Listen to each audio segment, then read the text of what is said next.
Hola, hola. How are you, Stranded? Good to see you. I'm actually shocked anybody's here. I know the Super Bowl's on. Um, I legit just woke up maybe a half hour ago, so I have no idea because that's how much of a like a football fan I actually am.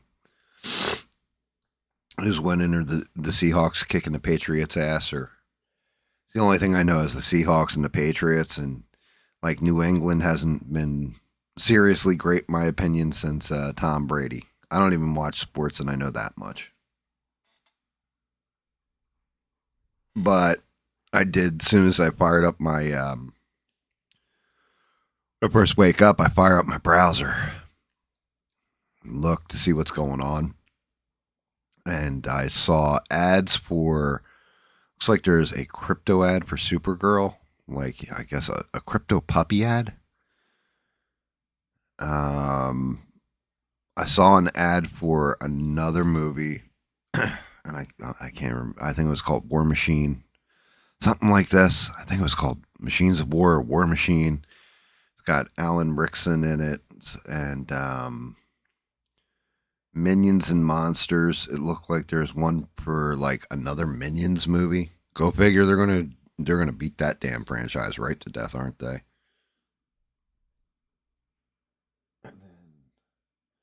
Looks like Disclosure Day has one too.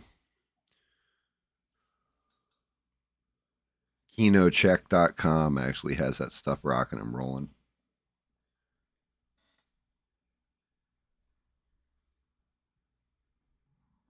Yeah, I'm kind of the same way. Like I stopped watching football many years ago. The only time, like the only time I ever got excited about football was, and this is true, I wasn't a Eagles fan. Living just outside Philly, that's sacrilege to begin with. And it was like, I don't know. I didn't want to really get into it, and I was like, I'll get into it if they bring in a new team. Well, they brought in the Carolina Panthers and the Jacksonville Jaguars, and I was like, you know what? I'm going to go with the Panthers. That's going to be my team, right? I had stated it from there on out. I even have a Delhomme jersey. Jake Delhomme was the quarterback, and Biaka Patuka was the one of the other players on there during that time. Stuff like this, and then they came close to going to the. Did they go to? They went to the Super Bowl. Matter of fact, I think they lost to the Patriots. And I was just like, yeah, let's see what they do next year. Tried watching it, and they just kind of shit the bed. So I was like, okay, so they just got a luck shot off basically, and I just stopped watching it. I was like, yeah, it's like having a bad second season of a TV series. You just don't want to watch it anymore.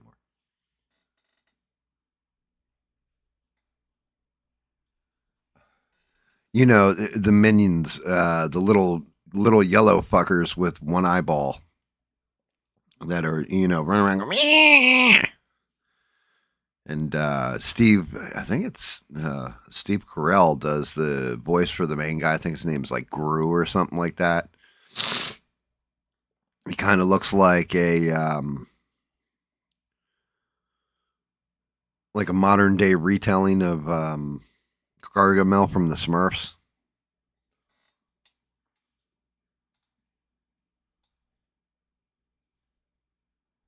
Yeah, man, I don't even give a shit about it. Like I saw Kid Rock in concert before. I I, I do actually enjoy his music. Kid Rock has one of my favorite sayings any musician's ever said, where it was, "Oh God," and that's how important it is to me. I have to think about it. I mean, I remember like the last part of it was, if they market it right, you'll buy it, but if it's real, you'll feel it. And I can't remember the first two parts. I'd have to look up the damn quote. There's like two more parts to it. This should tell you how wide awake I am. I definitely need to get the rest of this coffee in me, and then fire up the Rockstar or whatever.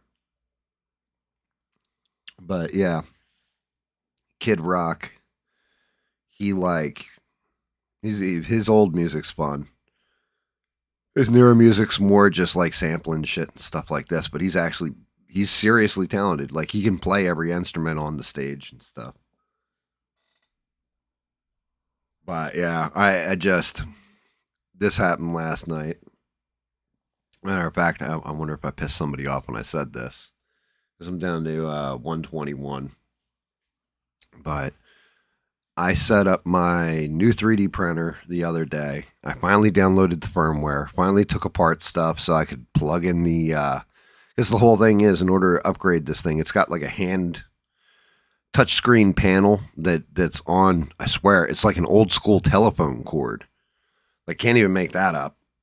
And it's like this little touchscreen, and they give you one of those micro SD cards, and I plugged that into my PC. I downloaded the firmware, and that upgrades your little handheld, which needed upgrading. So I upgraded all the firmware across the board,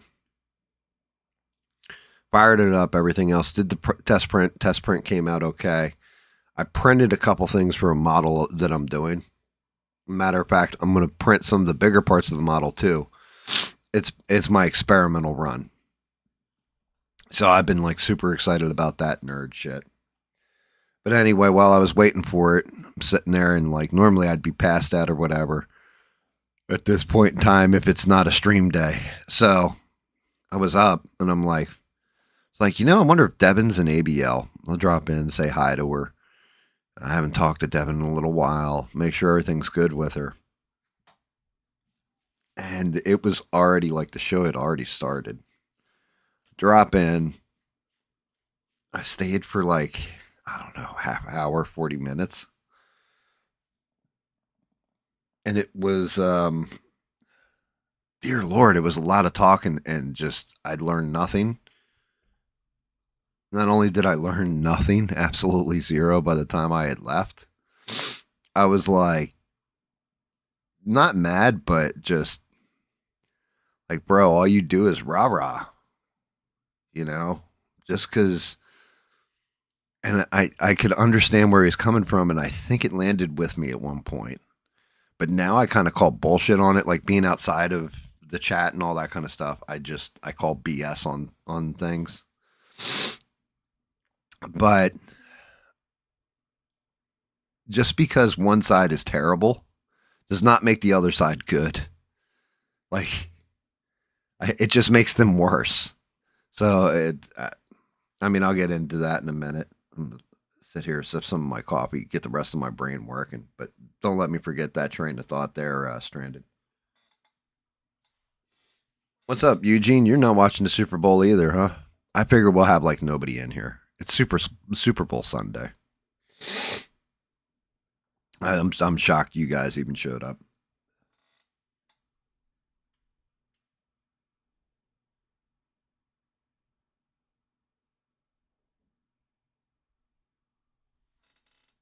Yeah, and as you guys can see, I'm down like another sub somehow, and I they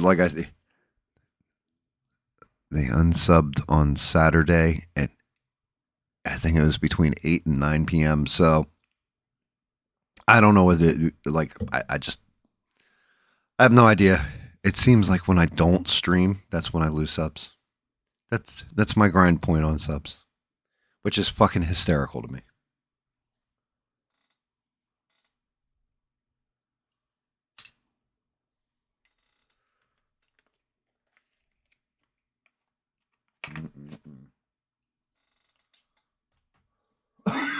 I haven't even turned on the damn camera yet.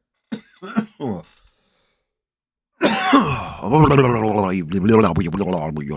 right, I'm awake. Not really, but I'll fake it till I make it. Um, just like I do with the butt plugs at Amazon. I pretend like they don't hurt, but they, hurt my feelings. I'm not even, you know what? I got it set up and fire up. That's OBS. Where the hell's my Discord? The fudge? Slap you, mama. Where is my Discord? Woman, where is my super suit? Just in case somebody hops in or wants to hop in. All right, I'm connected there too.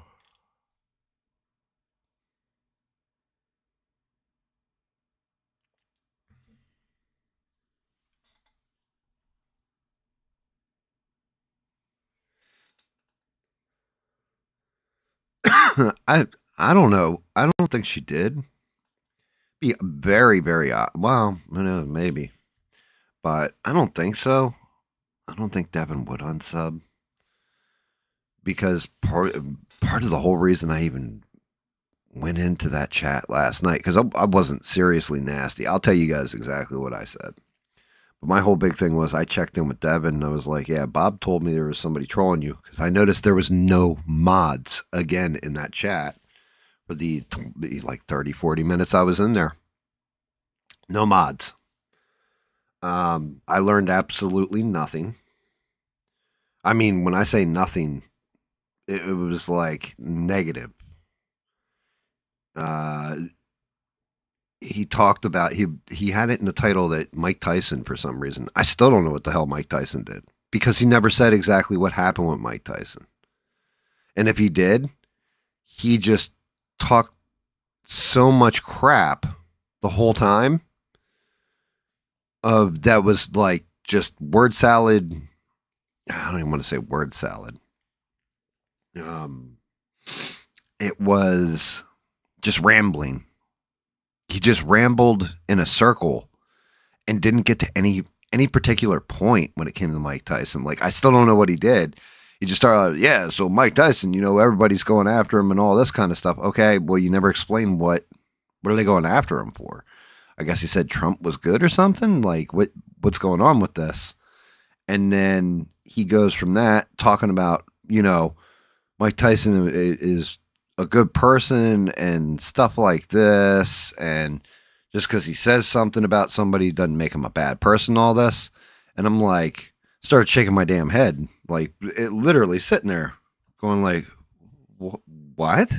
Like, what are you saying about Mike Tyson now? Like, have you lost your fucking mind, sir? Like, that's where I came to. I was like, just immediately. And I typed it in, and you guys would probably go find it in this chat because, like I said, no mod to delete anybody saying anything. I was like, so we're just going to throw out and discount the whole fact that he went to prison for sexually assaulting a woman? And that was legit. You can call him like one of the greatest boxers of all time, but he's a rapist, dude. Like, what are you talking about? He's a good person. That's not who you want to look to for your fucking role model.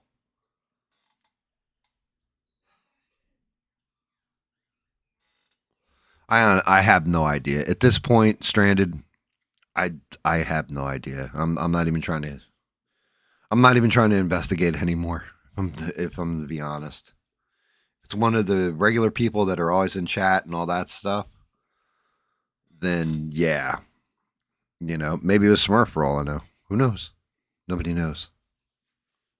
But it's not for me to run down. It's just whoever it is, like anytime that happens, I just look at it and go, maybe it was somebody random that I picked up. I don't know.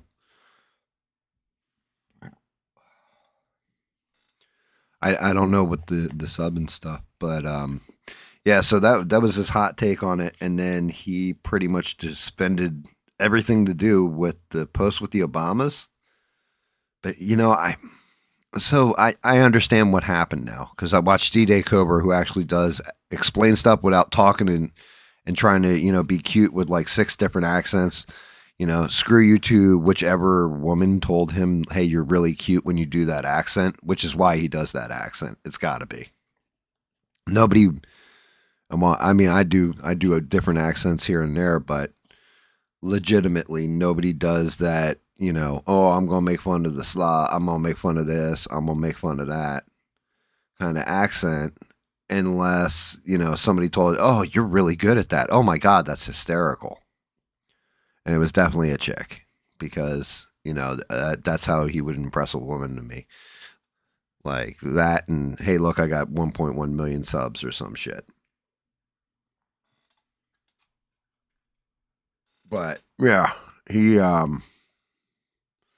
just he started talking about the whole Trump tweet thing and how it wasn't racist and all this other stuff. And D-Day Cobra, I watched his take on it because he had kind of the same take. Like a lot of the people that are rah-rah Trump, like Trump can do no wrong type people, they'll say, oh, he did this wrong or that wrong, but it's like a minor thing. When there's clearly major flaws here, like, I don't know, not prosecuting anybody in the Epstein files, backing out of Minnesota, you know, the economy. Say what you want about it. I ain't feeling it. I'm not seeing it really.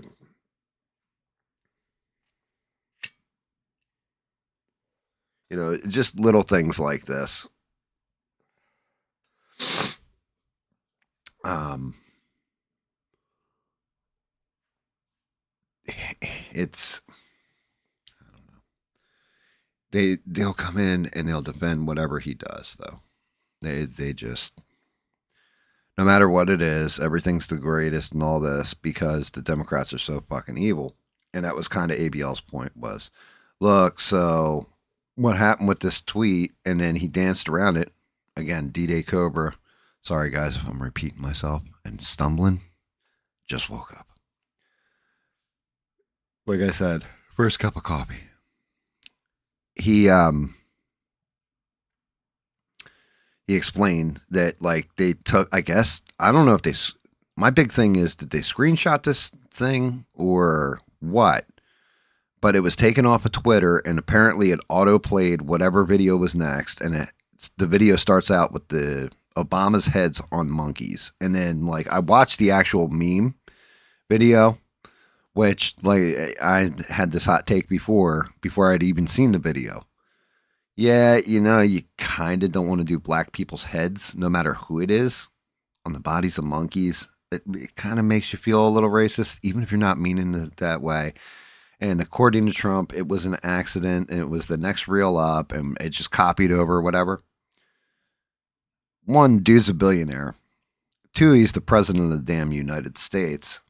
How do you not afford an editor or somebody to make sure that shit like that doesn't post on your account? You know, you don't have like a pre-screener before you go posting shit. You don't have somebody this goes through. Because I remember watching some, I don't know if it was a documentary or they were just covering Trump during the election, and he literally was reading his tweet off to like an assistant or a Truth or whatever the fuck platform he's on. And that person was typing it in, typing it over. And they're not going to apologize for it. But like I said, maybe it was an actual honest God mistake. But at the same point in time, you shouldn't be fucking making mistakes like that. And if you make mistakes like that on the internet, stop posting on the internet willy-nilly and saying dumb fucking shit. Or make sure whatever you're about to post is clear and cool.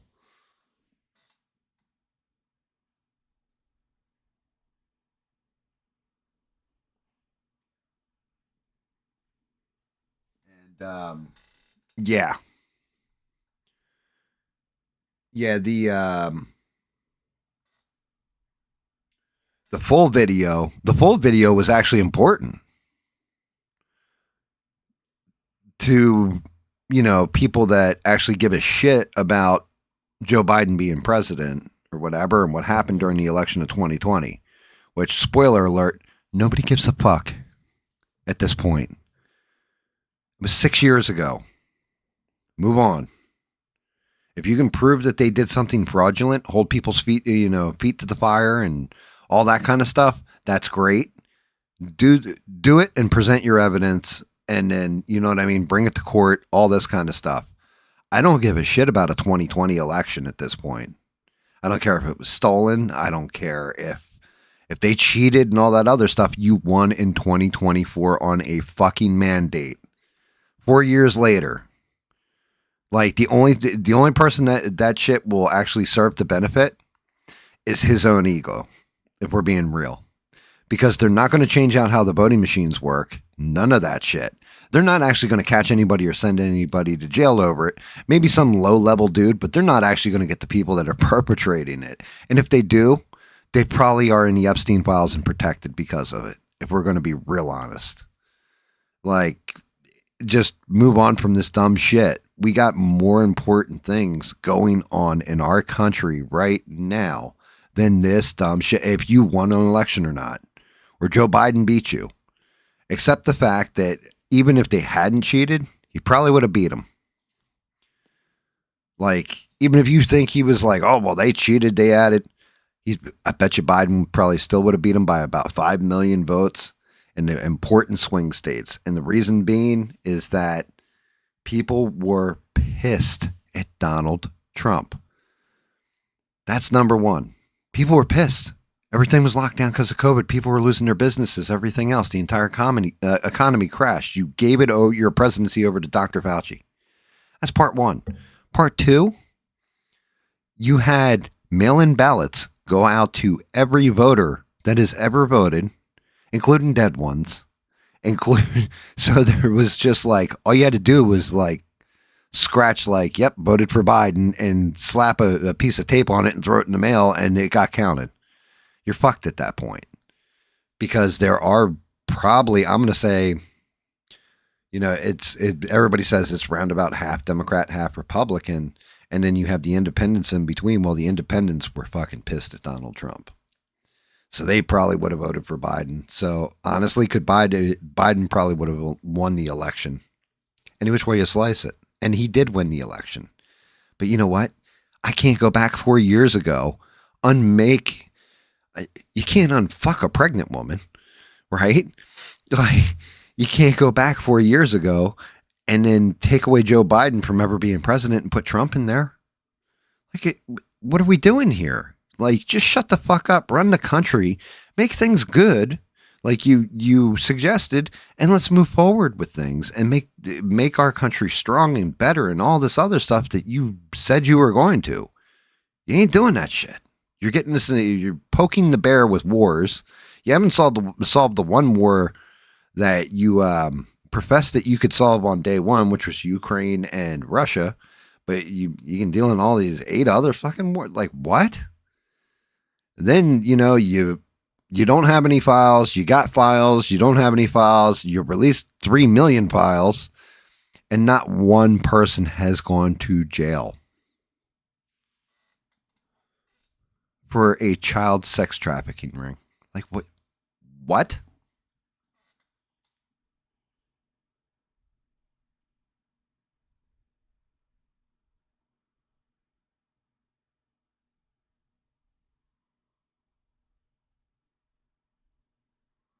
And as for Eugene, why people, I did see what you said about Voltron with Henry Cavill. I'm actually excited about that because he won't sign on to like a movie like that unless they're going to nail out the lore. So let's hope.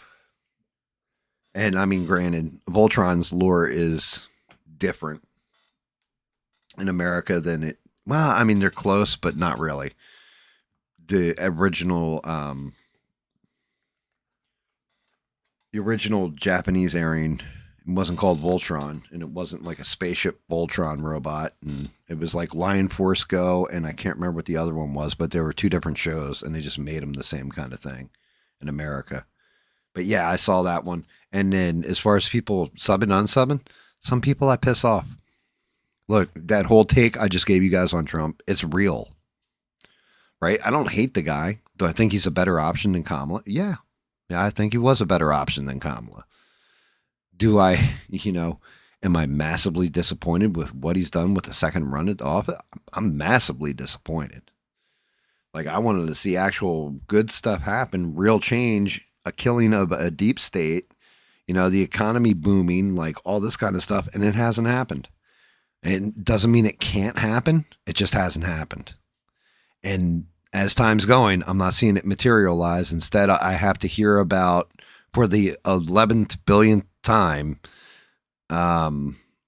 I have to hear about how great you are and greatest of all time and all that. Shut your fucking mouth. Stop bragging on yourself. Let other people brag on you if you're that great and actually do something. And for fuck's sake, you have a pedophile island exposed. You have all these billionaires hanging out there. You're showing us we live in a two-tier justice system. That if the average person pulled the stuff that the people with money pull, they would go to jail. But these people are going to skate right down to, being accused of ritual sacrifices and all kinds of weird shit. And maybe some of it's discredited and some of it's bullshit, but it's not. There's a woman in prison right now for trafficking girls to absolutely no one, which makes no sense. I'll be honest with you. If I was a lawyer, I would have taken that shit to court immediately.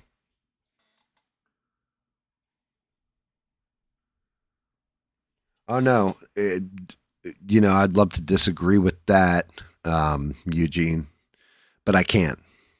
Hardcore Trump supporters are just going to chats like ABLs and rah-rahing with each other and listening and telling him he's the greatest of all time and all this kind of stuff. Oh, you know so much and all everything else because objective reality does not exist to these people. Just the one that they want to see. And it's who does shit like that? The left. They're just the inverse. They just got a different guy they're rooting for. We root for the red shirt, they root for the blue shirt. We root for the blue shirt, they root for the red shirt. It's the same shit.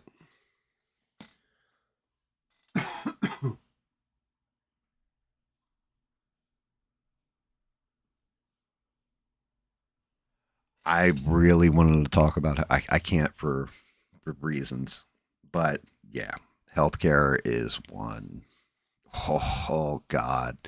If some of the shit that he's got proposed goes through, if you thought healthcare costs were great before, they're going to be terrible. Well, they're going to be real good because you're not going to be able to get healthcare because it's going to it's slowly becoming socialized healthcare.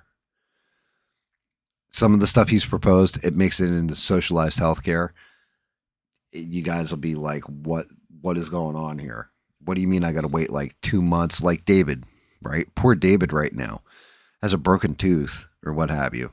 Like he was telling us about that. Yeah, I broke me tooth, everything else, but I got to wait for an appointment with the dentist that, I have to see if he wants to take me as a patient. What the fuck? How many terrible dentists are over there right now that are like, yeah, well, I just won't take you as a patient, and you're like screwed and in pain forever. Fucking crazy shit. But yeah, the way he wants to do health is terrible.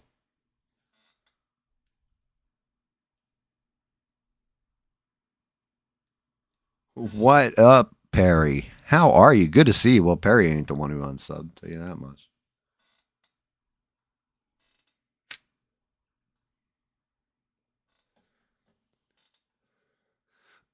So, socialized healthcare, like they have in the UK, the way I said this, the one thing Ben Shapiro had always absolutely nailed, the way he explained it, because it's the easiest way to understand it. You have three factors in healthcare: affordability, quality. What was it? Affordability, quality, and availability. So, if it's affordable and it's high quality, it's not available. If it's available and affordable, it's usually not good quality. If it's good quality and available, it's priced out. It's not affordable. Right? You can pick two of those three things. Yeah, I don't know, Perry. Somebody unsubbed. I have no idea. Apparently, Perry's not into the Super Bowl either.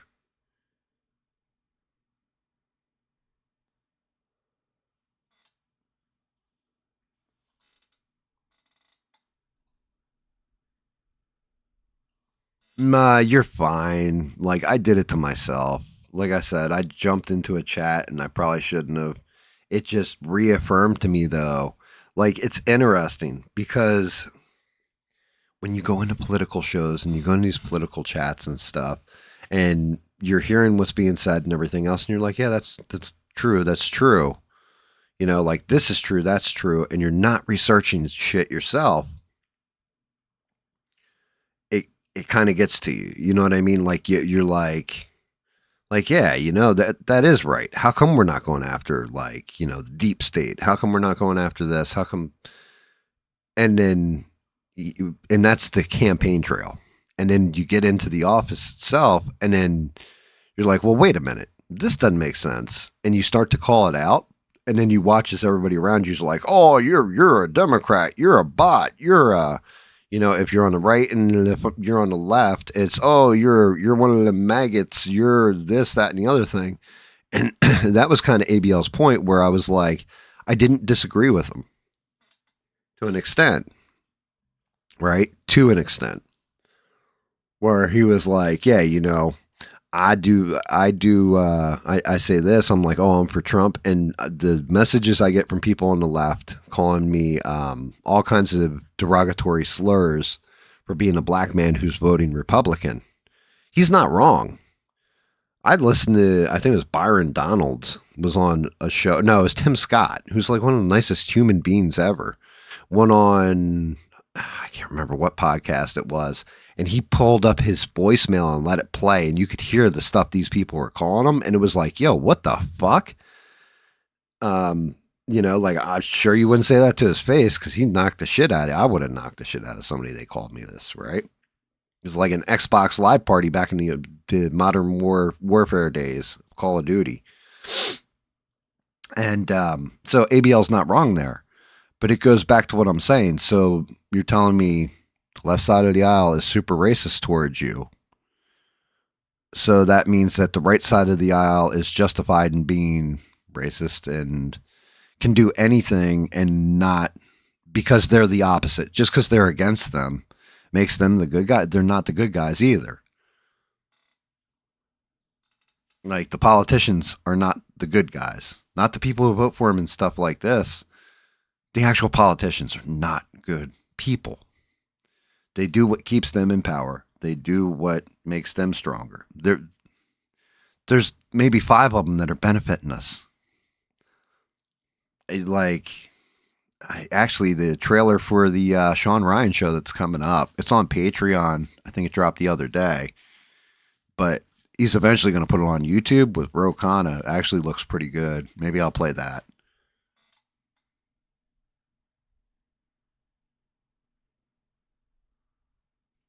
Yeah. Hi, Smurf. How are you? If you're listening, hi. How are you, buddy? Hope everything's good at the Amazon factory. Like, I mean, sending a message to Smurf don't change nothing. Like I said, I'm not the one who's mad at him. He's mad at me. He's mad at me for something that, like, it's like, okay, you're mad about that. Get over it. Not even all that important. Like I said, the only person who might have even heard everything that transpired completely would be Melissa. Shout out to Melissa. And we can ask her if she gets in later on. Um, yeah, we can ask Melissa if she heard any of the exchange in Discord because everything was discussed and already hashed out in Discord when she had jumped in. So I don't know if she heard it or not, or it was before she got in there. But I did a Discord stream on that Monday. And Smurf was one of the only people in there. And I had music playing through the microphone or whatever. David apparently jumped into that stream too. He said, yeah, it was terrible. The music blasting through the microphone was all distorted. Like, he's like, yeah, stay the fuck off. Discord ain't the way to stream, brother.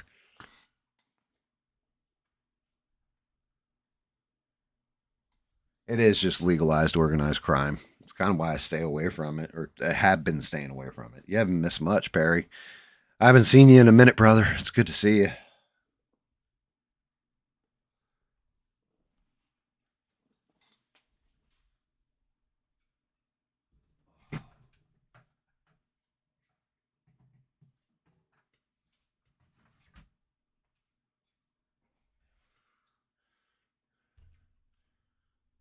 Say you use a silver bullet to kill a werewolf. Well, I'm going to drink a golden bullet to wake a GAM up.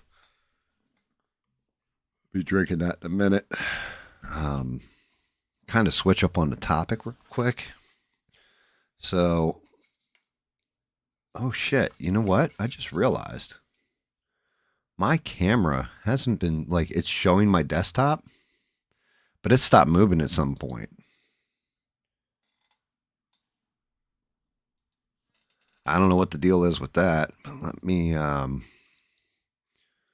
if I can't fix that. Good thing I didn't start painting yet, huh? Yeah, there we go. You guys haven't seen, but yeah, I was going to show you guys. So this is the base for one of the models I'm doing. Right here's where the logo is going to go. This is not resin. This is actually the PLA. Very light. But I was able to print out, this thing was in like 12 sections. And I was able to print this cape out. And these lines aren't from the printing. These are actually in the model themselves. Like, it's supposed to look like woven fabric. So it came out pretty decent. Thing does a good job. You can see I've got both my hands behind it. Tell you how big it actually is. Did it all in one piece.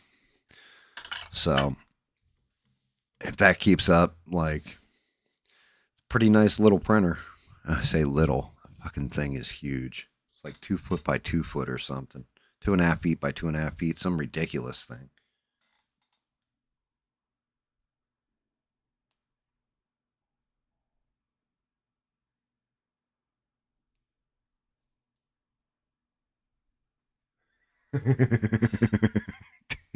That's awesome, Perry. I mean, hey, look, I appreciate you every time you swing through. You always crack me up. But yeah, so like I said, I jumping in and I said hi to Devin. Devin was like, "Hey, what's going on?" All that kind of stuff. So it was good to see her. But that was it. I was there for a short amount of time. Got out because I was just it was a whole lot of nothing. Like, I learned nothing. Like, everything that was said had no point to it. Like, there was a whole lot of words, but I learned not. I mean, it was just empty. Like, I don't even know how to describe it.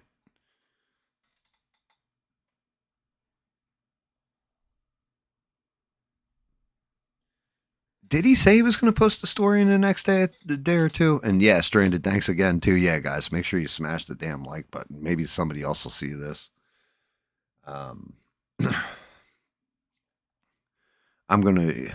I've come to that point though when it comes to YouTube, where it's just like, I almost didn't even do the painting stream tonight because I was like, I'm gonna wake up late, everything else, which I did, but I almost didn't do the painting stream and almost did this thing where I was gonna put on a move. You know what? I might still do it. I'm wondering if I stream because I get hit with copyright claims all the time and they just bounce off me. But if I run a movie that is on YouTube with ads, so it's already on this platform and it's free with ads, and play that, I wonder if they'll actually copyright strike me or I'll get copyright claimed. If I get copyright claimed, I brush that shit right off my shoulder. If I get struck, that's a different thing. Like, I'll be down for a week if that happens. But I'm thinking about rolling dice.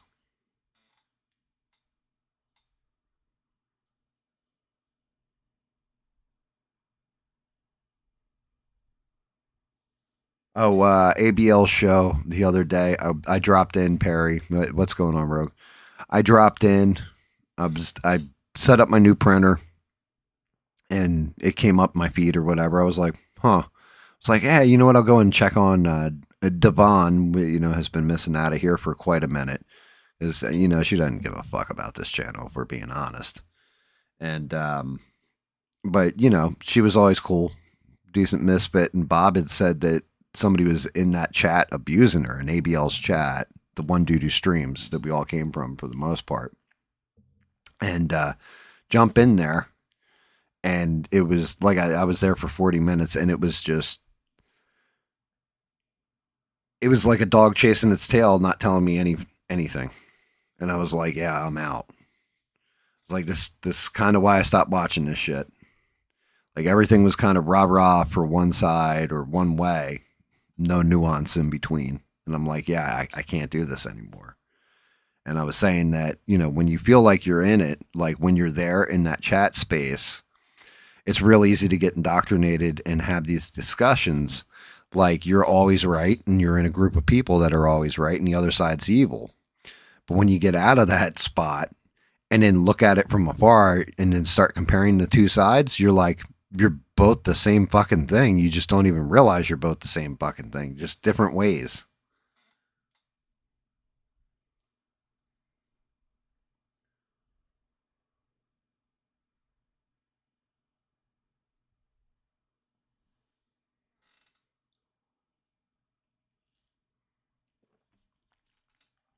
Yeah, I don't know. I don't know. Smash the like though, guys. So what is going on with the Super Bowl anyway? Anything good? I'm just waiting for like an ad compilation and stuff like this to drop. I know I've got some movie ads from it that I got to go over. Dude, biases is an understatement, brother. Like if you were in MAGA country, and to be honest with you, MAGA country is well, Marjorie Taylor Greene said it the other day. MAGA's kind of dead. It died the moment that they didn't start getting rid of the deep state. It died the moment the war in Russia, Ukraine didn't it? All those campaign promises that were thrown out there. Like, if you're to be real honest, MAGA was kind of a scam.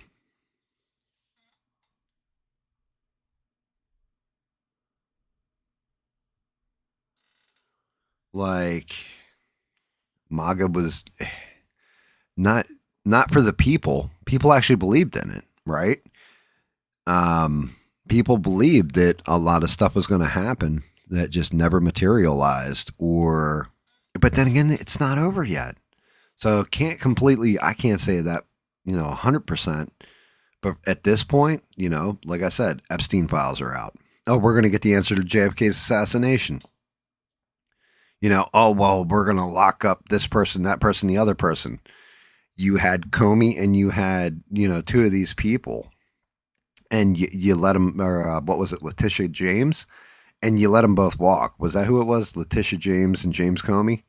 And you guys fucked up and let them walk, and the statute of limitations is going to come up before you ever bring them back into court. So, good game on that one. It's over.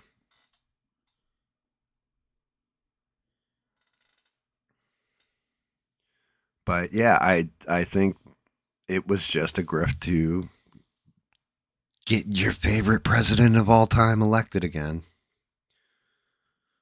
Like, and it's a shame because the actual people that believe in those things and those principles of, America comes first, it's, first, last, and always, like in the American citizenry, staying out of foreign wars and, you know, stuff like this, making it where the American worker they can afford housing, food, and a good life.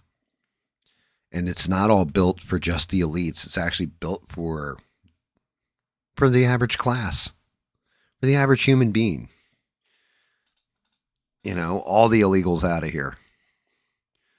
They can't even, at this point, he's not going to beat, he'd have to kick up the pace a lot to just even catch Obama's numbers for deportations over his presidency.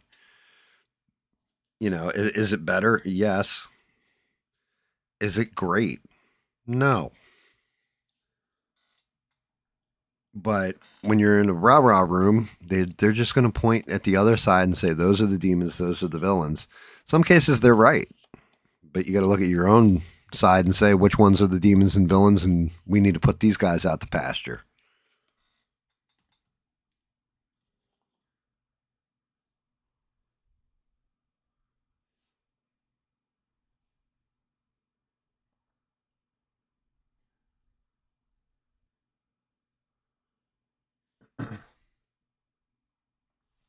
And that's where I'm at too, Stranded.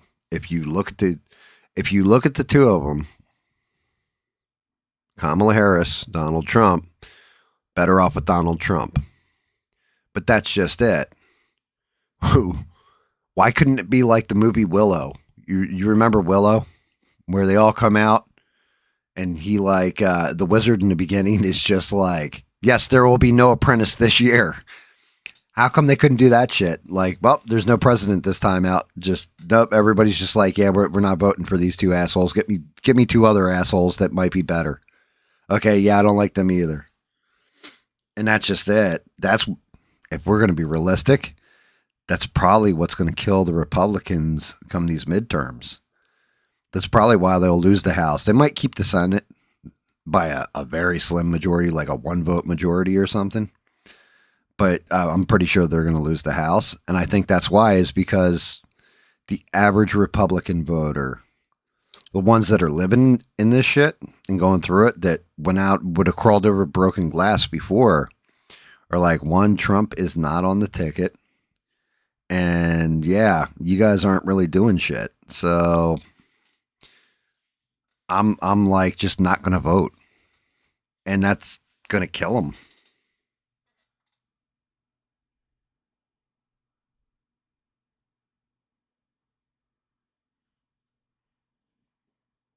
Yeah, if what's up, Bubba? It's great to see you, brother. Thank you guys for all the likes and all that silliness. Shocked everybody's here during Super Bowl. Um, an AI president, that would be interesting. And if DeSantis was not it either. DeSantis is a pretty damn good governor. It's you got to be different to be president. It's as simple as that. To to be the president, you got to be a different. You got to be built different. Like Donald Trump actually, could be an amazing president. He has one problem. That's his own fucking ego. If he got out from under his ego, and he was like a multimillionaire, not a billionaire, and all that kind of stuff, maybe if he actually was the Molotov cocktail instead of just a matchbook, then yeah, there's a good chance he would have been the agent of change that we needed in the moment. But he's just not. And it's a shame. And that's not to take away. He has actually accomplished things and done good things that I like. But it's the shortcomings. It's not like I hate the guy. I'm just really fucking disappointed.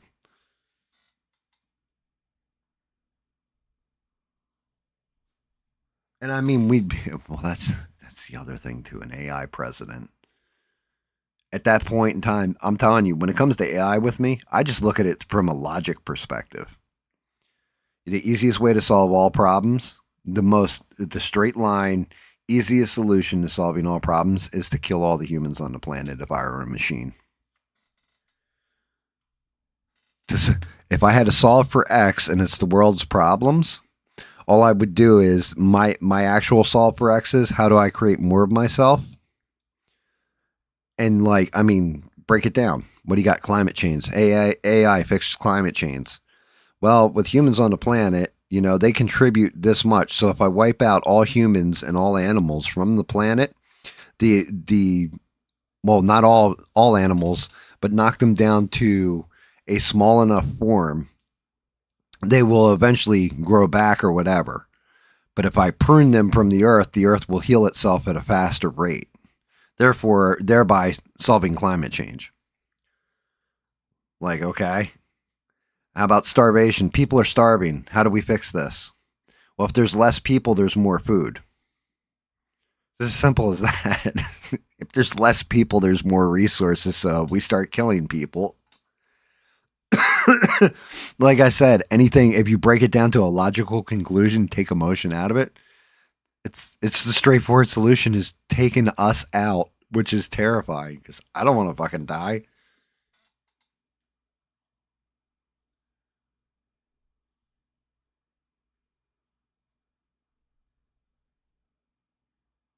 Super Bowl halftime show needs to be translated. What do you mean? Good to see you, by the way. Make sure you guys smash that likes buttons. Smash that like button. It helps the honky out. Well, I don't even know what the Super Bowl halftime show is.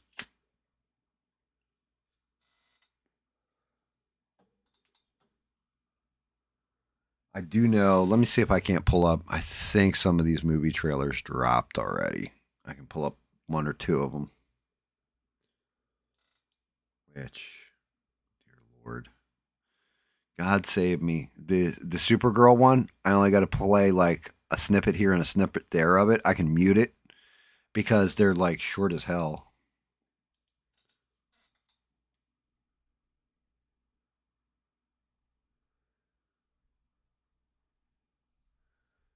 Wait, the show's in. Are you telling me the halftime show is in Spanish?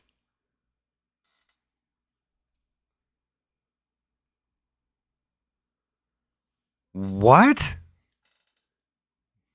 No. Well, I'm not saying you're lying. I'm saying like you got to be fucking kidding me.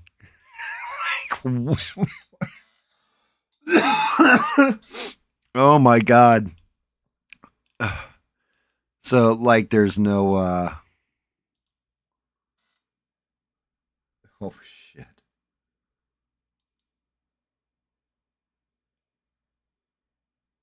Oh, I see the Super Mario Galaxy movie official T-Rex encounter Super Bowl trailer. So they did one for Mando, it looks like. Project Hail Mary. He-Man fights Skeletor official trailer one day ago. So we got he, him in the crayon box of the universe.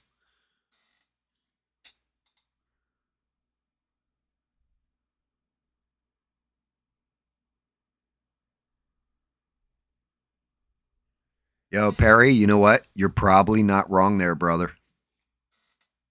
This is what I'm saying.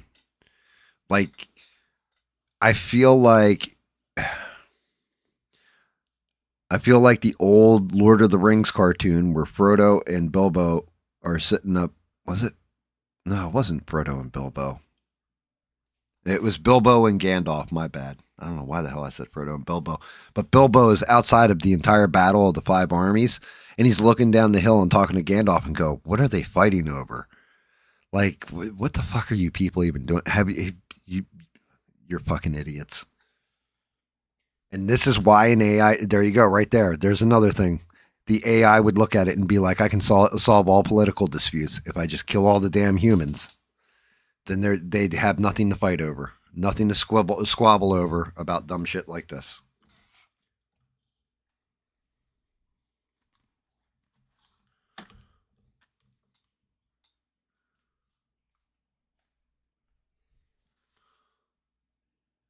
Dude, it's always a political. Why is it always a political statement? Can't you just entertain us? But no, everything's got to be a political statement. Just stop with that shit. Just, this is what hurts my feelings. Sitting here fucking do a paint show or whatever.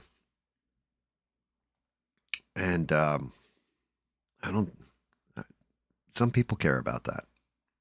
If I'm going to be real, there's people that, like, I think Stranded just reminded me about the whole tossing the coin to a Witcher thing, stuff like this, right? That have actually said, hey, Gam, we enjoy what you do. Thank you for the content, stuff like this. I don't expect that from everybody. Let's get that out of the way right off the rip. But, it's that little bit right there where I know it's not just about my takes on politics or something that are keeping me at all relevant. It's really more about like sense of community and thinking outside the fucking box. Because people aren't creating shit anymore. They just regurgitate. It's terrible. I'm guilty of it from time to time too.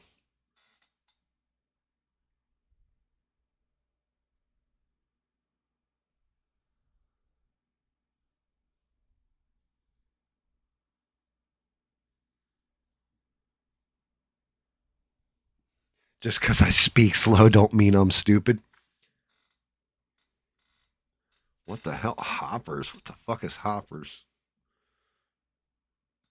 All right, let's see what we got in the trailer park, boys and girls.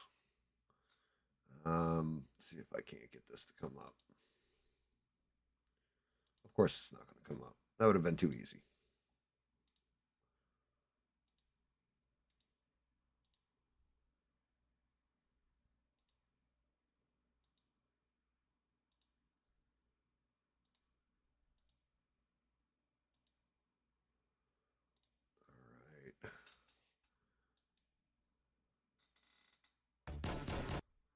Wow, this guy's got an ad running before the trailer. Nice.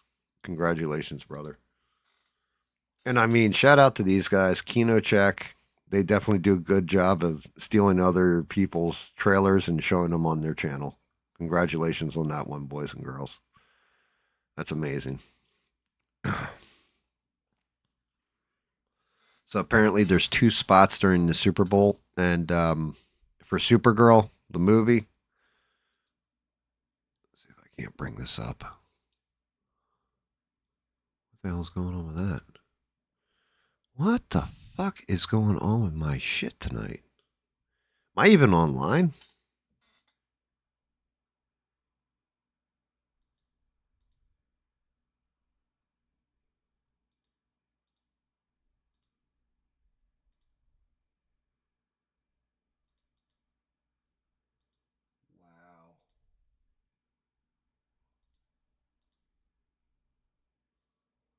Wow, I don't know what's going on with this. See something. Wow. What is up with that? I'm going to have to delete this out and put it all back in. Like, it won't let me show the channel for some reason. Let's see if I hit play, will it show? Nope. No, that's janked.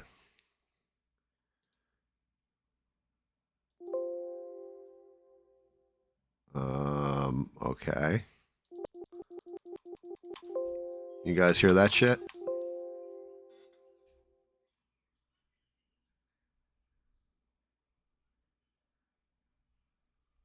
Have I ever thought about playing Minecraft?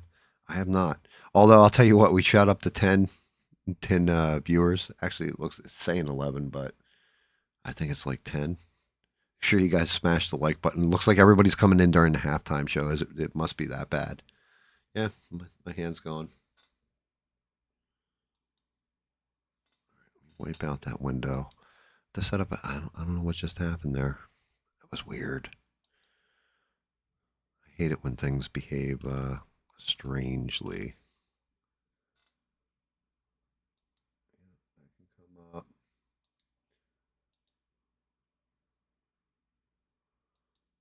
And let me see if I can get this in frame. There we go. There we are. Happy little accidents. You guys should be able to see it now.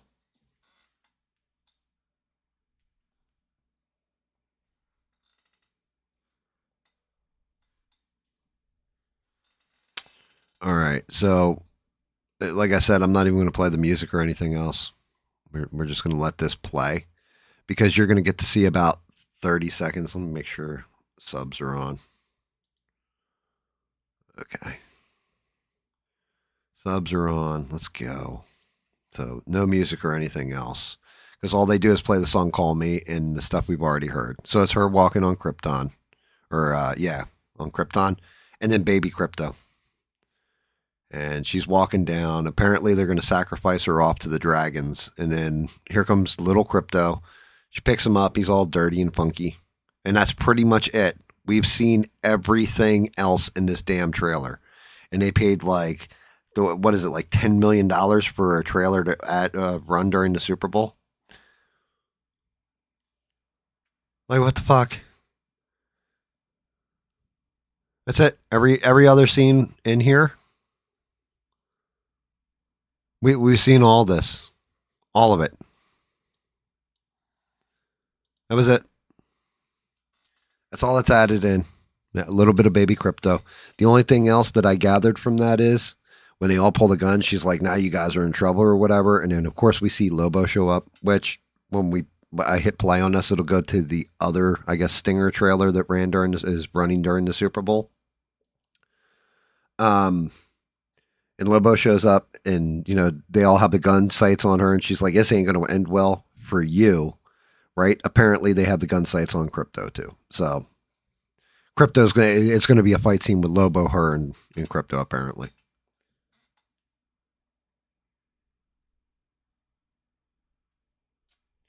And yeah, here we go. Here's the other one that's running.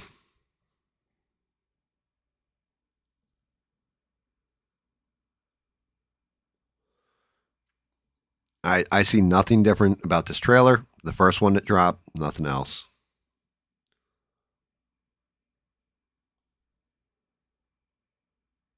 There's Lobo. And now, instead of it just being Lobo kicking ass, you get Crypto barking at the end of it. Wah, wah. We will stay in the trailer park, though, because he is grabbing all the trailers from the Super Bowl, so I can just rip them real quick. Apparently, here you go. This is what you got for Christmas, a light. Somebody gave me a light in a box for Christmas. I might have to smack them in the mouth. All right, this one I have not seen, so I'm in that fresh space like you guys are. For those who haven't seen this, apparently this is the second he him and the Crayon Box of the Universe trailer, and supposedly it says He-Man fights Skeletor. So let's see how this works out for us.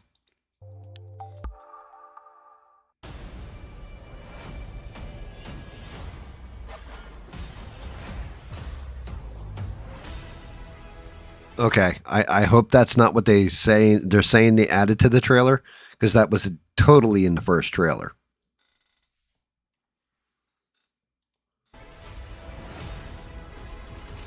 How he became him.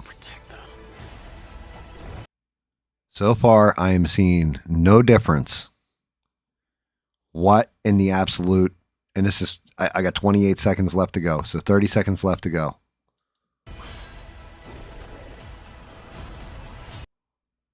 All right, so we got a better shot of Cringer, which well, actually, I guess he beat Battle Cat at that point, but he's not wearing the armor, so what the hell?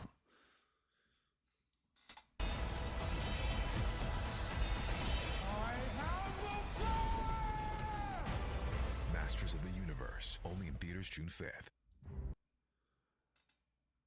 Guys, was that just this shorter version of the same friggin' trailer we already saw? What in the what? All right, so we've got this movie. It's called Hoppers. I have no idea what this is. Is this an actual movie, or is this Sora AI? Because already I'm looking at this, and this woman's face reminds me of just like something that you could get if you typed in old lady screaming after being black bagged.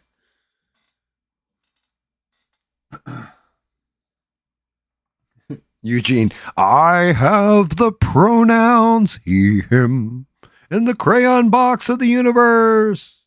He, him. I was a masculine man. I was an effeminate man up until I held aloft my magic sword and said, by the power of pronouns, became he, him.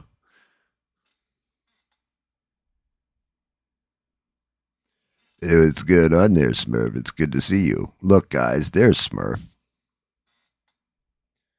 Yeah, this is some Sora AI shit. What is this? Mabel, we call it hoppers. Hoppers? We put this into this. Yes, yes. So they're transferring human consciousness into animals. Oh my God. They made a movie where people that are furries can actually be animals now. This has got to be Sora AI, right? This actually, it says Disney Pixar right here, But this has got to actually be Sora AI. Dude, good call on that one, Bubs. Yeah, it's fucking Avatar. Isn't this the plot line to Avatar? This into this. It worked! And they were in the same den. No. How you doing, girl? What's up? What's up? Nice feathers. I understand you. It's Dude, they're furries. What the fuck, Disney?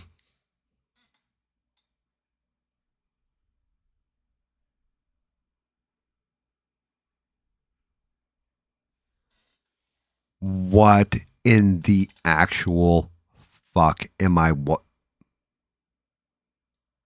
Play. Just play. Good to be alive. I have some things I'd like to say.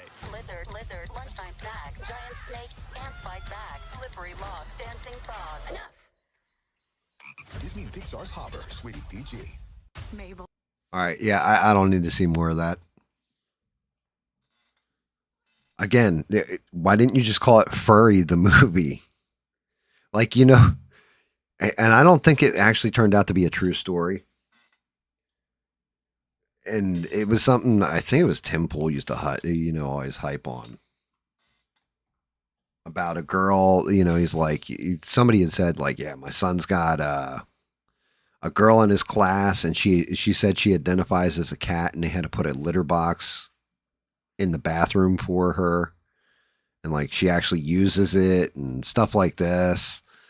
Like, is this where we're at now?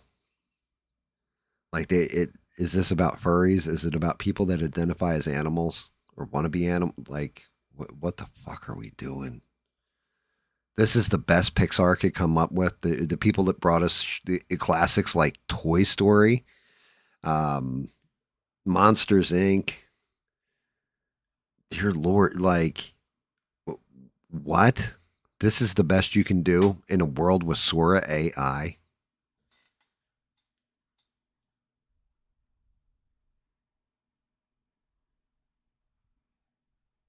It's not even the animation's that terrible, right? Like, it just AI now that you can go right now and go to Sora and create trailers like this. Like Sora 2 looks as good as this with the shadows, with the voices, with everything, and it's generating it itself.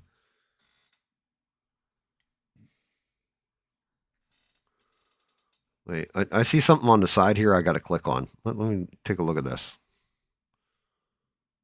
The anticipation surrounding the upcoming live-action Voltron movie is palpable, especially with the recent casting announcements and creative team details. This film promises to reintroduce Voltron to a new generation while honoring its rich legacy. The film has secured a star-studded cast, with Henry Cavill taking on the lead role. Joining him are Sterling K. Brown, Rita Ora, and John Kim, who have been cast in undisclosed roles. Speculation suggests... I don't know. I'm going to say the blonde chick's probably going to play Princess.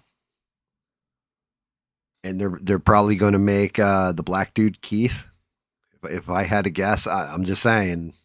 That Brown may portray the film's antagonist, while the others could represent the iconic pilots of Voltron's robotic lions. Cavill's involvement is particularly exciting for fans, as he has a proven track record in action and fantasy genres. His charisma and physicality are expected to bring depth to the character he will portray, although details about his role remain under wraps. The inclusion of Brown and Ora adds significant star power, potentially drawing in audiences who may not be familiar with Voltron but are fans of these actors.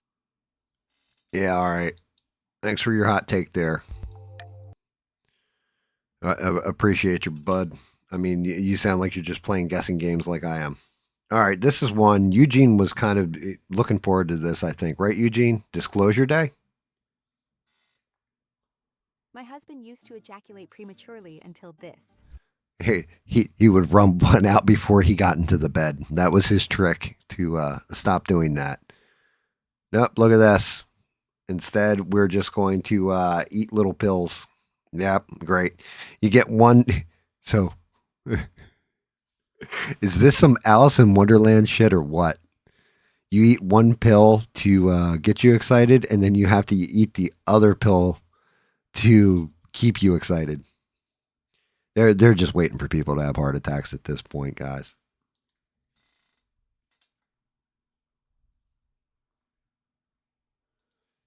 The black dude's the antagonist? protagonist or antagonist? You think the black dude's going to be the bad guy?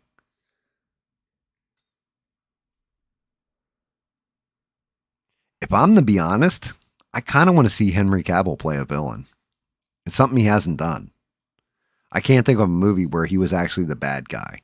Like, even in that Justice League crap movie, he, where Superman went evil for a minute there, he still came back to being a good guy. So I don't know.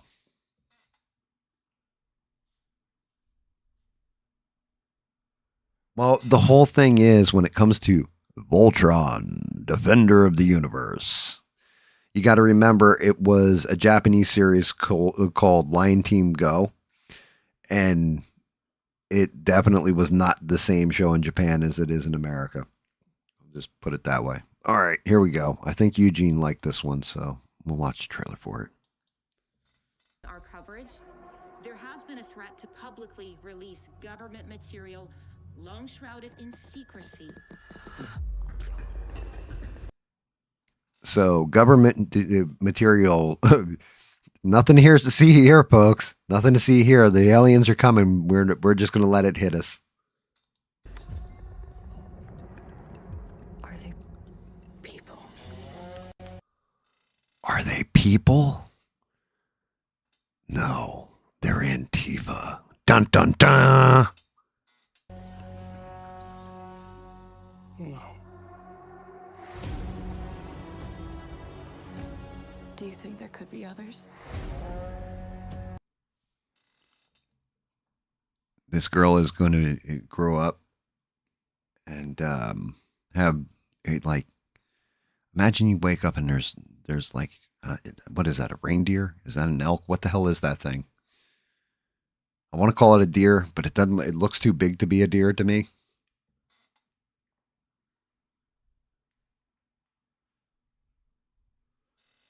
Like, imagine you wake up with that in your house. How great would it be if, like, the next scene in this trailer was, like, you saw, like, Randy Quaid come running through this door over here and with a shotgun, and he's just like, I got this. That's some good eats. People have a right to know the truth. What are you A cardinal flew onto its... What is the symbolism of the deer and the cardinal? gonna do? Full disclosure to the whole world, all at once.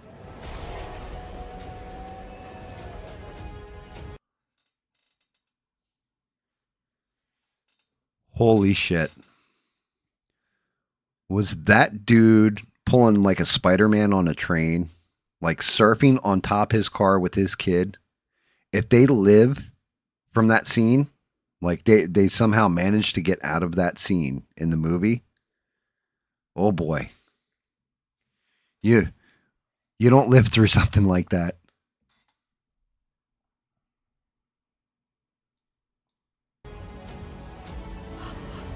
If you do this, there's no undoing it.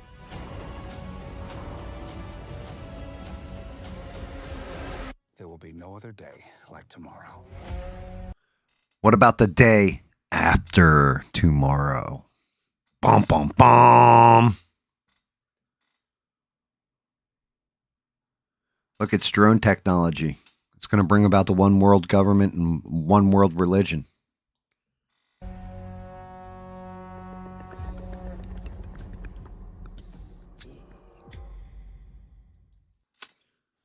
What do you guys think? Think it's going to be good? It's got potential.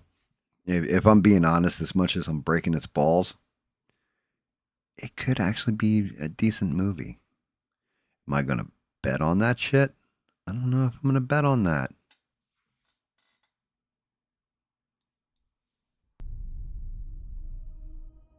If you found out we weren't alone. Oh, so apparently the deer are showing up like the maybe you're right. You know what, Eugene? As much as you did that shoulder shrug, you may be right. Maybe the deer are the alien. And like they've been investigating us, and that's their secret form, is to be a deer.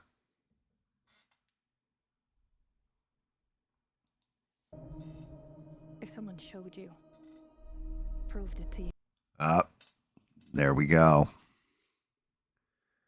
You know, that supposedly, and I'm going to say supposedly because I don't know if I'm 100% sure anything when it comes to aliens.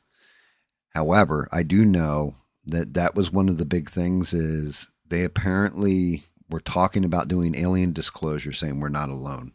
Yeah, this is all rumor and conjecture here, folks. This is woo-woo.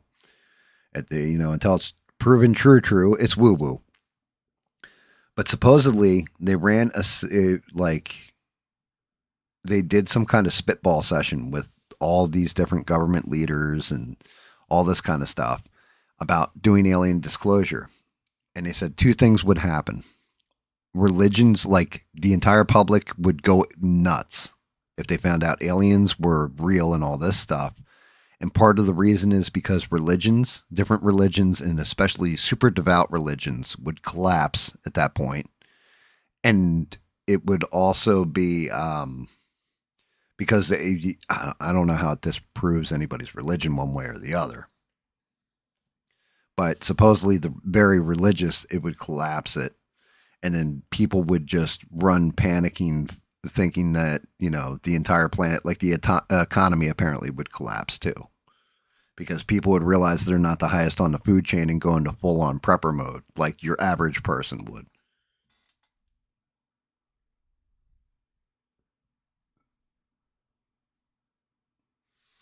Well, dude, I mean, so Perry, what you're saying, you're talking about the Voltron. You think the black dude's going to be the villain in it, right? Why can't he be the villain?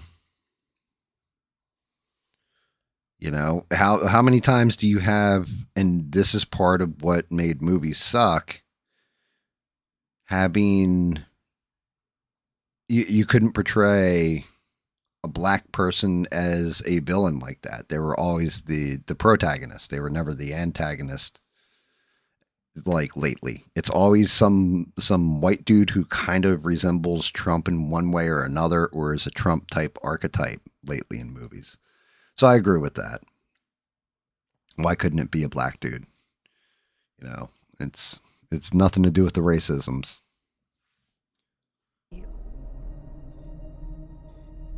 Would that frighten you? Good morning, Kansas City. Let's take a look at today. Let's. Today is. Today's disclosure day, bitch.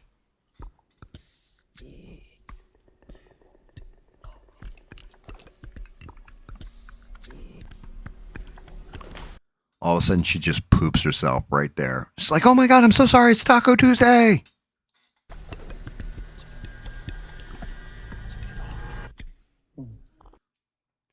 Dude, that was the craziest sounding freestyle rap I've ever heard, guys. I don't know about you.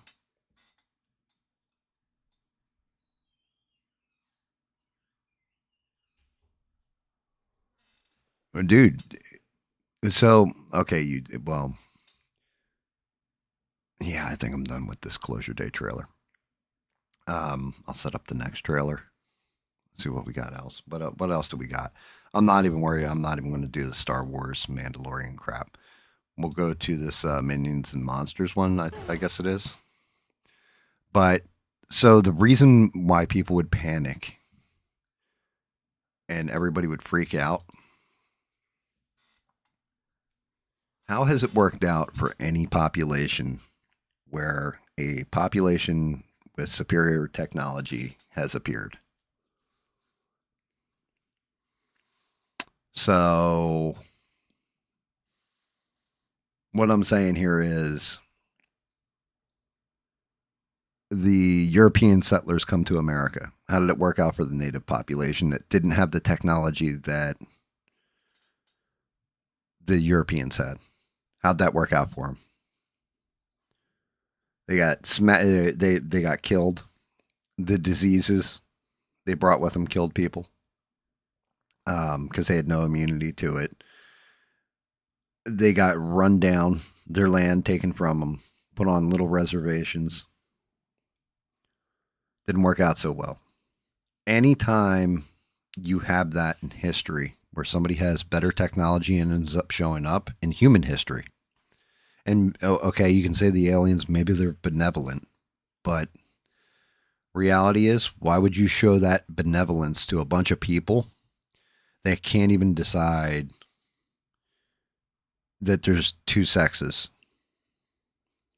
And, you know, can't decide on, hey, this would be the right thing to do for the country. Stuff like this. That are always at war with each other over land or little scraps of green paper that you push across the counter. All right? Why? Why would you show those people any kind of kindness like that? Clearly, like, if you're superior in every way, shape, or form, why not just enslave them, take all the resources, and move on with your day? Or just annihilate them. Wipe them completely out. It's a logical course of action.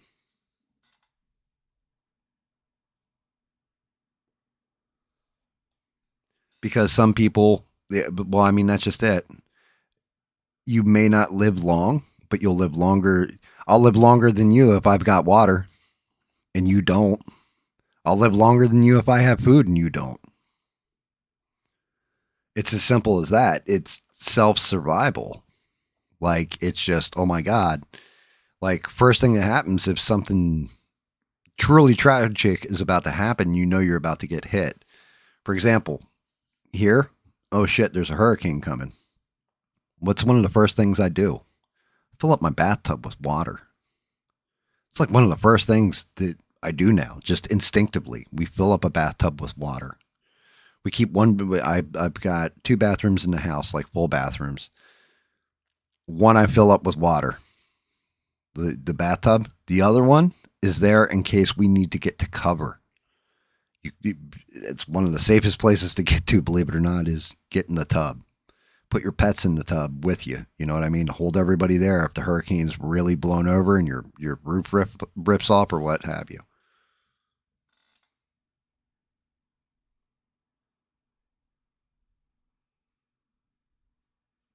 And yeah, to Perry's point, Perry's got it. They would bring an environment people wouldn't be able to function in. If somebody came, it's I don't know, and you know who's going to be a fan of this take? It's going to be Stranded, because she got to see it play out.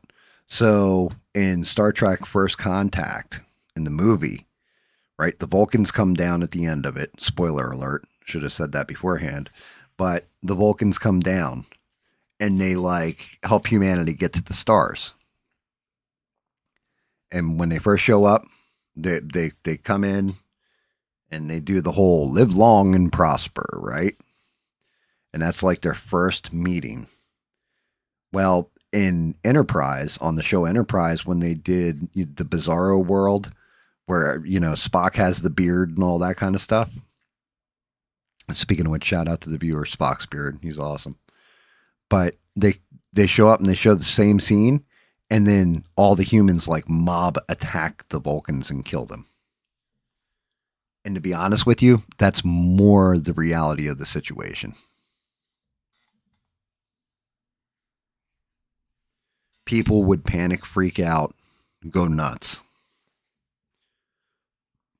If they floated like a UFO over a city, people would be out there shooting at it. Guaranteed. Or over like a farm, a small farm in rural area. Some farmer's going to go out there and shoot at it with his rifle. It's our nature. It's unfortunate, but it's true. All right, here we go, minions. Oh, you see those large, heavily armed men? They suspect you have killed their leader, and they want you dead. Okay. So why is it the Vikings give me asterisk and obelisk? Is that what it is? Asterisk and obelisk, I think, are the name of the 2 Vikings, but it's like an old school video game. That's what it reminds me of. This stuff pretty much like looks like a notch up from Sora, but not much of a notch.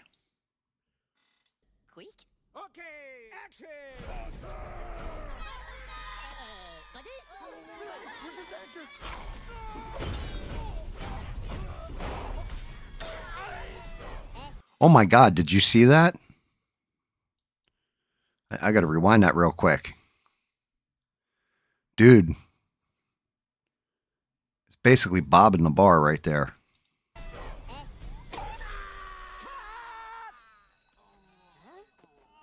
That was...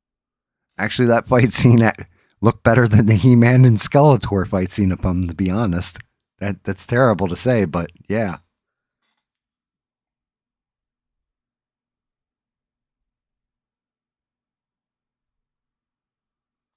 What's the point?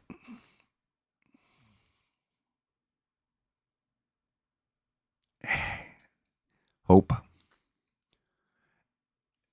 There's this thing, Eugene, when you are about to die, when you're pretty sure you're dead,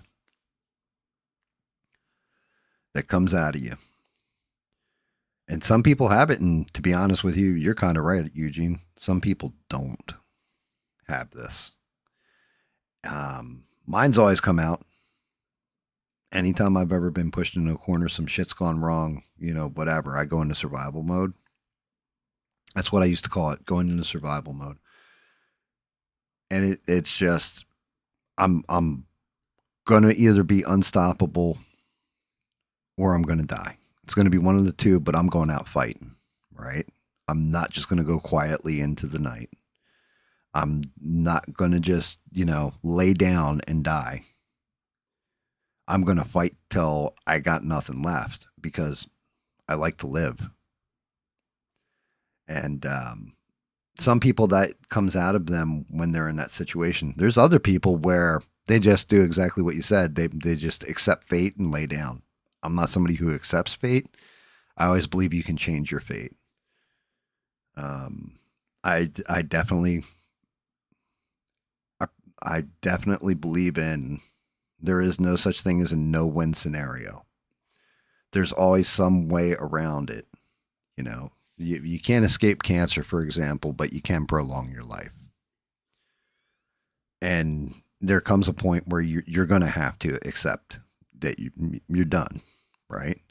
But if there's a way that you can fight, if there's any kind of percentage chance that you can live, when you're in that moment, you're going to go for that chance, regardless of how much of a long shot it is. Might as well, why not fight back?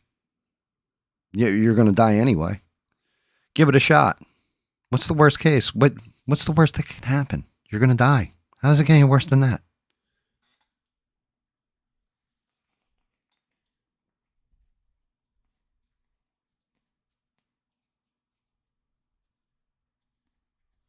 Yeah, I can see that too. Yeah, well, that's just it. Funny enough, it's like people with water. Well, I've got a water source near me. Okay. Well, I know how to build a filter. All right, that's awesome. You never said anything about boiling the water off, though, after you filter it. Because technically, when you filter it, you may remove those impurities and stuff, but you haven't killed the parasites in it. And that's what's going to get you in the end. It's little things, like little dumb survival things that everybody should just know. And it's kind of gone away so that people can make TikTok videos and do the latest dance craze and shit like this.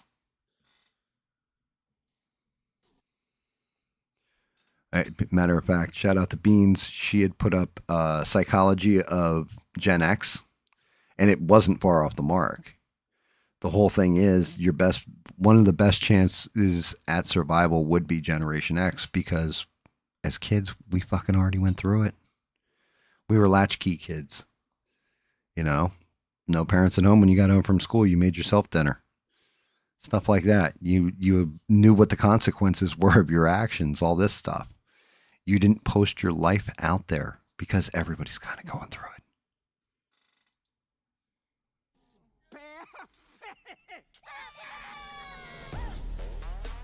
You wrote a monster movie? What are you going to use for your monster?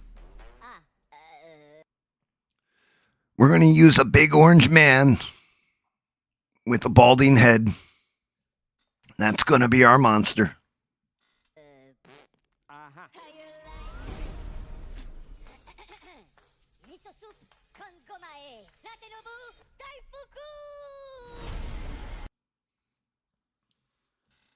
Are you telling me the minions summon Cthulhu?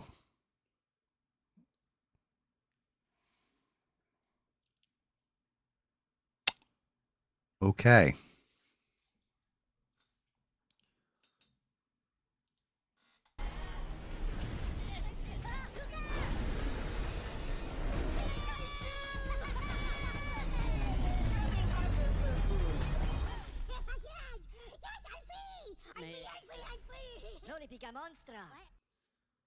Great. So we're going to get a Cthulhu who speaks gibberishes and is a midget too. And it's fantastic. Yeah, you called it. Like, that's just it. There is this thing with the power of your mind. You can push through more than you realize, but you have to want it bad enough. You can fight through things that you wouldn't believe. Like, humans pull stuff that nobody can believe when their mind goes a certain way. And stuff like beating cancer, like, there's all kinds of weird shit. Hey, teeny tiny Bobby! Stop manhandling me, you big weirdo! Whoa, whoa, whoa. So you need monsters for your movie. I know the scariest monsters. Don't be scared though, they're such good guys. Just try not to look too delicious. What? Okay, so I can say this about this that I'm watching right here. If I were a little kid, I'd still hate this, but I would definitely find it entertaining. Like, I'd have to be like maybe 4 or 5. I might find this funny. Be like, oh, that's so funny, you know, like, it's cute and all this. I'm sure there are parents out there that are like, oh yeah, you know, like, there's a little bit of adult humor, not over the top adult humor, but there's definitely some adult humor here that parents could take a kid to see and not feel like they want to shoot themselves in the head.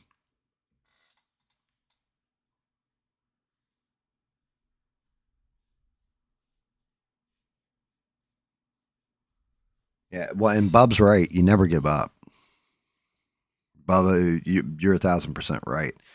That should be rule number 1. There's times where you want to. It's fine to get your ass kicked by life, lay on the deck for a minute and catch your breath, but get back up and fight back. Don't ever just give up. Like, there's always a fight for the next one, fight for the next one, fight for the next one. You come to a point where you get tired of fighting and you don't want to fight anymore. Fight a little bit more. That's actually true, Bub. You never want to give up. You never just want to, yeah, I give up. I completely surrender. Unless you got some kind of clever plan to turn it all around and just, like, you know, destroy everything, everybody that, you know, harmed you.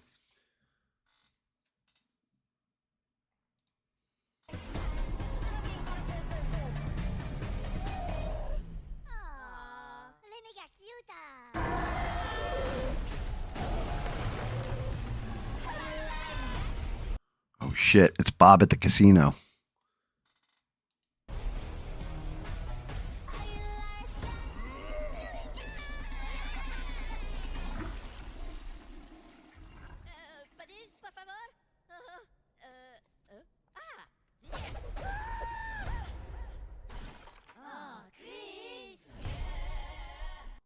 Okay. So that one's, like I said, for kids, I can see it. Looks like a fun one. And I'm guessing this is the last. Well, actually, there's one more trailer too. I got to see if he has it on here. I'm sure he does. Oh, let me mute this.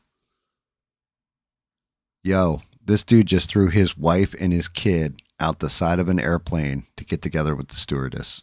Like, what are we doing here?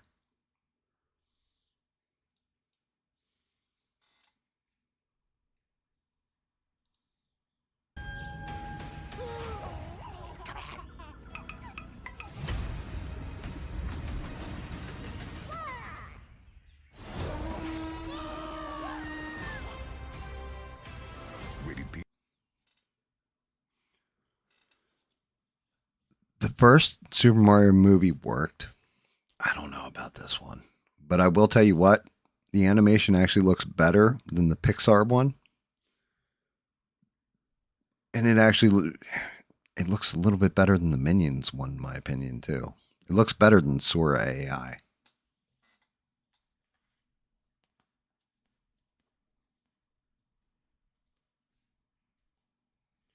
So, I mean, not excited for this movie.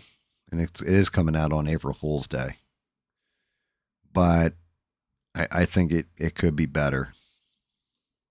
PG. The great battle of my life draws near. Let's go. See, this should probably be the video games that Nintendo is making right now. If I'm to be honest, this is what their graphics and stuff should be at this point, but it's not. Stay close.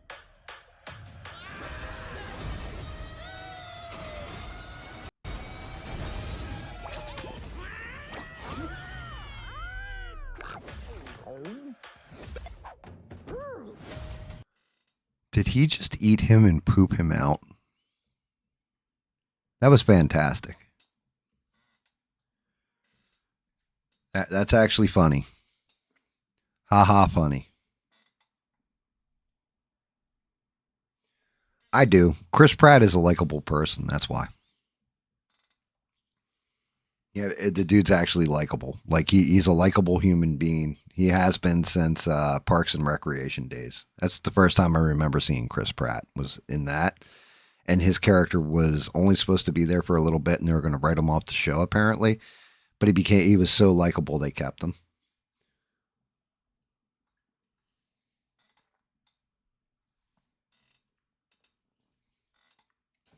But yeah, I can honestly say Chris Pratt, he's just a likable dude. Like he really is.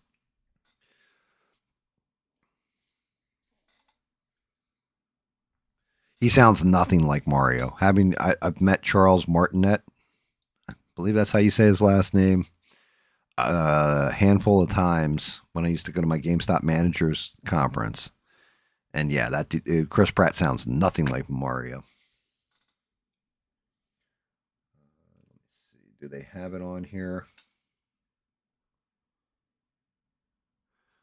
They got the Death Whistle one on here from season. Here it is. I watched this one the other day, and I got thoughts on this. We'll fly you to Asia. We'll fly you to Paris. I bet you want to get toned with Tai Chi. Just walk.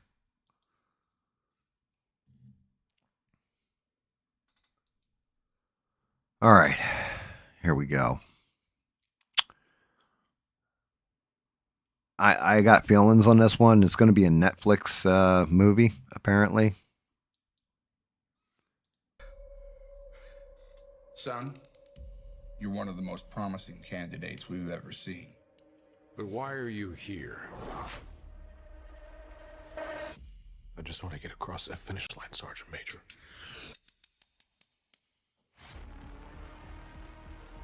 Rangers are the spearhead of the United States Army. Do you understand me, soldier? Yes, sir.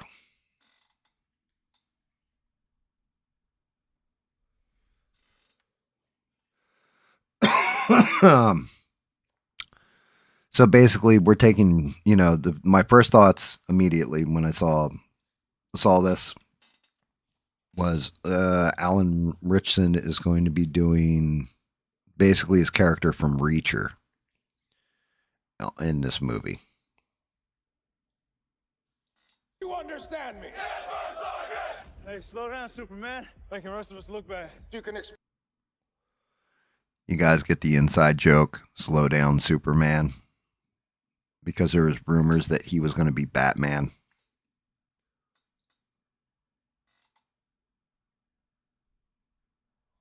Yep, and then that's kind of where I thought they were going with it, Perry, if I'm to be honest. It's like Call of Duty, right?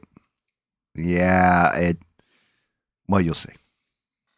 expect your emotional, physical, and mental strength to be pushed to the limit. Keep your eyes open. It's coming, it's going haywire. What the hell is that?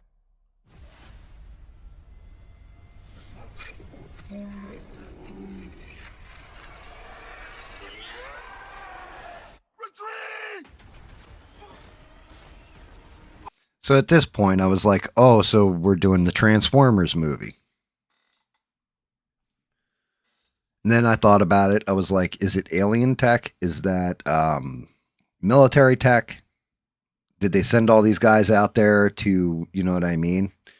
To basically find this thing? And is that what the movie's going to be? Is them going out there to find it? But it's really a test where they're testing them to see if they can beat the machine.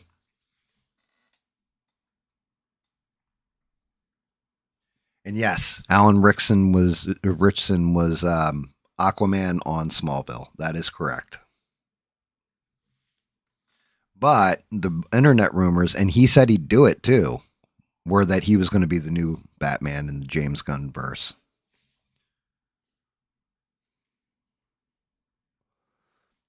Yeah. Yeah, I mean, I could see him being Batman if Henry Cavill was Superman again. It would be a good pairing.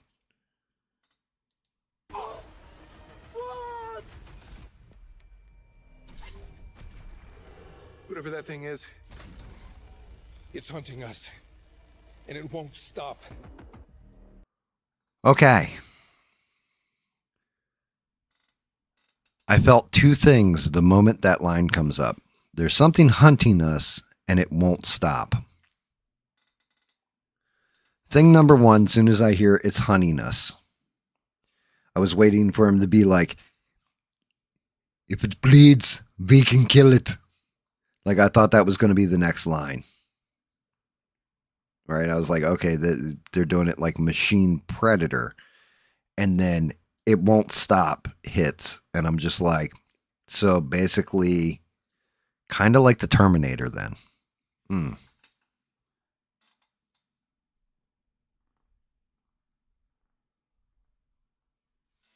Yeah. So I'm like, they're going to do it where it's Predator, Terminator, but if I were to write a twist in the movie, it turns out that it's not alien tech. It's actually, well, maybe it is alien tech, but the military has a hold of it. They release this damn thing and then send their Rangers team, the best of the best, up against it to see how it does in combat. I was like, that kind of could be an interesting plot line. And it could be an interesting little sci-fi war movie. You know what I mean?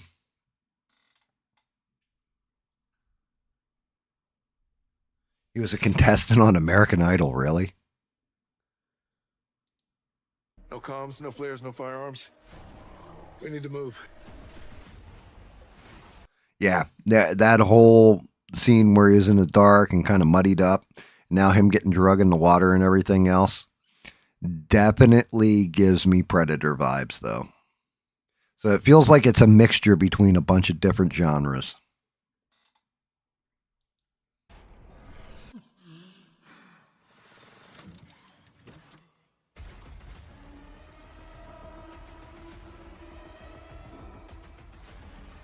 It's not about us anymore.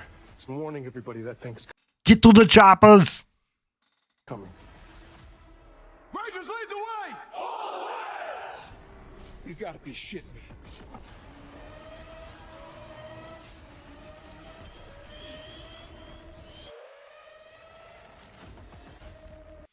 Right there. That whole scene at the end. This. Right? And then him with that. I actually, if he fires that damn thing off and doesn't, burn the shit out of his entire back from the back blast from this rocket launcher right here. Because it's kind of, is that a grenade launcher? I think is it a grenade launcher? Is it a rocket launcher? If it's a rocket launcher and he's firing that damn thing at that close range with that shit in his back, it would set him on fire. Just the blast from the rocket taking off would set him on fire. Grenade launcher, a little different. To me, I feel like I just watched the end of that movie. That thing's going to be just about to blast him like that, and he fires the rocket, and it goes right into the middle of that energy beam, and kaboom, blows it up. And like everybody else dies except for him and one other dude on the team or something like that.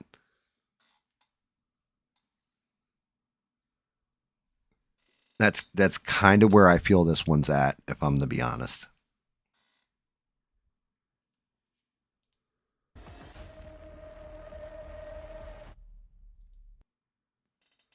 Also, shout out to Kino Check. Shout out to Netflix. Kino Check, thank you very much.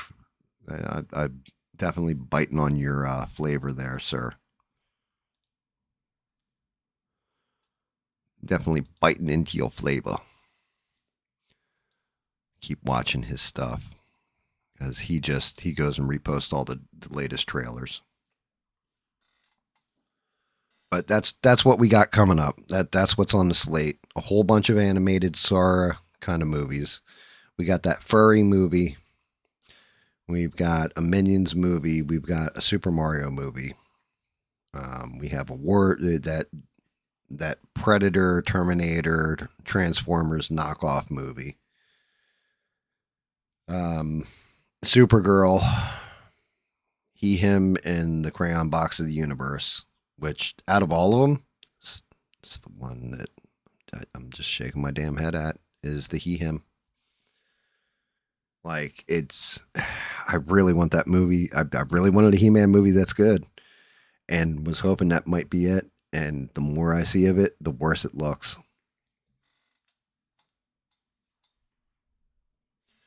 The more I'm seeing of that movie, I don't know. Is it just me? I don't think it is. Matter of fact, I know it isn't. Because some of the comments I got on the video when I was doing the breakdown of the trailer, when I posted it as its own video, and people, like, I got like a bunch of views. And a lot of the comments were saying the same thing. Like, yeah, I want this to be good, but it's probably going to be a woke pile of shit. Where they're going to, do Hollywood with it. That's the best way of saying it. I'm tired of saying woke.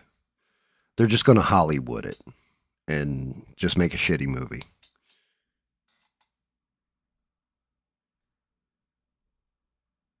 Looks like a political statement. Yeah, I mean,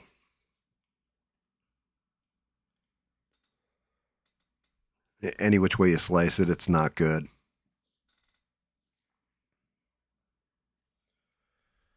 It's unfortunate. It's unfortunate. In the meantime, I'm rewatching The Wire. Like, I've been watching The Wire lately. God, like, that show's still amazing. Like, it still holds up today. Why can't you guys produce stuff like this? Like, yeah, you rehash, reboot, do all this other crap. Why can't you do something like that? Oh, yeah. I gotta bust down one of my storage cases for this guy. I got the rest of his parts printing. I didn't even say who it was because I think my wife's within earshot, so I don't want her hearing because it's for her.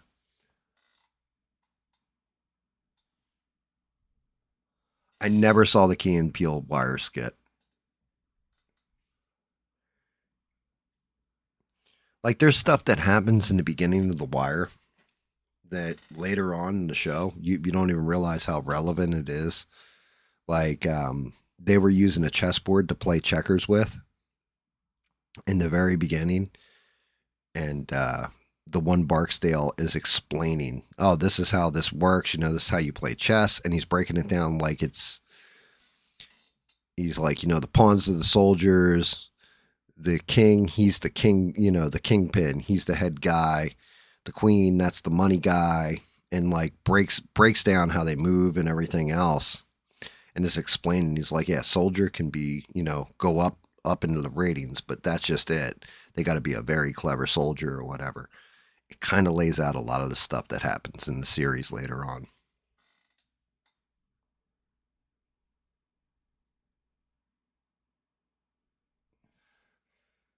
Watched off longer. You know what? Give dude credit Frank Langella, I think is that his name? Frank Langella played Skeletor in that movie. The movie was crap, but the way he did Skeletor and the way they did the face makeup for Skeletor in that movie was actually kind of neat. It was different than the comics and everything else, or, well, comics, cartoons, figures, and everything. But the way they did it here, it just looks like CG. Like, they should have done practical effects for Skeletor and then done CG on top of it. Would have looked so much better, but you can just tell that shit's like completely green screened in. It doesn't look good. Like, doesn't convince the eye.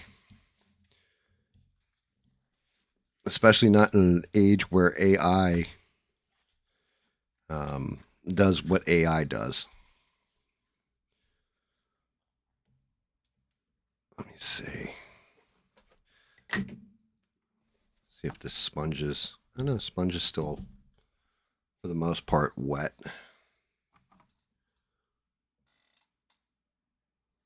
Damn, I gotta reach over and grab the water. Give me 1 second.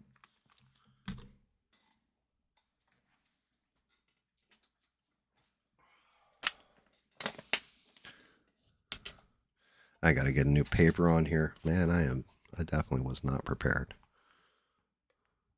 So what's going on with the footballs?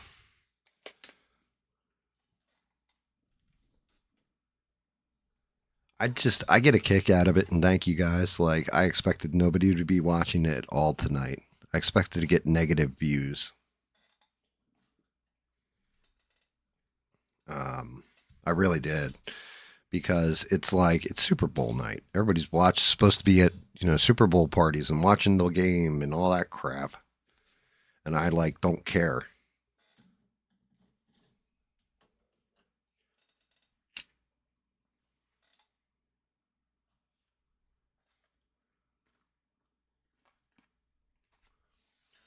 Have a good night, Stranded. Thank you for everything. You have yourself one of them there good uns, as Rogue Leaf would say.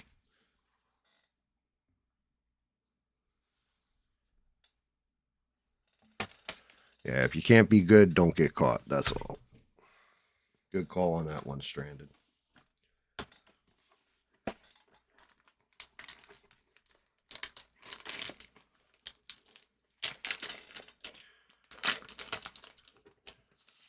So, if they're doing He-Man, like I said, I'm thinking Thundercats isn't far off.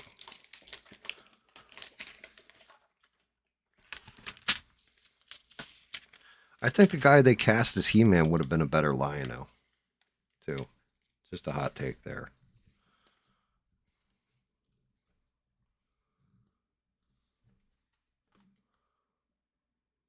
Get the wet palette actually wet.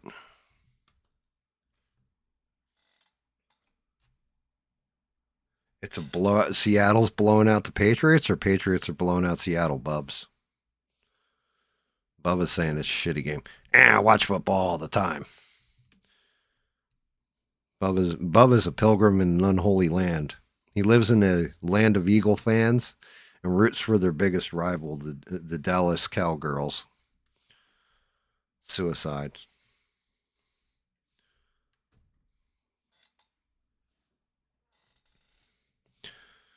All right, so one of those things I think I'm going to address right off the rip. The skin tone on him does not look terrible.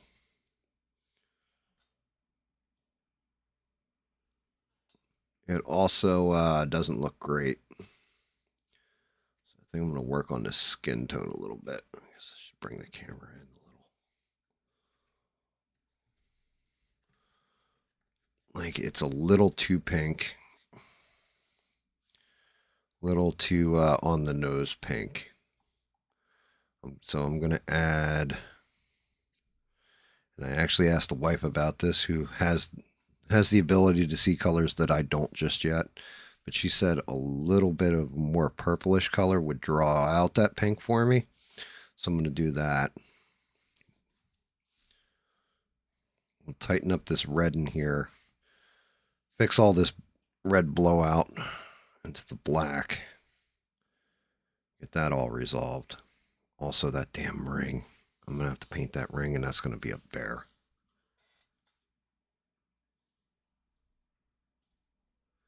Yeah, they're making a blowout movie.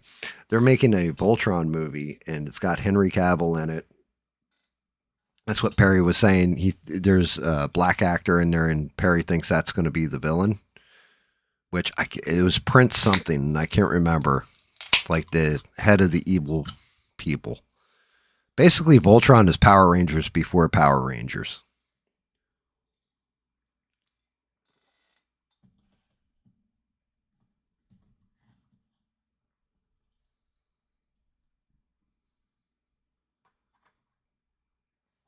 Yeah, it's the best way I can put it. Voltron's Power Rangers before Power Rangers, because you even had like the evil witch.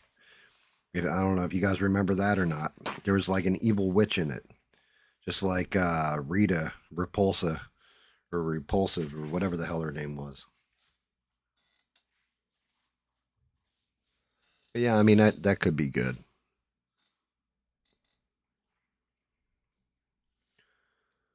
But we like I said, I think they're starting to wake up a little bit when it comes to movies and stuff, but they're not quite back where they need to be yet.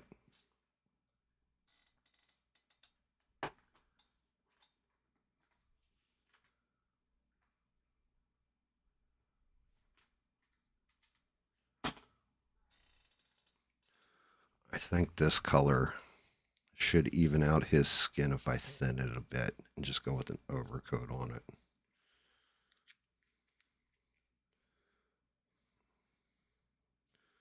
I think it's dark enough to kind of blend it out a little bit. Get it super thin on there. Should be able to pull the pigment out of it.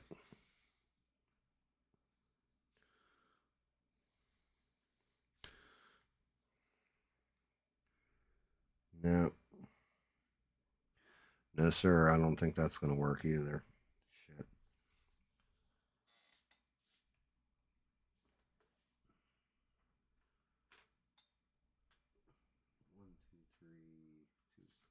Do I have one of these over there? I think I do. Yep, I already have one out.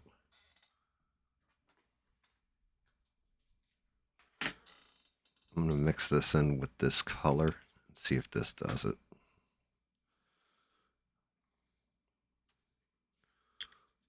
Just a dab will do you. We're going to see if we can't pull this red and blue out of it. Get the skin tone I'm looking for.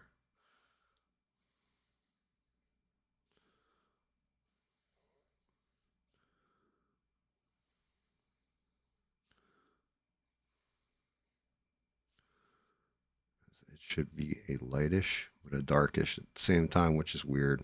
But I got to pull the reds. Keep a little bit of that undertoning blue.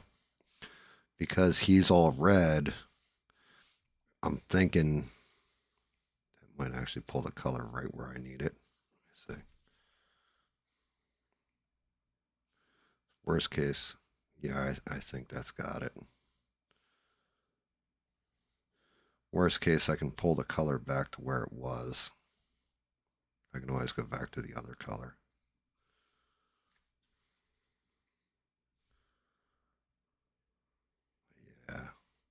Yeah, there we go. I know it probably doesn't look like much on camera, but it's like a little difference in the hue of the paint, and that fixes so much. I just got to go thin in spots though, because I don't want to just coat the damn thing.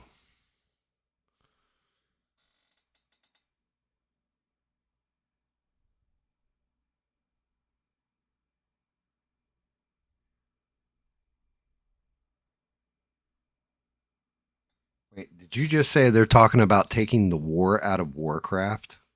Is that a real thing, Eugene?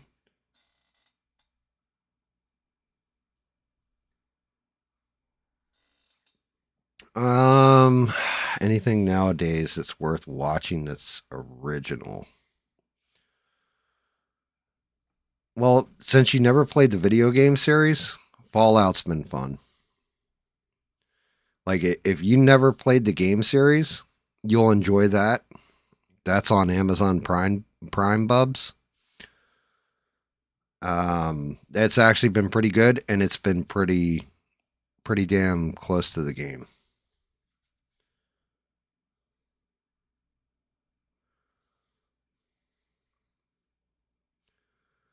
Like, they take a lot of lore from the game. There's a lot of love given there. They've introduced monsters from the game, stuff like that. Played a little fast and loose with some shit, but if you never played the game, most normal people would think that's really good. Netflix, I always recommend it to people. The One Piece series that was on Netflix, the season 1 of that was pretty good. That came out like 3 years ago or something, but season 2 is coming up, so if you got to play catch up with it, it's a fun little world to visit.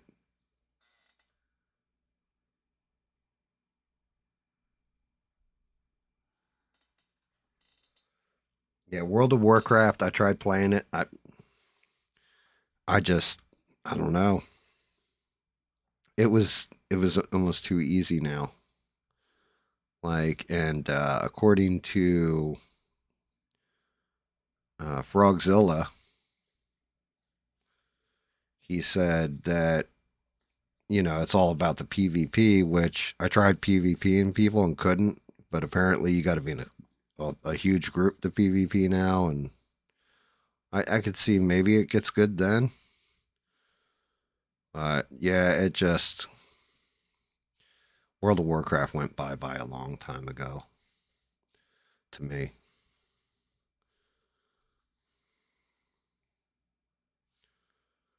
And unfortunately, again, when I'm rewatching The Wire for like the 6th time or something, I'll rewatch The Wire. Then I'll probably watch The Expanse again. I love the damn Expanse. The Expanse is probably the best show in a long time, in my opinion, as far as sci-fi genre. Probably Battlestar Galactica, the remake before that.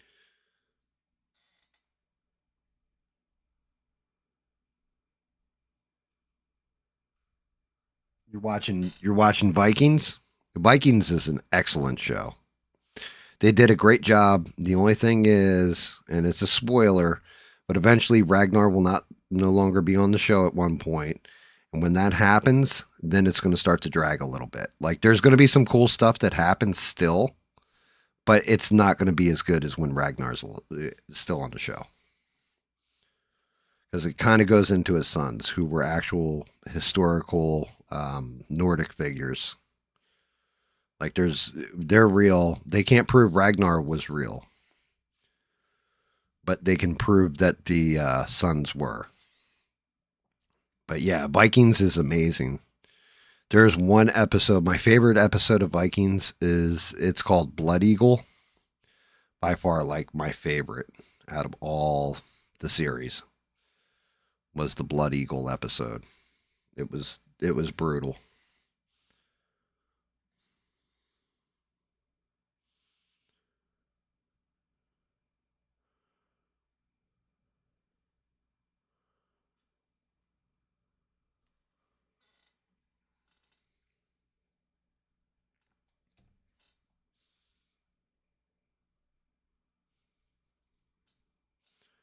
Yeah, that little purple undertone really is working. Gotta thank my wife. She wasn't wrong. She never steers me wrong. That's what happens, guys. If you're truly a smart man, marry a woman that's smarter than you. Not more clever, but smarter.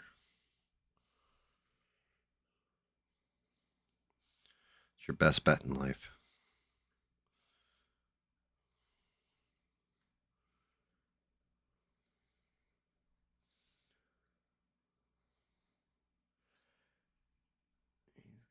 Whole little row of teeth.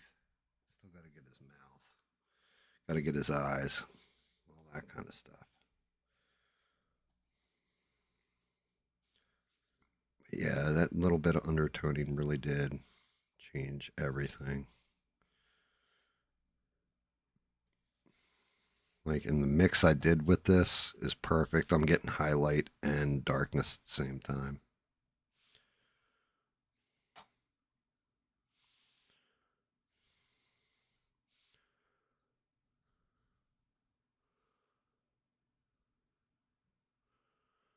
Fix like this red that's just popping through from the lantern overspray.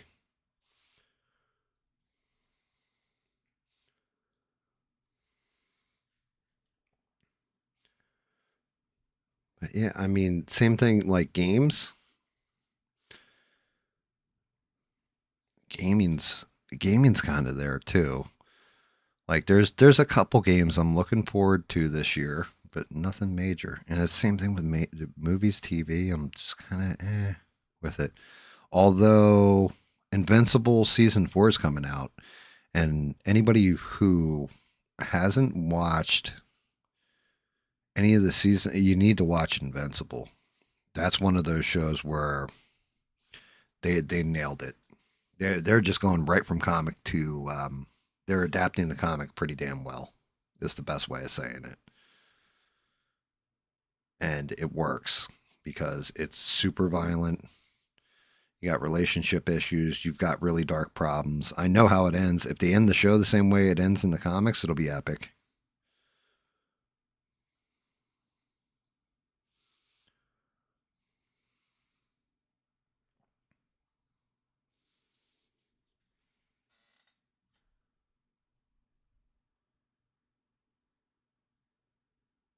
Oh, you saw it. What's up, Rebel? How are you, brother? Good to see you. Anything going on?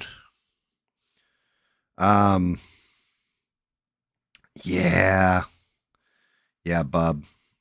Blood Eagle episode is my favorite episode by far. Like, it's that episode, and then there's another episode, and I don't want to give it away because I think you're just starting to watch Vikings. So if I told you what episode it is, you'd be like, oh, well, thanks, dude. You just kind of ruined that whole moment for me. But when Ragnar starts talking about the little piggies will groan and the old man will pay, like, yeah, that episode, like the episode, and it involves a blood eagle. But it's awesome the way it's done. Blood eagling somebody. Still like one of my favorite, like, I gotta say it's a toss up between, like, you know, when it comes to old school people getting jacked up by something, the blood eagle's crazy because you're cutting through somebody's ribs on their back, pulling their lungs out through their back, flipping them over their shoulders so that they suffocate. And the entire time they're not, if you scream out, you don't go to Valhalla. So you want to talk about, like, holy shit, what a bunch of pain. The other one I always loved was, it's an old, and supposedly a real story, but there was a guy out in the Pine Barrens way back in the settler days in the Pine Barrens of New Jersey, and he used to call him the Pine Bender. And he would bend two, like, supple pine trees down from different directions into a center point, tie them off, and then tie your arm and your left arm, your left leg to one of the pine trees, and then tie your right arm, right leg to the other pine tree, and then cut the line that was holding them down. So the pine trees would snap back into position and just tear you right the hell in half, or tear like one half of you off. I always love that too. I was like, damn, what a hell of a way to take somebody out.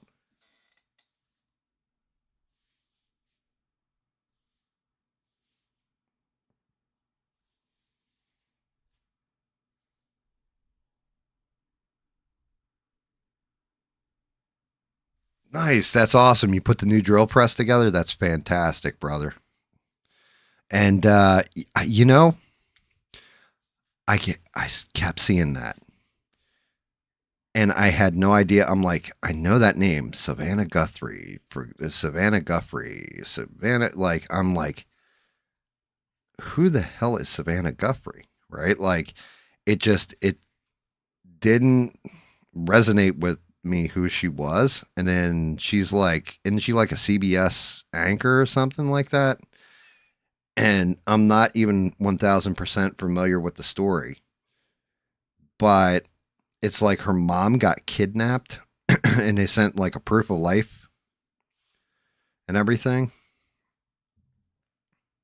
The only thing I've really seen on it was Megyn Kelly had said something like, and I saw like a short video of it, and Megyn Kelly showed like Savannah Guthrie or Guthrie or whatever the hell her name is, reading off a statement. And it was almost identical to the statement from Silence of the Lambs when Buffalo Bill came and, you know, took the one girl and put her in the pit. It puts the lotion on its skin or it gets those again. No more horses. But she was showing it. She's like, talk to her. She's kind and gentle. Talk to her. You'll see what I mean. That's the only thing I've really seen on it. So I have no idea what the deal is with it. But from an outsider looking in, I'm going to say it was probably the husband has already, it's some kind of publicity stunt, or the husband was involved in it in one way, shape. It's always the spouse that does it usually in that kind of stuff.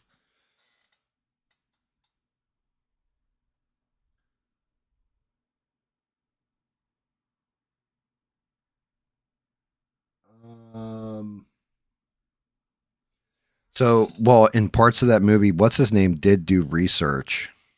Oh God, why can't I remember his name? The author. Was it Harris? Was that his name? He did a lot of research on talking to FBI and all that when he was putting it together. And I don't mean the movie, like the books. Like, because he did Red Dragon before that.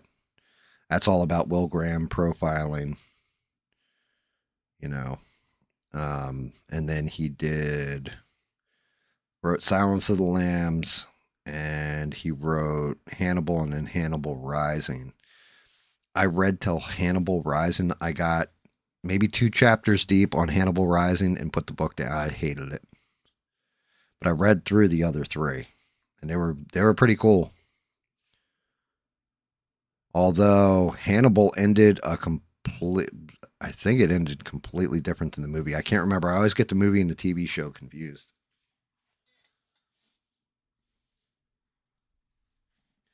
I don't think it's an illegal. I think that would be too...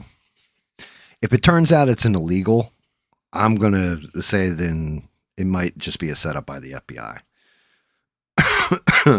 Like, I'm going to say it's a Gretchen Whitmer kidnapping kind of shit. You know what I mean? Like, I don't know about that. Just something about it doesn't feel right. But I do think it's somebody in the family, and I think Bubba's right. I don't think that woman's coming home. I think she might be toast. I think she's already like, unless it is the husband that's in on it.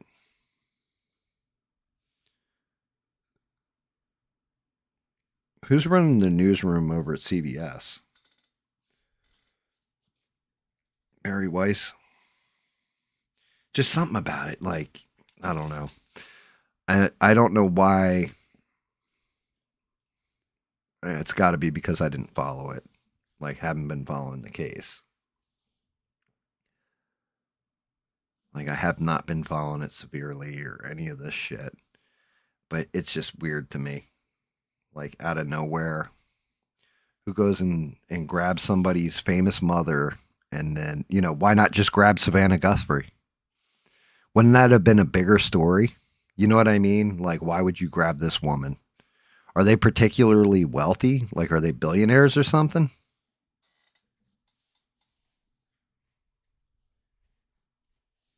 Bob says, she's not coming home. I'm 3 beers deep, Bob. I've been watching the Super Bowl, and she's not coming home. She's done for. Bob has spoken. What is going on, Bob? How are you, brother?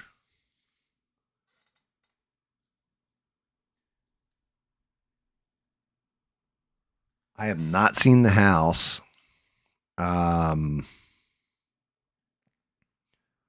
But what doesn't, like I said, that's the part that people get kidnapped and all that. If she's worth 40 million, right? Still, why would you go like taking somebody's, I mean, dark is, got to think in darkness here, but if you're going to extract money from somebody, you take their significant other, not their mom, right? Because especially she's an older woman, like she's old. You take their kid, you take their husband, something like that. If they're trying to get it, actually, to tell you the truth, you would kidnap Savannah Guthrie herself, and you would do that because then you get the husband to pay out. I don't even know if she's married. Is she married or is she a lesbian? Like, I'm not even joking when I say that, because usually that's what you got in the news a lot of times, is they're married or they're lesbians. Now, you can have single girls too, but not at her age. Usually they're married by then.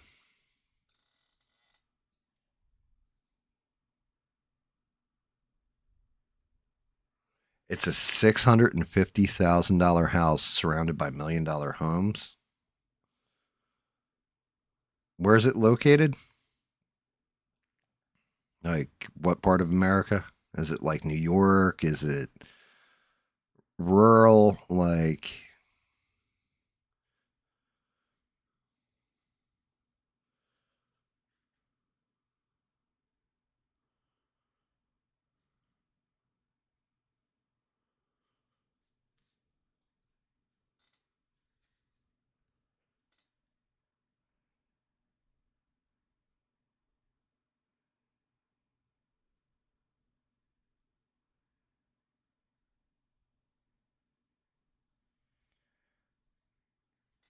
yeah, I figured Trump would have been hitting Iran tonight too, by the way. Kind of where I fell on it, because then the Super Bowl, everybody watching the Super Bowl would have pulled away from it. I got these side stripes here. I don't even know if you guys can see. Yeah, you can see them. I got those little side stripes I got to do too. I think that's in red. So once I bust out the reds, I'll have to hit that.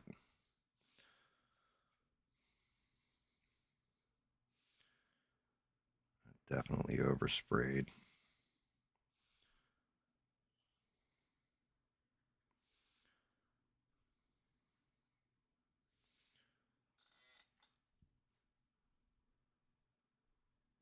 Tucson, Arizona? In the desert?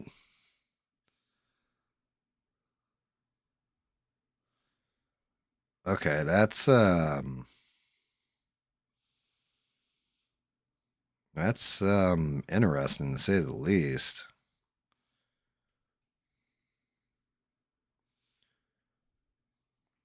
Cartel, maybe? I mean, it can't just be some, well, there are dumb people that are like meth heads that have pulled off capers before, but it's very rare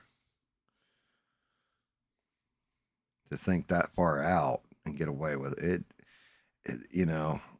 That really makes it really makes me think it is something to do with the family. Like, the family did it. The husband did it. She's already dead, and he's just playing the shit off. Something like this. I mean, I'm speculating because I don't know all the ins and outs of it and haven't been following it. But to me, that's kind of what that's, because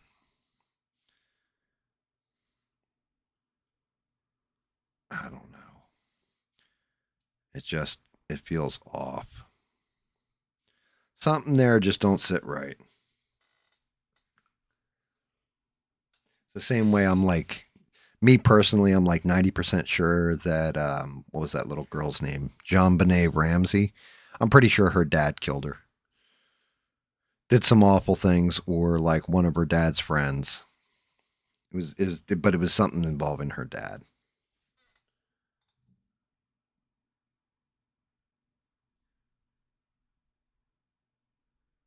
She is married, and her sister's a broke lefty writer.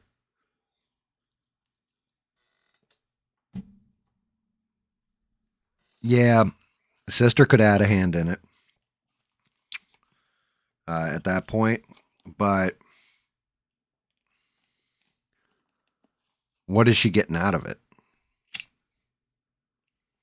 Like, how much was the ransom? That's the best way of saying it. What was the ransom for? Millions? Couple $100,000? Then again, this fucking FBI sucks and has sucked. But I was going to say, well, the FBI would have already nailed out who it was by now if it was a family member. And just remember, this is the same FBI that still thinks Epstein A killed himself. And there was no files and nobody to prosecute in the files.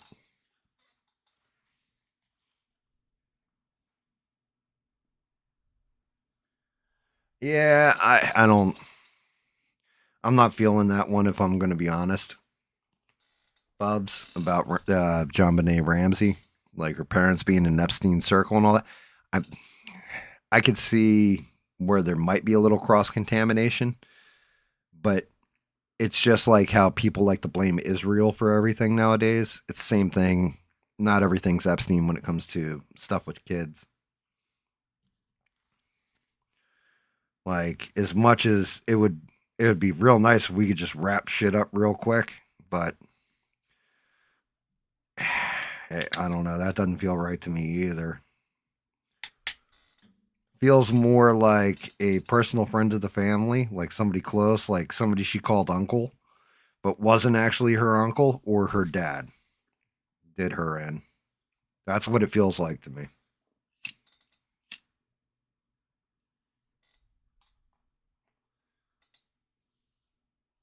I can tell you one that they're not going after. I mean, that's just my personal opinion. You might be right. Maybe it is Epstein. Who knows?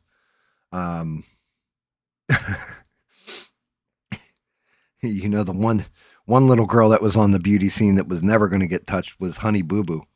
She was safe in any room she was in.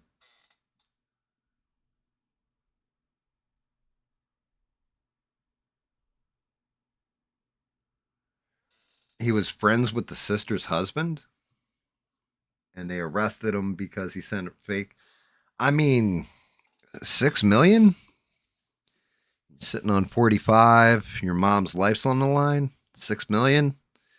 Yeah, I mean, yeah, I'd cough. I would definitely cough. I would make sure the drop was somewhere ahead of time where I could get visual on it and everything else. There's definitely been cases like that where they've sent proof of life and then executed the person right after they sent the proof of life, because it's like, well, now they know you were alive up until this date. They got the money and they ran and they got caught. Definitely seen shit like that go down. But yeah, that's a little interesting. If it was the husband's friend who was sending like bullshit ransom notes, that might be worth looking into. That would definitely paint that part of the family in a negative light.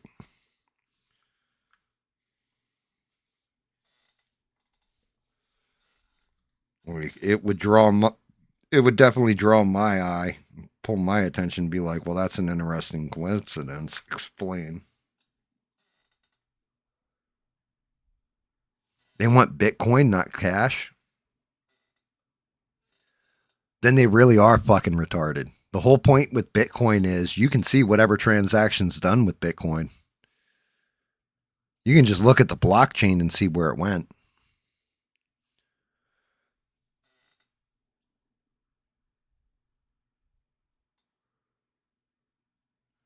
Epstein was the middleman. So, went over this, I don't know, a show or two ago, Bubs. What I think with Epstein was the middleman between deals, and the people he was making deals between, like who he is middlemaning for, was different countries, intelligence agencies, stuff like this. And because he was doing it for high-level people, being the middleman, they let him do whatever the hell he wanted. And he got more and more depraved. Like, he may have just been like, I want to do this with an underage girl or what have you. And it just, because he could get away with everything, he just indulged his depraved cravings, so to speak. Like, the more and more he got away with stuff, or was allowed to get away with stuff, he was like, oh, you know what? Why stop here? Why not, eat a little human flesh? Why not sacrifice children? Why not, do this? It's not like I'm going to jail. I can get away with whatever I want. And just got into that mindset and became like all powerful in his head. And to be honest with you, at this point, he wasn't wrong to think that way. Because he is getting away with a whole bunch of stuff. We may think he's a scumbag and evil and all this, but it only, in the end, he really did get away. Like, death was the easy way out. Even if he did kill himself, he took the easy way out.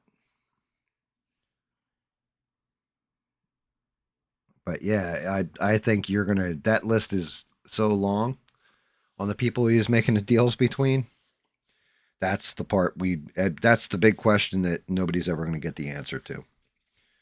I think we're getting it in part, and we can, if you read between the lines, but reality is they're going to keep that from us.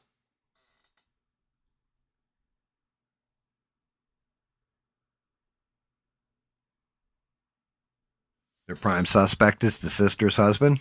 That makes sense.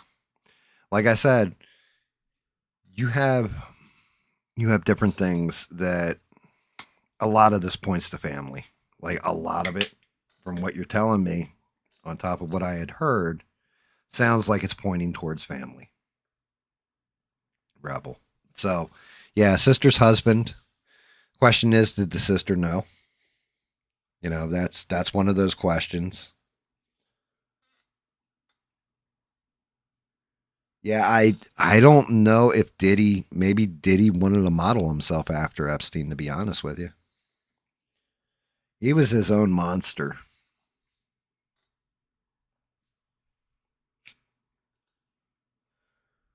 The whole thing is, we worry about the Diddys, the Epsteins, and all this kind of stuff because they're bigger players. And it shows us the class divide. It shows us two-tiered justice system, all that kind of crap, right? It shows us the evil of the elite. Nobody ever pays attention to the smaller ones. Like, you have a lot of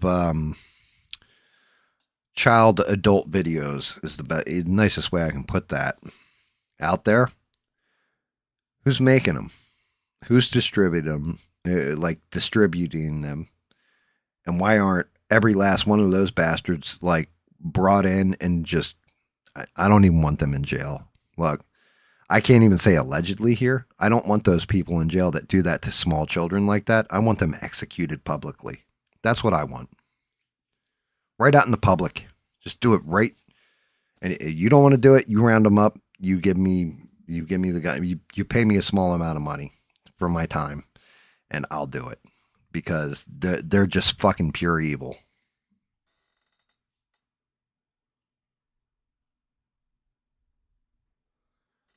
So you think the sister was involved, Reb? What makes you think the sister was involved? You think she's just like, the whole thing is, we'll know. Well, trying to think of the best way of phrasing this.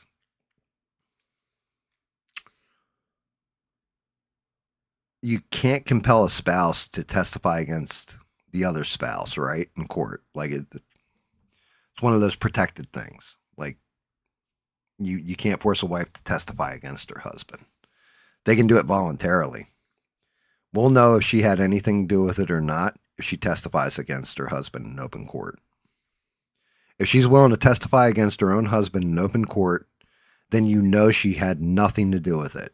If she refuses to testify against her husband and it turns out to be the husband, is the way I really should have started that off.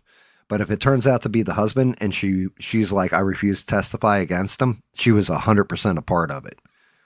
If she's willing to testify against him, then yeah, because I know just most people, if the husband, you and your wife or whatever, were in it together to take out like the wife's mother, then you would kind of like want to cover your own ass at that point, especially if you're nailed. But if you had no idea what was going on, somebody kidnaps your mother, you're going to want them like behind bars too. Doesn't matter how much you love them. You know what I mean? There is limits.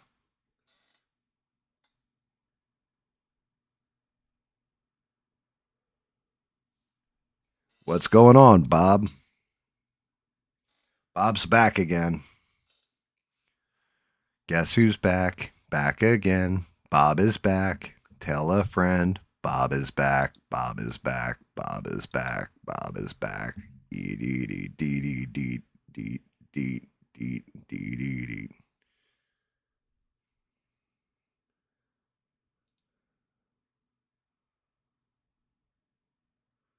Where yeah, I do have Discord up. Oh, okay, Bob. I thought Bob was in Discord for some damn reason.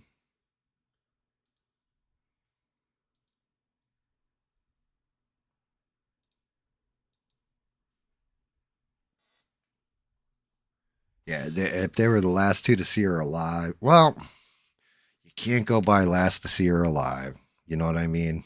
That can be a double-edged sword. It does put a little bit bigger spotlight on you. Like, well, you're the last one to see her alive.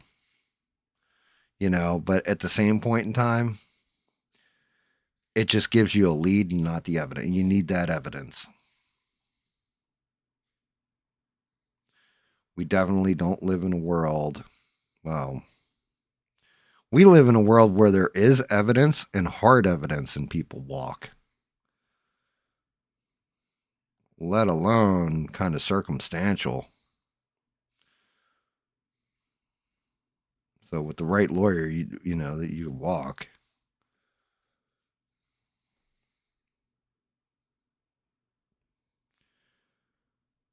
And I could definitely see that being the case. Stuff like that happens just way, way too much.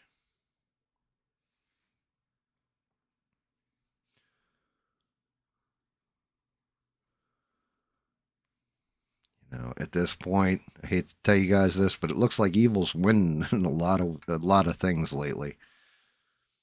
There's definitely some evil winning in this world, and I'm none too happy about that. Personally, I want the good guys to win a round or two.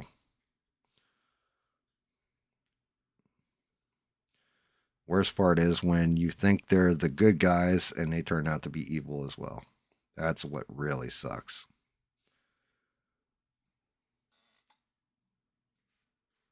Holy shit, dude. What is up with that? I've been painting this whole flipping time and the camera hasn't been picking up again.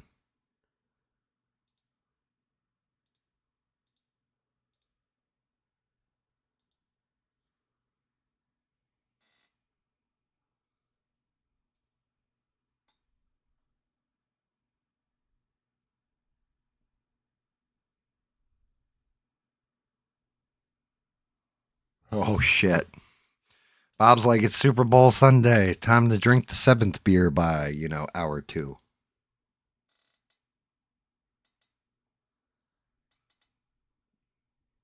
I was going to say it's only 10:30. I didn't figure. I figured you might be like 3 deep. I forgot about Super Bowl. If you're watching Super Bowl, then yeah, that'll do it.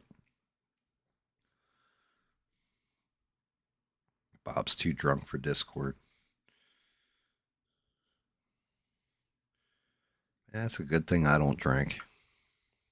I know the content I would make if I was still drinking. It would not be good content.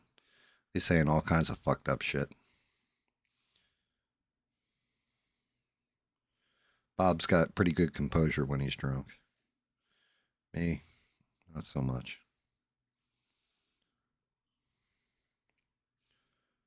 Which is why I stopped drinking.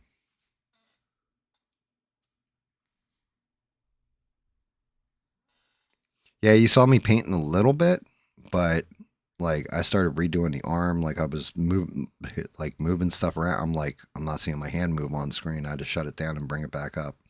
Like I must have caught it right after the camera froze, Eugene.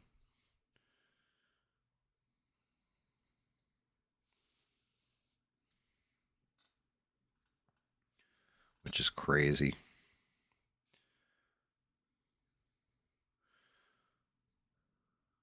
I'm just hoping one of the big things with the new printer in particular is I have to sand it a bit, and I also the primer, I got to get a different type of primer. I can't just airbrush primer well, I can, but you're going to see lines all through it. So I have to get automotive primer filler on the lines on the new printer, which the filament is actually way cheaper than the resin though. Resin's like 20 something bucks a bottle for like a kilogram of it. And the resin is like $13 a roll. And you use way less of the PLA, the filament, than you do the resin when you're printing. And you get bigger prints.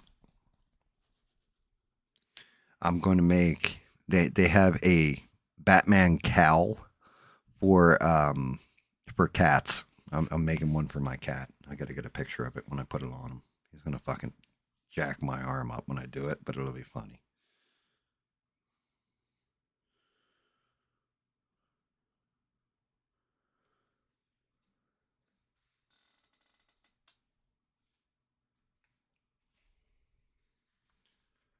Go in there and tighten up my reds too.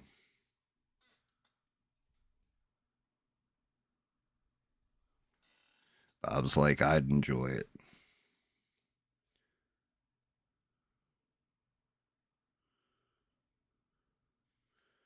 Yeah, so what's the deadline? Either pay the ransom or else, the old lady loses a kidney? Like what happens here?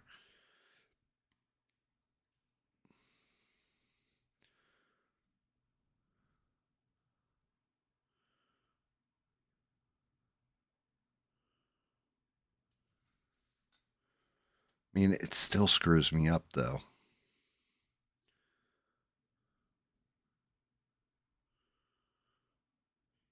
We've seen so many damn movie plots about ransom, all that kind of stuff. That you would think people would be smart with ransom and taking high, like that kind of stuff. Like with how they negotiate, how they're going to track it. Nowadays, I don't even know how the hell you pull off a ransom, to be honest with you. You've got cameras everywhere. So how do you not nail out somebody who's pulling some shadiness? Seems like, to me anyway, I could be a complete fucking idiot, and I am. But just the same, it seems to me you'd be able to pick up somebody disappearing.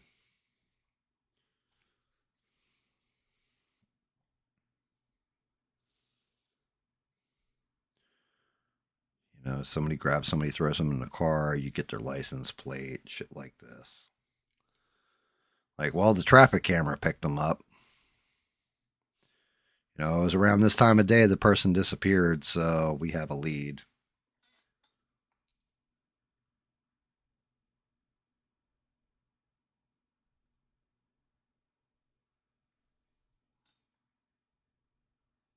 No, the PLA, Oh, let me address Rebel first. Reb said they are going to pay it. So, okay.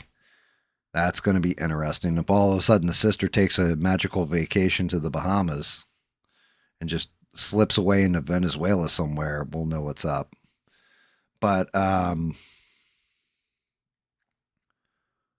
yeah, Eugene, the PLA. So I've told you before, like the resin holds its shape better and looks better, right? It gets those real fine details in, like, see, you can see the ring on his hand. I still have to paint it in, but you can actually see the ring on the hand and everything else. The PLA, even though it's a full piece, like, okay, so to do this base, I had to cut the base in half. You can still see the cut line. And I also had to hollow out the whole bottom of the base because the weight on it. This thing, solid all the way through, the detail isn't as sharp. Right? Like you can still see the detail in there. It's just not as sharp as like the resin. And you get stuff like this. Like this should be a smooth finish. Now I'm not too worried about it because it's actually the figure's sitting here. So it's going to be over top of this. Matter of fact, I might even have to drill that out a little bit for his other foot. But the figure's going to sit on this, right? It's rough. Because it can't do that fine detail. Like it kind of can, but kind of can't. And now granted, this is like my second print with the damn thing. And you can also kind of see how the lines in it to an extent. Let me see if I can get it in there. You can kind of see the layer lines in it a lot more, especially on stuff like here. So it works. And it's much nicer than it used to be. But the resin is really what you want for detail, all that kind of stuff. So I plan on using it more for the detail parts of a model. But where something was heavy before and I had to shrink the model down because it wouldn't hold on the plate, or it was simply too big and I had to print out like 10 different pieces, I can do it in one piece now on the other one.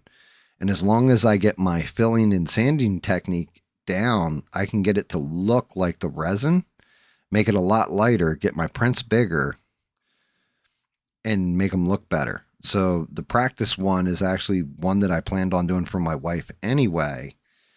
And half of it's going to be done using PLA.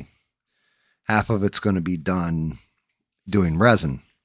The other thing is with the PLA to the wearable part of it, I can, this printer is huge, like not huge, like it takes up a full room or something, but it's big enough where I could print out like the Infinity Gauntlet for my hand and then print it all in one piece.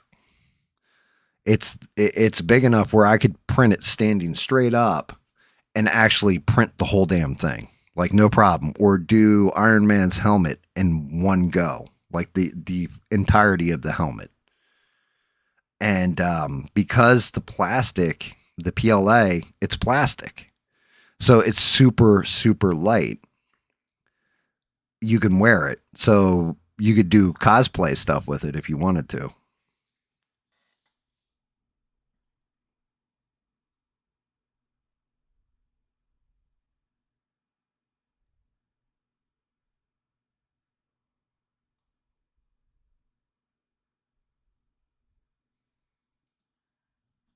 Wait, really, Rebel? So they didn't realize there was a camera on the roof? Oh my God.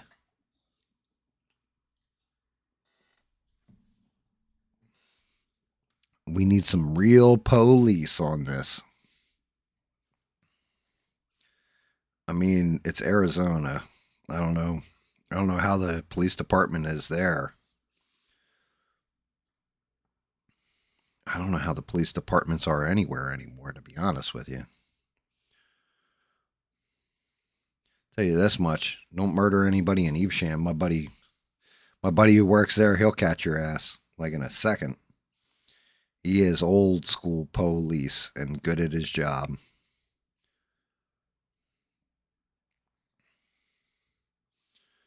But yeah, it's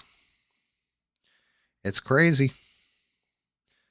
That's what happens. Like there's a point in time where before they started demonizing police, you had some really, really good cops that did the job because they actually wanted to keep people safe and all that kind of stuff. A lot of those guys retired.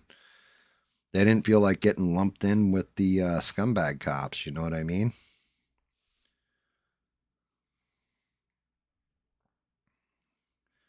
Just one of those things. We praise somebody for their stunning bravery for doing shit like, you know, cutting off their own dick. But when it comes to something like, hey, I've protected this neighborhood for 35 years and cut crime and murder and all this other evil shit down the entire time I've been here, they don't even get a gold watch. They might get a shot at the bar, you know, after they retire. They don't get rewarded.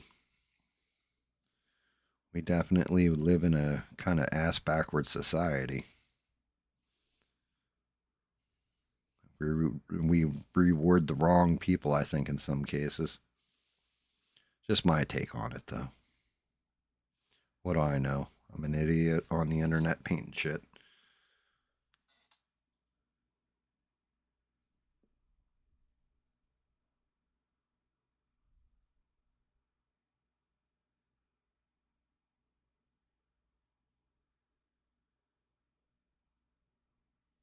No kidding. So there was an extra cam. Well, see, but that's one of those things. If you're a family member, how wouldn't you know about that? Right? Like that's one of those odd ones that might take a little heat off of the sister and her husband, because most old people, you have to set up those cameras from. Now, granted, there's, you know, you got enough money, you are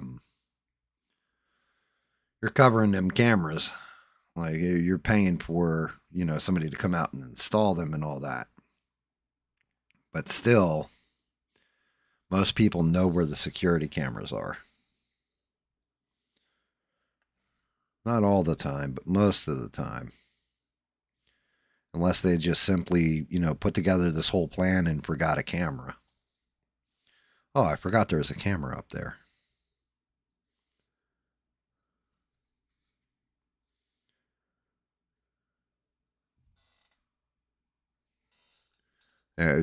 Well, Bob, you know, I'm sure there's plenty of DNA to be found. I know that she was on, like, I remember hearing somebody say that the mother's on like a blood thinner. If I'm not wrong, if I'm not mistaken. The only thing is, if it is the sister and her husband, you know, we're not even going to go with the sister. We'll just say it's just the husband. There's got to be somebody else in on it. And the reason I'm going to say that there has to be somebody else in on it is because if they do pay up the ransom and all that, and she comes back, the mother comes back alive,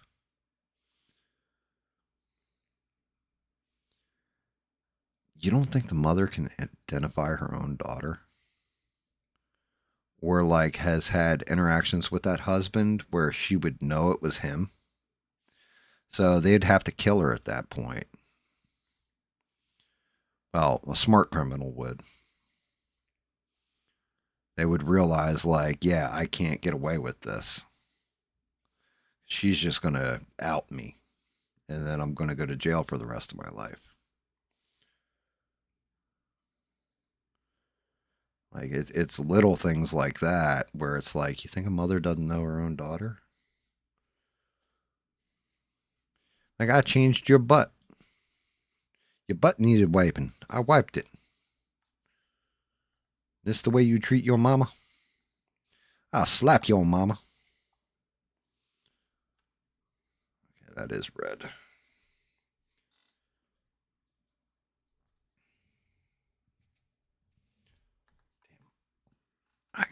shake bad today, guys. I must have slept on my neck funny.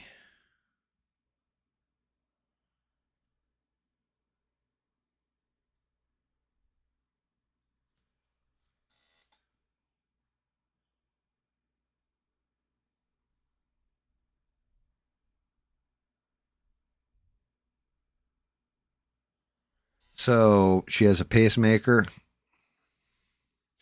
and she's on life-saving medicine. This may actually be a hoax. Well, if she comes back alive. That's a lot of stuff to personal insight that you need to know and prep for. So if you have the drugs on hand, those life-saving drugs on hand, and that's how you've kept her alive, like you magically had those drugs on hand, you had to do research, a lot of research.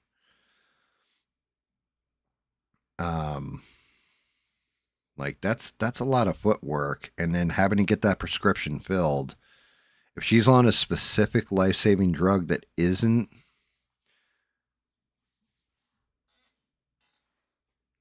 super common, I think if I were a Fed, one of the first things I would do is go to the local pharmacies, have them pull up people that have had that drug filled in a certain time period. Just where my brain goes to with that, and be like, okay, can you guys do me a favor? See when this was distributed. Any pharmacist worth his salt would know how to search the system to see how many times that drug went out. Because they track all that. They track how much, like if it's like an antibiotic or something, you're kind of screwed. But if it's something more specific, including generics, like that's the one thing you would have to eliminate. Like, can she get away with surviving off a generic? If she couldn't, well, now if they took her pills with her, if you grab somebody, how the hell are you going to know yeah, we got to take her pills or else she's going to die, unless you are close personal to them.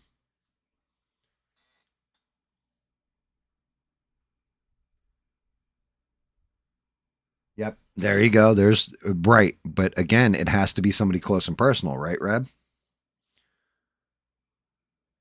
Like, how would you even know somebody was taking life-saving medication on a daily basis and have it on hand unless you either did, like you just said, stashed it, went and got it filled somehow. Like you can go to a shady doctor and get them to write you scripts for stuff you don't need. Hell, that's half the, at one point in time, that's half the opioid epidemic in America. We used to call them Dr. Feelgoods, and everybody had one. Every pharmacy I know has a Dr. Feelgood where they just, you go in, I get headaches and all this other, oh boy, you know what? That's clearly this, so we're going to give you Oxycontin for it. What do you say? How about this many? Cool, can you get that sent to the, 3 different pharmacies? Which is why you have to log people's driver's license now when they're picking up a controlled substance. Because then it goes into the database and every pharmacy can see it in that database. Like they all share information so that this way you can't get a prescription at like your local Walgreens, have it called into CVS, have it called into like whatever your supermarket pharmacy is. Down here it's Publix, but you get it called into these different pharmacies. Then you go pick up 3 prescriptions for the same drug to sell, like basically.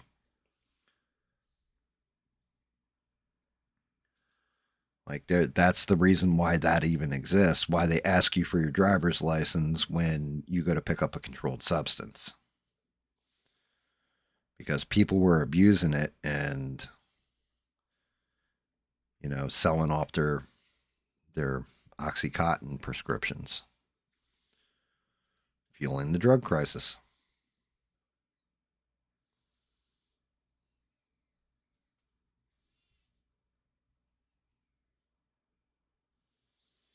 This is going to be all red back here.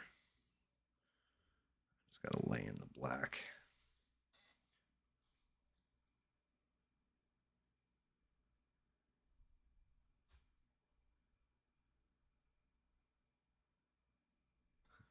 You need an ID to get meds, but not to vote. Yes, for controlled substances. Not for, hey, I need some penicillin, you know. That you don't really need you don't need ID for. But no, that's one of those legit things that I've definitely seen people get written up and fired for at Walgreens was if you gave out a controlled substance, didn't take somebody's ID and log it, that was not good because they have to log it and sign for it. So like Walgreens, you got to give them credit. They were just no bullshit with that stuff. But then again, I also think they're one of the ones who got hit the hardest when it came to lawsuits as far as the opioids because they distributed so many double scripts and all that kind of stuff because they weren't checking. So they made it like policy.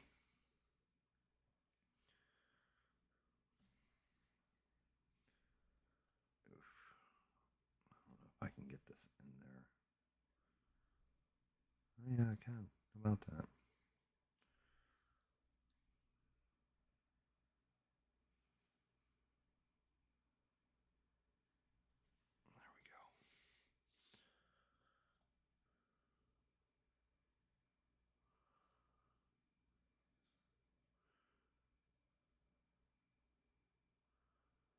Yeah, that's actual federal law though. It's not state law.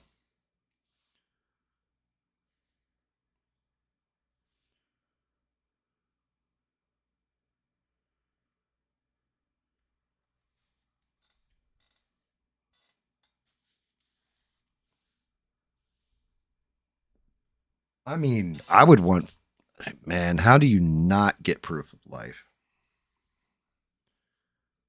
Like, that's one of those things where I demand proof of life. I need to know she's alive. How do you not ask for proof of life? They want Bitcoin. Like I said, you can track Bitcoin.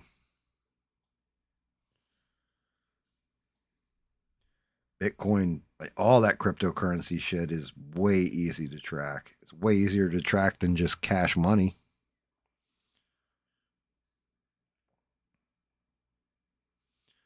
Which is interesting on its own. Kind of shows that somebody doesn't know how the cryptocurrency works. Because the blockchain maintains where that coin goes at all times. It's how you validate to make sure it's real.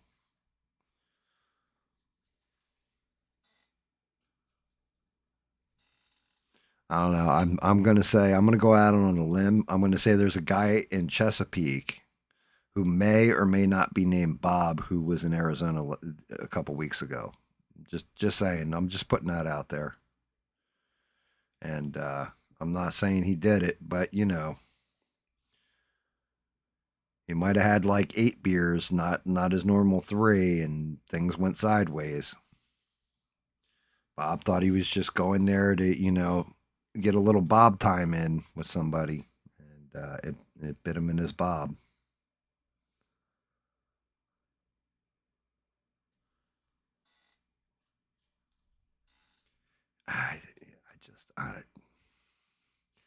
I don't know. My gut, everything in my gut screams like inside job. And yeah, Reb, 1,000% though, I agree.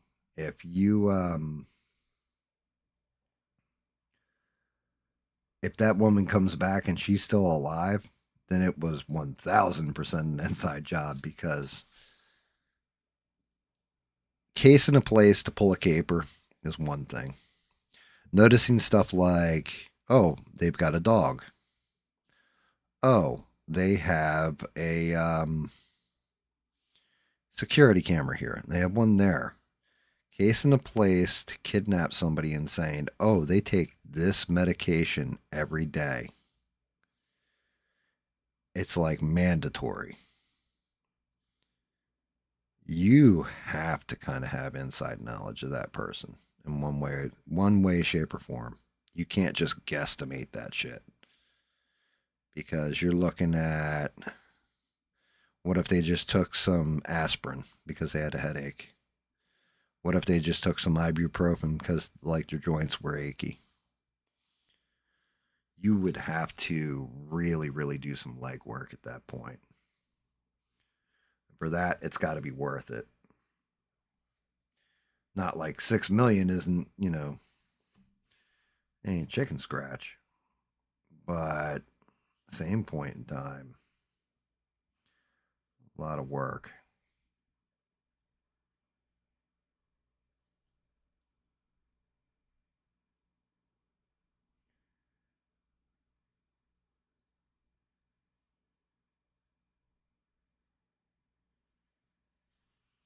I mean, it's the whole thing's kind of interesting. It's going to be interesting to see how it plays out.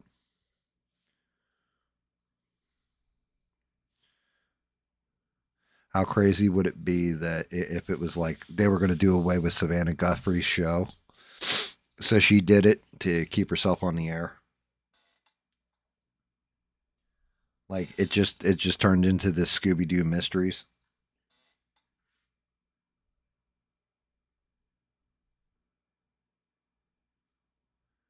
Bob did it. You would never know. You got to trust him on that one. Bob, you'd tell us by accident. Well, actually, I'd know right away. You know how I would know? And be like, oh, yeah, that was definitely Bob. Because all the security cameras would be intact, but they would be set at like a 6-foot height. And it would be like, yeah, all the cameras were intact, but we still didn't see the person on any kind of videotape. That's how I know it was you, Bob. You just walk right under those cameras. They never even saw you.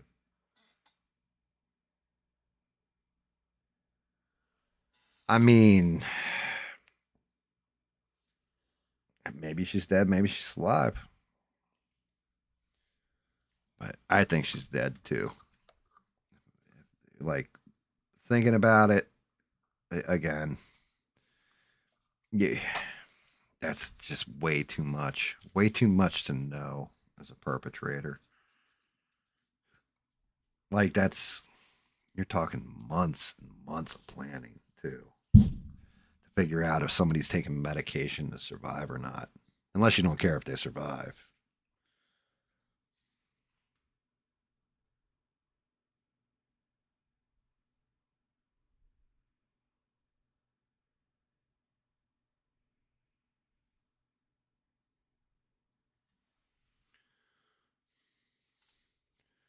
I mean, the worst part is, none of us said, like, well, I started to say, but up until you guys started informing me on it, it doesn't sound like the husband had anything to do with it. Imagine being that old and somebody kidnaps your wife. I don't know about you guys. I'd lose my shit.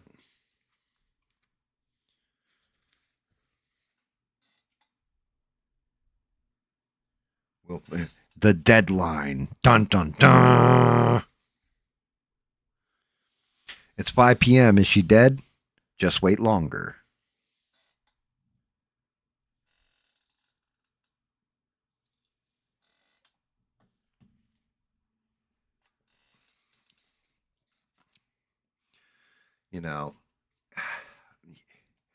Maybe it's got to be just me. Maybe it isn't just me. So, we live in a world where, you do something fucked up, somebody has a cell phone on you, and they capture the video. Right? Happens all the time. We watch this shit on a constant basis. I think that's why I always expect that they're going to show a cell phone video, and then my brain kicks back in and goes, "You're an idiot, GAM." And it's like, well, I know I'm an idiot, but why am I an idiot this time? And then my brain kicks in and goes, because you got shit like a guy climbing onto a roof, sniping the ear of a former president, and they didn't know till after like 10 shots went off where he was and to take him out. Or a kid gets up on a roof, no clear video of him really going up on that roof, maybe a couple stairwell cameras or whatever, but gets up there, sets up on a sniper post, takes out a political speaker, and is able to get off the roof and disassemble his gun, apparently, and all this other bullshit that they're saying. You know what I mean? Like, where's the actual video that somebody took of, like, oh shit, dude's on the roof, he's shooting, oh no, oh god, 2 minutes, like 30 seconds before it happened, a minute before it happened, like, yo, what's that dude doing up on the roof? Where's all that video? And that was a whole, like, couple thousand, like, what, a couple thousand people in that quad, and not one of them caught any video. I have a little bit too much faith in technology, I think.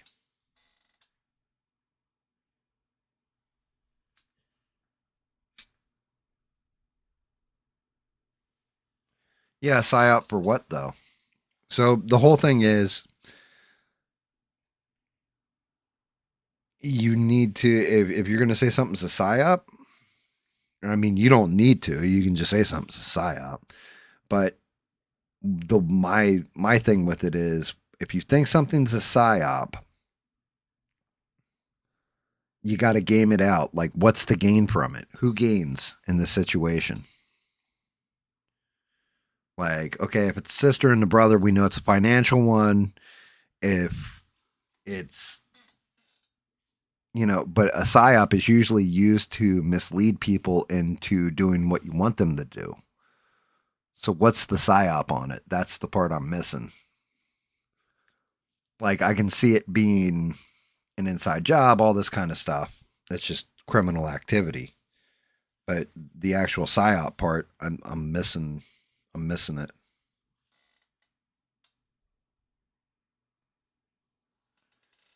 I mean, are there a ton of weird things happening, Reb? Or are we just more connected and can see them now?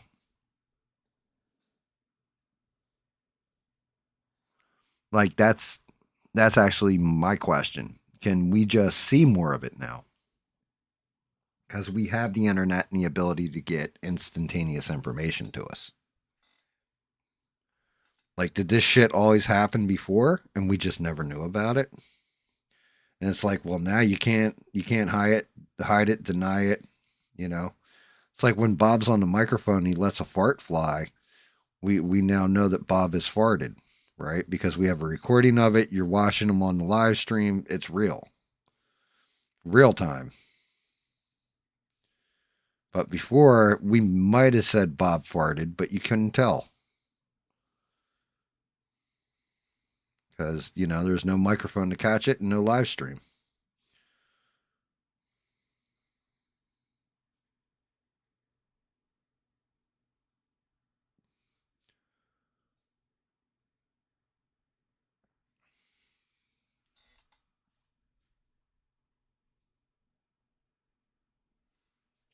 It's related, right.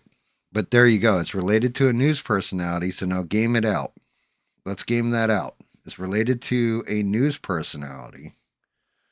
So the head of CBS is who? Barry Weiss, right? Isn't that what she took over? CBS just recently? Does it boost their ratings? Does it guarantee her show stays on the air? You got to game out who's benefiting from what. And then the PSYOP, is it to mislead people? As far as I know, it isn't, she's Jewish and this is like an anti-Semitic thing, right? They're definitely not Trumpers at CBS, so it is CBS she's at, right?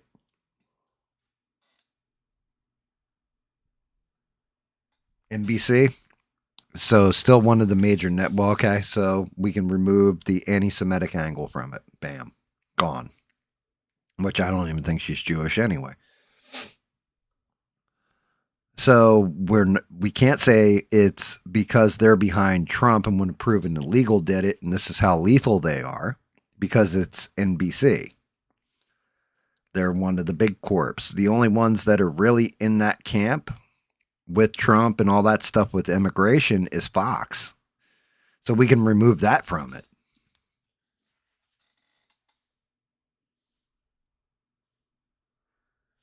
What's going on with NBC where they want eyes on that network? Is there a restructure? Do they have a new president coming in? Is it because Barry Weiss took over their competition at CBS? And they've been getting attention lately?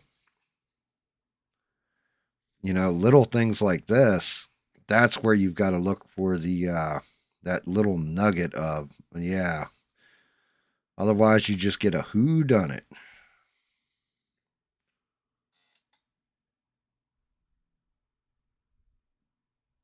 Yeah, they all really hate Trump. So if it was a MAGA person that did it,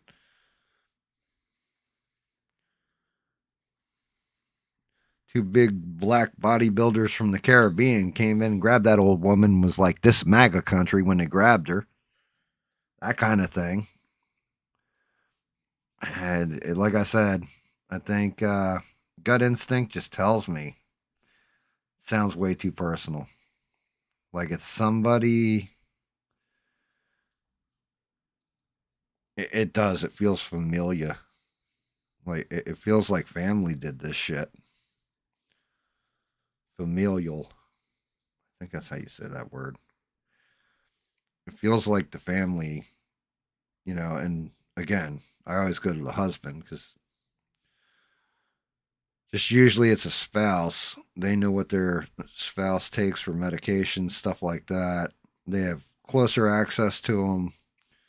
And I've pissed my wife off bad enough over the years where if I ever turned up dead, they'd have to look at her because, you know, she might have just had a bad day. And I pissed her off on that bad day. That happens.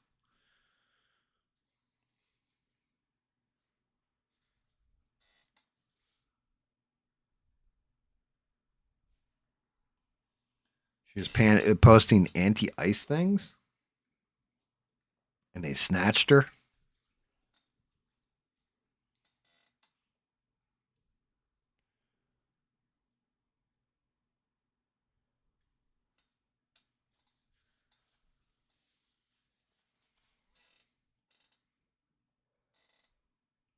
Well, how do they think they're going to get away with it?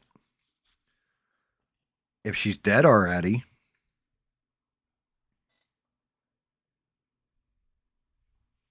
then maybe they get their ransom.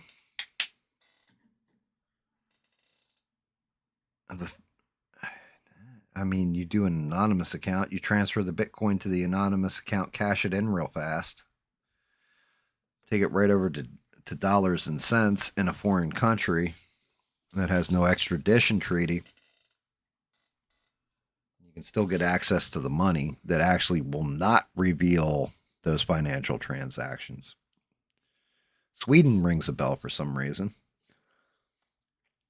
You cash that shit out the moment it's paid, and then you say, okay, yeah, the body's here. Well, they got the body, but you're already gone. Or you just get the ransom and go silent and disappear.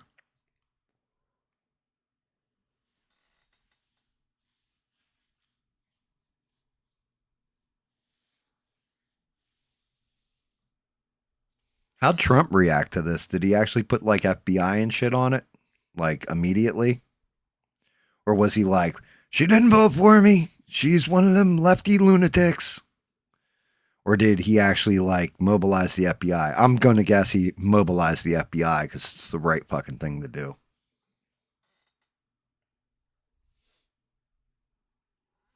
Well, yeah.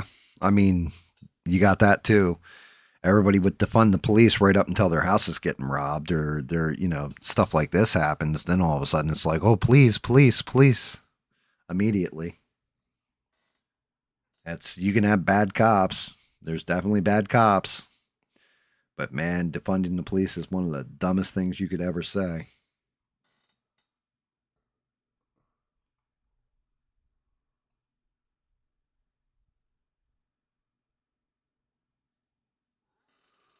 I mean,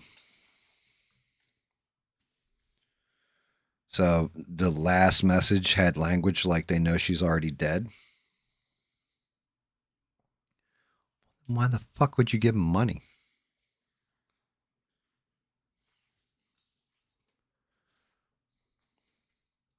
Like, I want the body back. No, go ahead, keep it. You know, we used to have this saying in retail, you break it, you buy it.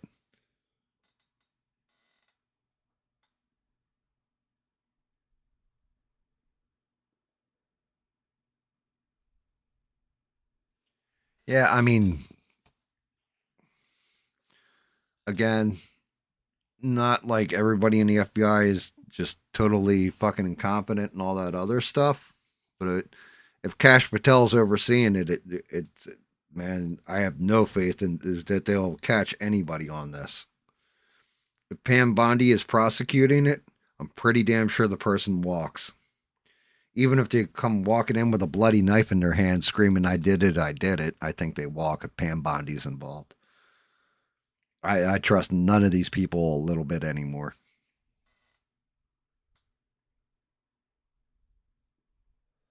Yeah, I wouldn't pay a ransom for a dead body either.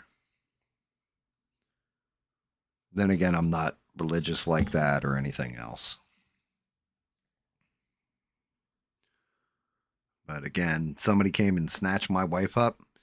You guys wouldn't see me for a couple weeks, and then all of a sudden you'd see me all over the place. I'd be all over the news. Be like, man walking down the street with a decapitated head in his left hand saying, I got you, motherfucker.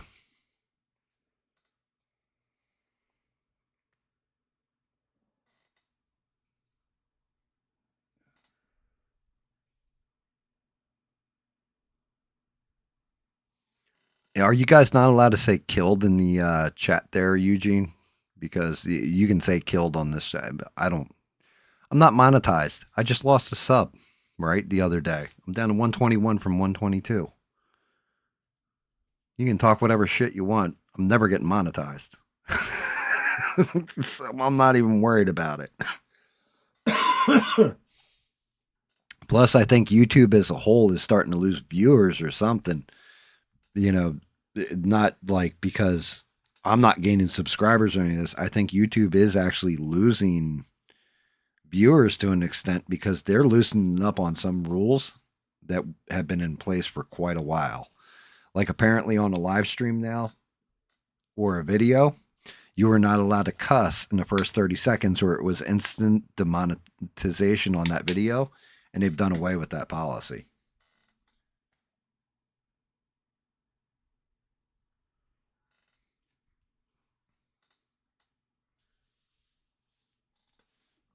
Oh yeah. If somebody, somebody takes away somebody I love in that kind of violent manner, then, and even if they caught them and put them in jail, I'm going to get myself thrown into the same jail to go get them. Like, I'm just like, well, fuck it. That's just the way I think. And I don't blame anybody who does stuff like that. You'll get a scene from a courtroom where they're sitting there grieving, and the killer's sitting there on the stand, and it's like you took my mother, my wife, my daughter, whatever away from me, my son, and everything else, but I forgive you. No.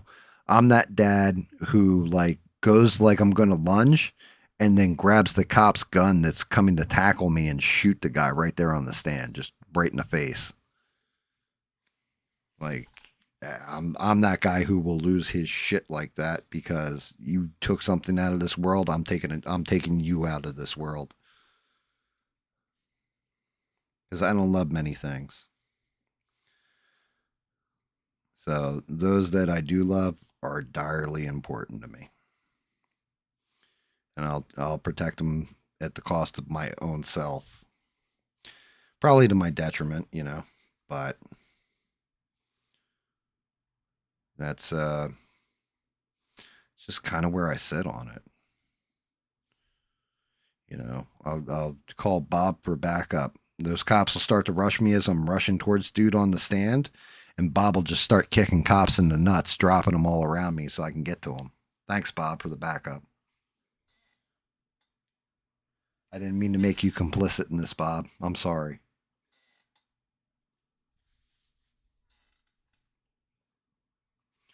Yeah, bad people doing bad things.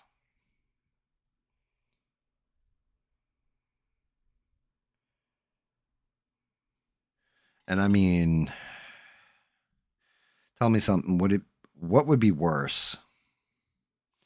Will it be worse if it turns out it is the sister and her husband, or is it worse if it's just some random asshole who grabbed them? To me, I think it's actually worse if it's some random asshole who grabbed this woman.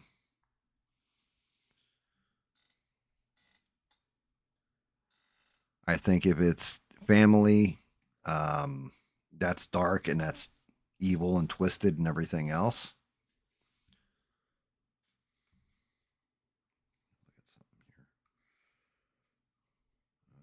Look at you. Let's go all the way around to here.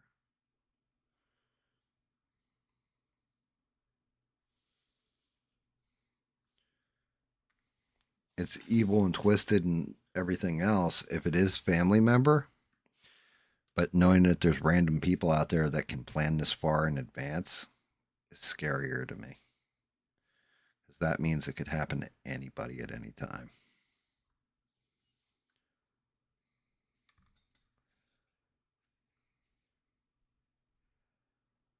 Oh, you bastard. I did that wrong. I just did that. I just did a boo-boo. I did a honey boo-boo.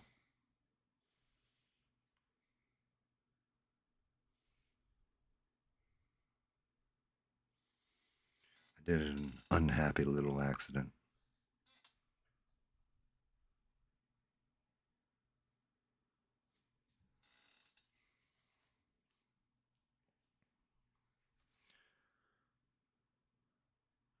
You've taken my daughter. I have a certain set of skill. I have a special set of skills. You will return her and go away, and I will leave you be. But if not, I will find you, and I will kill you.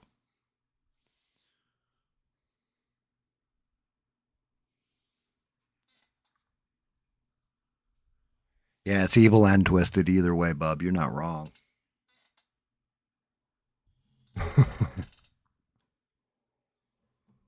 It really is.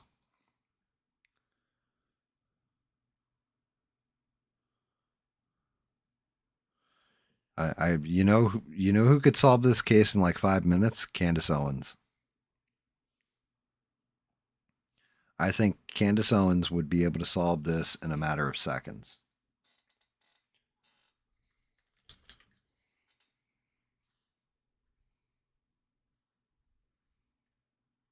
Police should go to her, be like, hey, do us a favor. We're going to put you in a special room. You're going to go into a dream state, talk to Charlie Kirk, and tell us who took this woman. You know, just get into that dream state and have a conversation with Charlie Kirk again.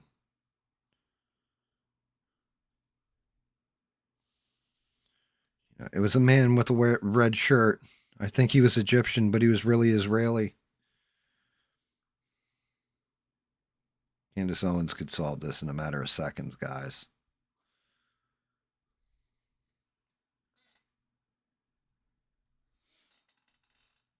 I don't know why the police don't use her for more things.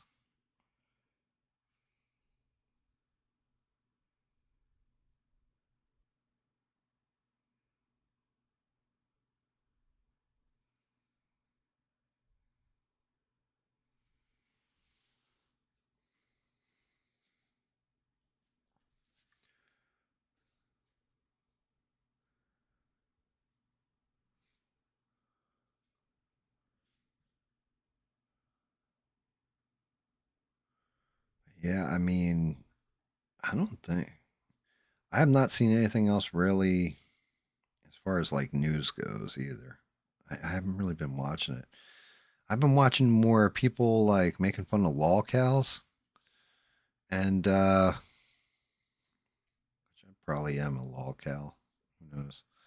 But I've been watching more shit shit of people making fun of lolcows and then like old TV series lately. I did watch like the one movie Iron Lung. It was all right, slow, but it wasn't terrible. Wasn't like, oh god.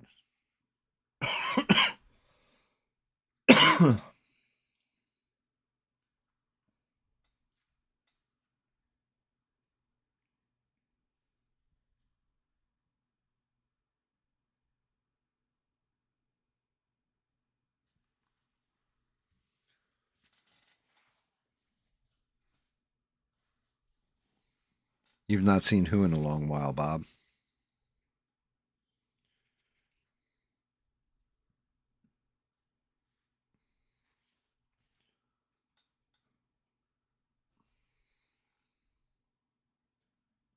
Oh, Candace Owens.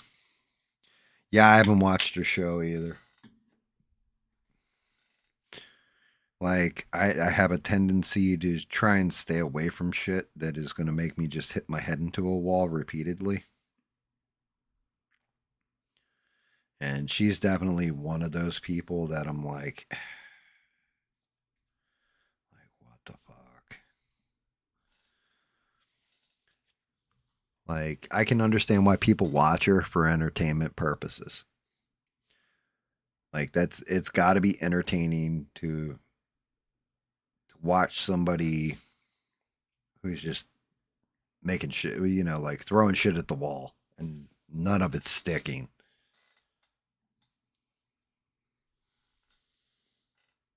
I just there was a point in time where I had said it and I went off about it. And after that, I just stopped watching her.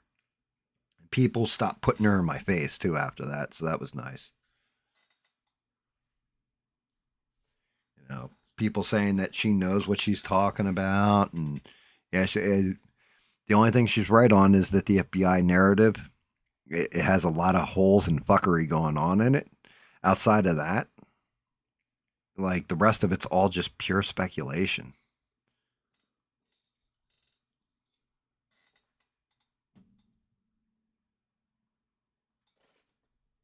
But then again, it's people not just like, well, I say like her, but like the other dude, what's his name? The bass looking one. The one that looks like a flounder, like eyes on each side of his head and a porn stash.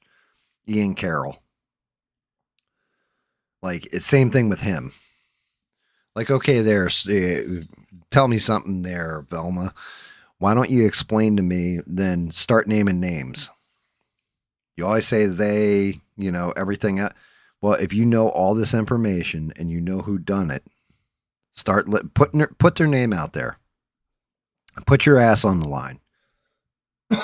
Put your cards out on the table. You know who did this. And you're suggesting it's this, that, and the other thing. And you're just asking questions, right? No, bullshit. Stop what you're asking questions. Start throw your money where your mouth is. Throw it down where you could get your ass sued. And then, be right or be wrong. Put the burden of proof on the other person. But they never do. Like they'll blame a country or a religion or whatever. They never actually say like, yes, it's it's Bob K. MIT from Chesapeake Bay who done it. Because then Bob K. from MIT or Bob K. MIT from Chesapeake could be like, yeah, I'm suing you, bitch, because you're lying, and I can prove it.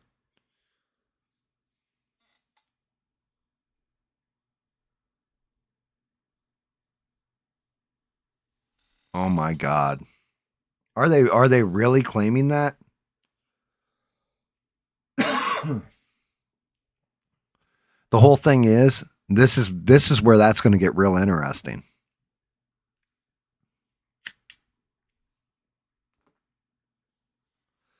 This is where it's going to get seriously interesting.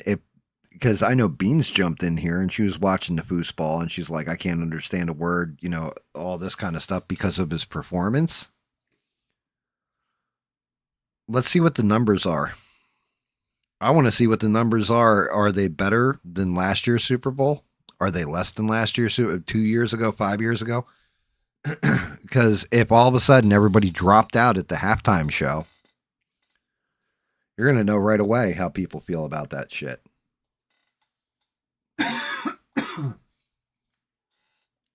Damn it, the government put that poison in my food.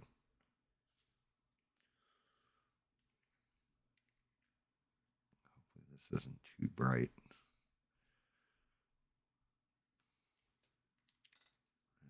Bloody ass red. They did not just make that name up willy-nilly. You know, I want to see what your numbers are. Show me your numbers, sir. Oh, we outperformed every other Super Bowl. Okay, then it is a win for you. But if you didn't, and I'm going to guess they probably didn't, then what? Now you cost all those, like, I'd be like, yeah, I'm not advertising on the Super Bowl next year. Fuck that. You guys took like $10 or $10 million a minute to advertise my shit on the Super Bowl, and it, you know, not as many people are watching it.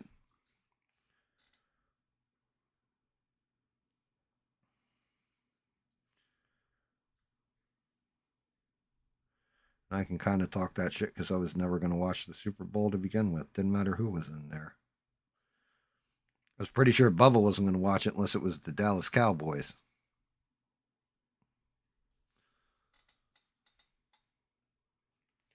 I'm going to let that dry real quick because I think I am going to have to go to the darker red and then overlay it with this red.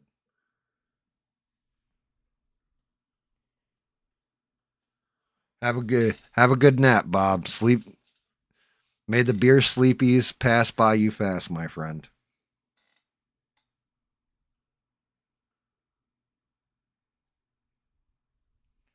Uh-oh, somebody was at the cigar factory working hard. You guys remember that when you're smoking your Cuban cigars and your Virginia cigars, you got somebody working in the cigar factory, working their ass off, rolling those things by hand for you.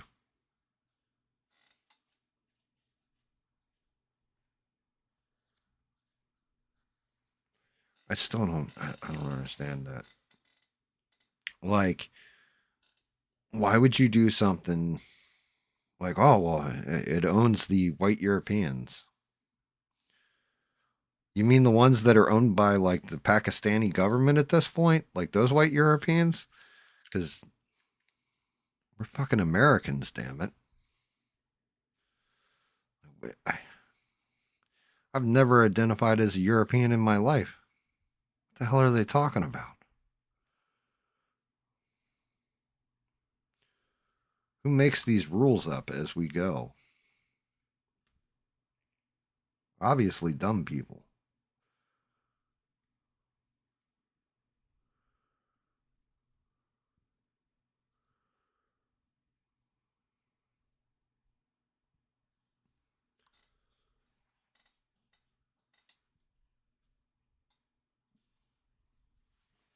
Oh, you're part-time? Yeah, man, God bless you for that. Work your ass off.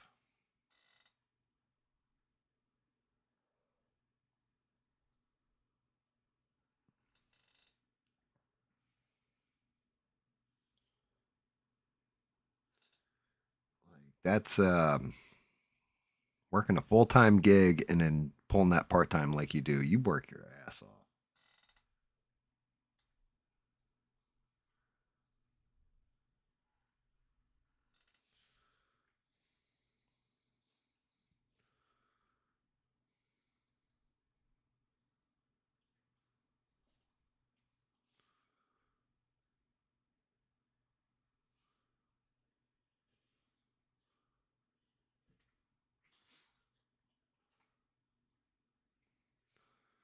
Poor dog.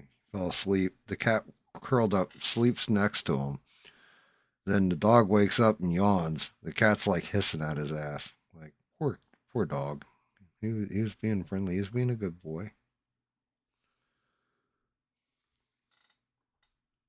Cats are assholes.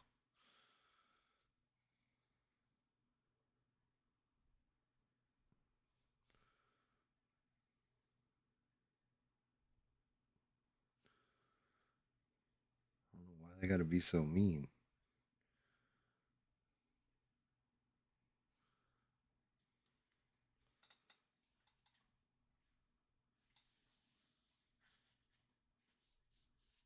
You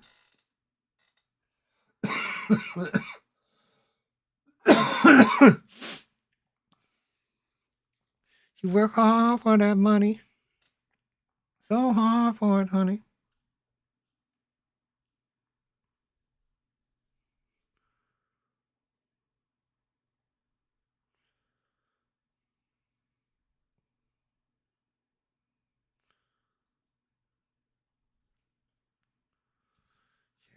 That's you do work way too hard. Well, you know what? Why not? Why not? Can't say you didn't earn things, you know? Just makes me feel extra lazy, that's all.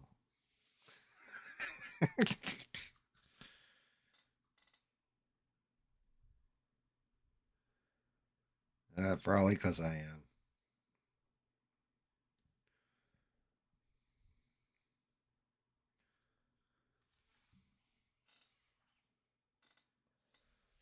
I gotta say though, like, because over the past 2 days, it's a lot of it's been just trying to get technology I don't understand up and running. You know, I understand it to an extent, but not to the extent to be super proficient with it. And it was hysterical because every video I'd watched, everybody always says the same thing, like, dude, leveling this thing, getting the bed level and all this, because there's like 3 screws on one side, 3 screws on the other side, and then setting the middle of the plate. And every time you turn one of the screws, you got to turn the other 5 and all this kind of shit. I'm like, damn, this is going to be a bitch. And then I'm back there and I'm actually leveling it. And I leveled it in like 5 minutes and it was perfect. Or as close to perfect as you could get it. And it's like, why the hell was that so easy? And then I realized because the first 3D printer I got, that resin Mars 3, you had 2 bolts that you had to undo and then level the build plate that way. And it was so difficult to do that this is like a joke. It's like, really? That's it? That's all I had to do?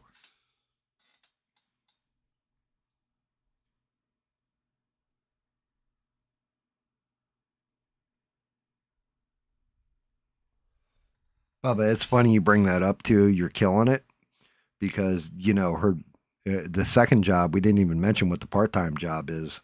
And I mean, it's alleged at this point, but she does like, you know, like if you ever saw Mr. and Mrs. Smith, she does like Angelina Jolie's job, that part-time job. Like she goes out and she may or may not whack people from a distance using the scope on a rifle. Just saying.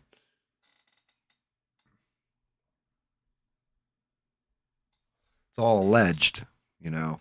Not saying that's the actual factual, but I've heard rumors.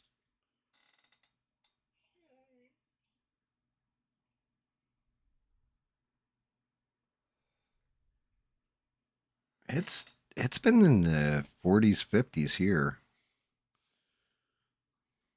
Like it's actually been kind of nice. Like winter lasted for that snowstorm and that was it. Like now we're in kind of like fall type weather. Went fast. You got to relocate, Eugene. You know, go somewhere nice. Go to like California. Enjoy all the fringe benefits and all that kind of stuff. Like you don't even have to have a house in California. You can just shit right on the street. Like, you don't even need indoor plumbing, nothing. And they'll give you money, too.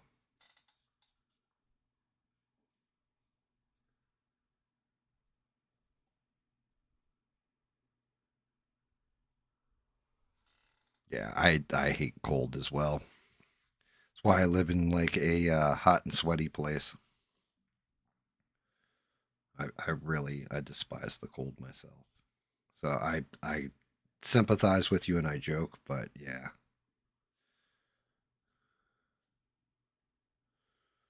Yeah, I can absolutely sympathize with that. I hate being cold.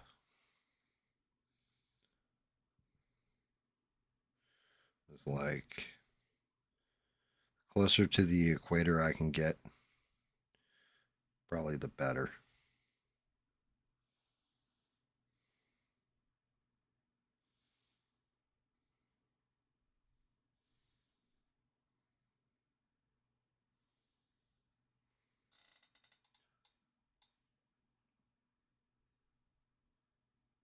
It's under 10 degrees in Jersey?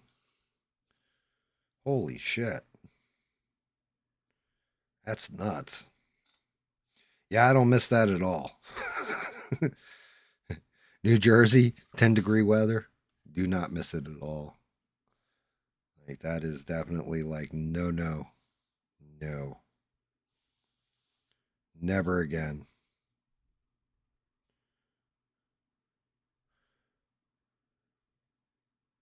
I'll be a beach bum in Florida if we're ever going to New Jersey again. That's insane. 10 degrees. Shit would feel like the Arctic Circle to me at this point.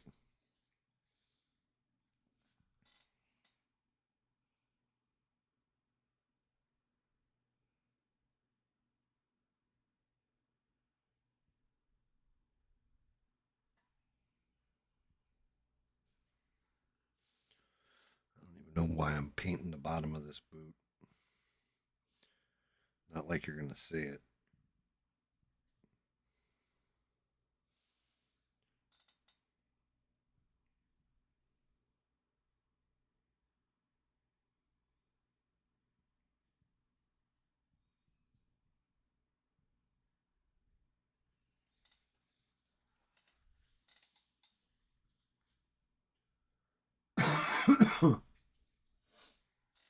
Yeah, I believe it. I can believe you missed the South.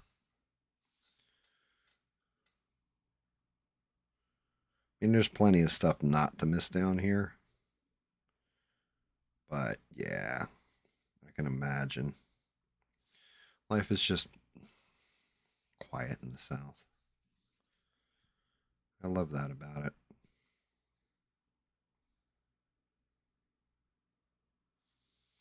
I'm sure if I lived closer to like a city or something, I might not say that, but living out in the sticks, it's definitely quiet out here. I heard thumping bass earlier. I was like, oh shit, people having Super Bowl parties. This is going to suck. And then no Super Bowl party.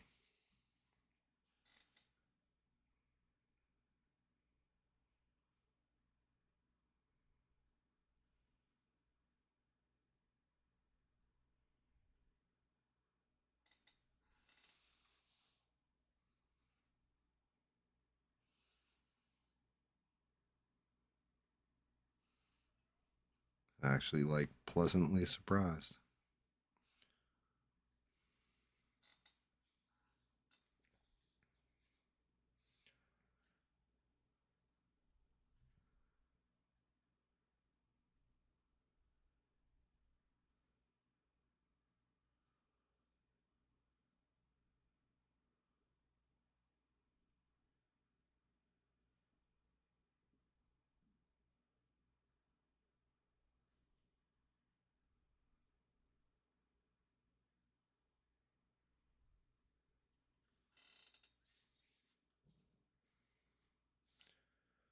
All right, his boot's starting to come out.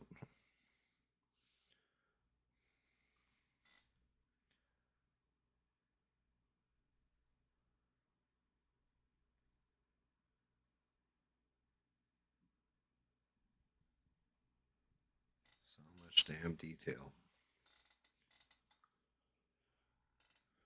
Just pain in the ass.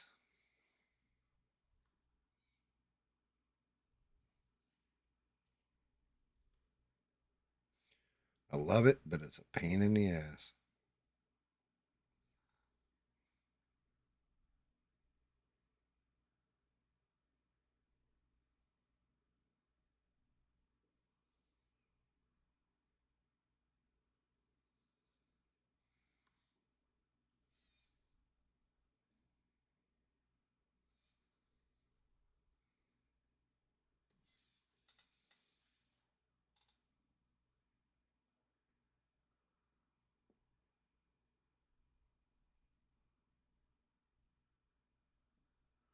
Don't like, yeah, the bugs.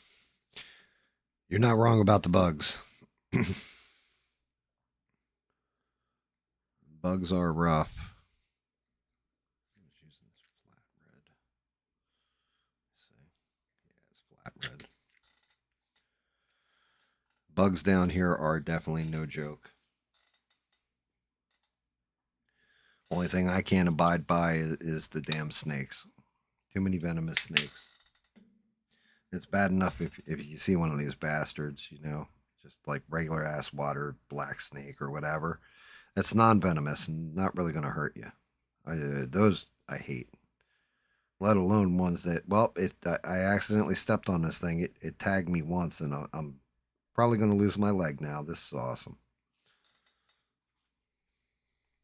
Those are the ones that we get down here.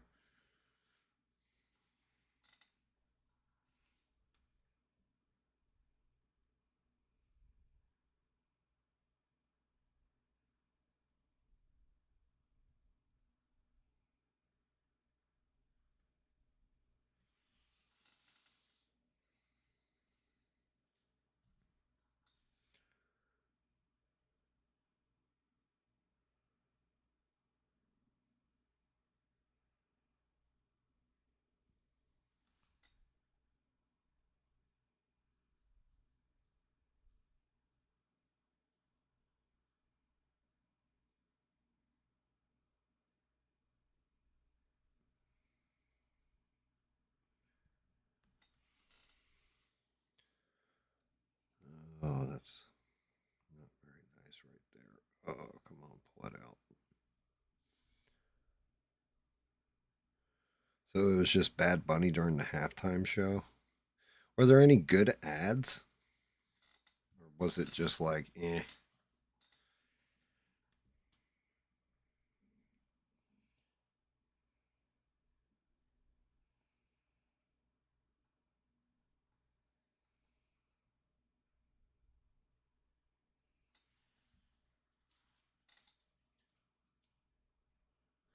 Hey, Ian. Ian dropped in, hammers the like button, and drops it back out. Thanks for stopping by, Ian. Ian's like, I'm celebrating some Super Bowl. Actually, just an excuse to throw back these here beers. I'm hosting the Super Bowl party where we all threw our keys into a fishbowl to start the party, and everybody's wife grabs a set of keys on the way out. And we're not sure whose or nothing. It's going to be one of them fun parties. Oh my goodness.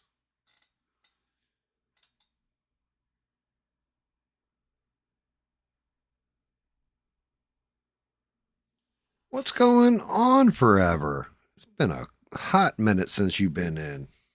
How's the VR chat and life on the road going, bud? Good to see you.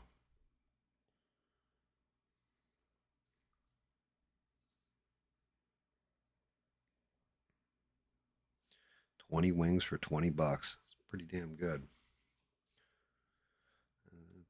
I'd call that a deal. I'd buy that for $1.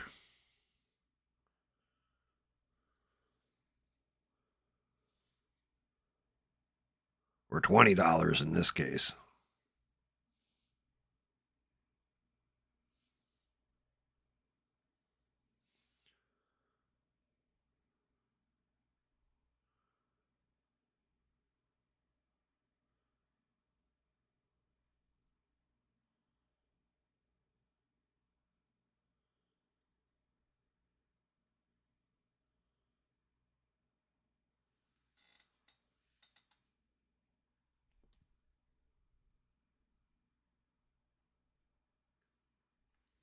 Do you see anything interesting in the VR chat? Or is it are you making any new friends?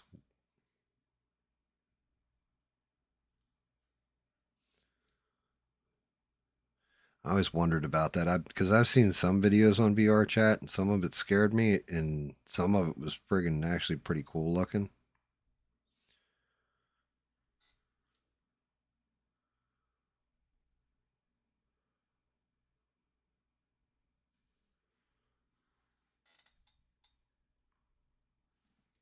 I mean, job ends tomorrow, but you know, you can get another one when you get back. There'll always be another job.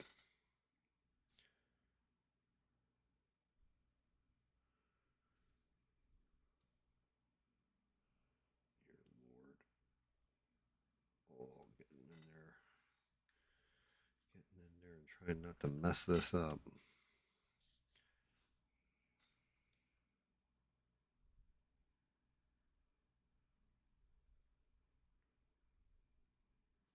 I'm painting places nobody would even look on this damn model at this point. I think when this goes, let me see. This gets slotted in. It goes off of this, doesn't it? Yeah, it does.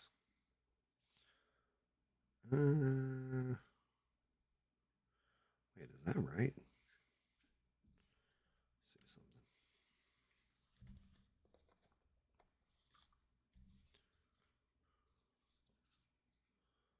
Okay, yeah. Nope. It actually goes back here, doesn't it? Wait, does it? Son of a... I gotta do this with his fucking legs again. That's the front of the model. That means that this leg... There we go. All right, so I do gotta get more into that heel. I guess you will see the under L card if you look at it from a certain angle. There it is.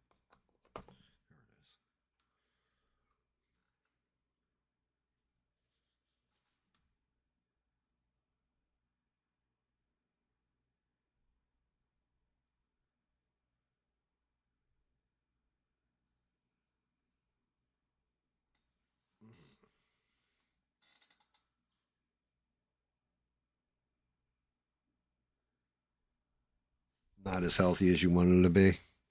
Like, what are you going to do to boost your health with time off? You just need a vacation from beating yourself up for a minute. That happens.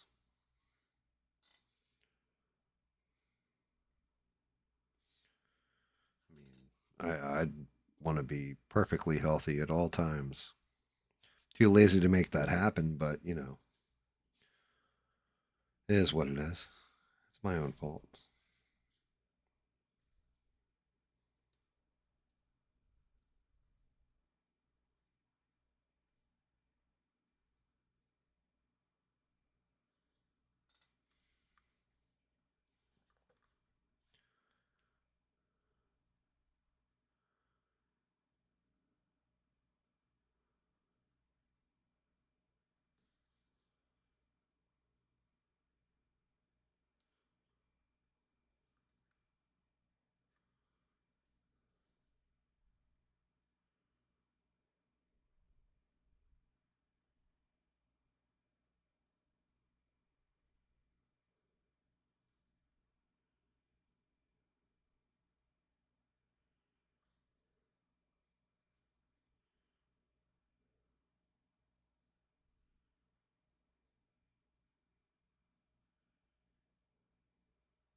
Where was the Super Bowl this year? That's a good question. I didn't even think about that. Where was the Super Bowl?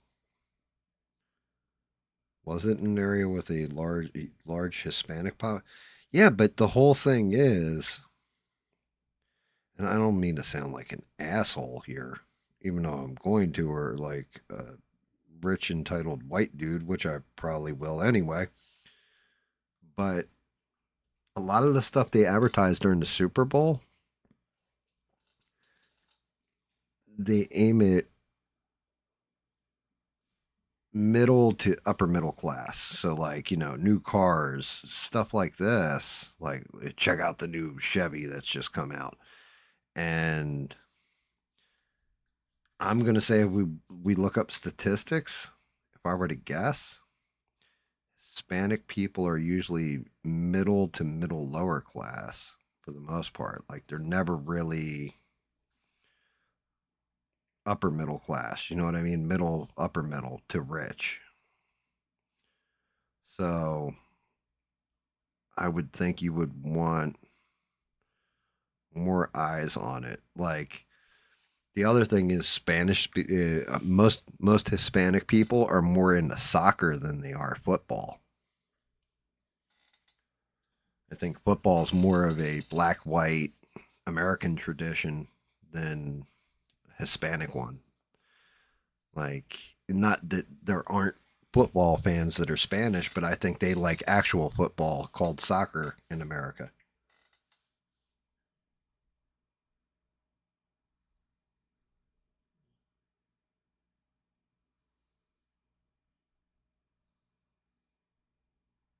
Yeah, I mean, that does make sense. You are playing to the population, but at the same point in time, it was the Patriots playing the Seahawks. As far as I know, New England is predominantly white because it's cold as fuck, and like it really is environment too, and so is Washington.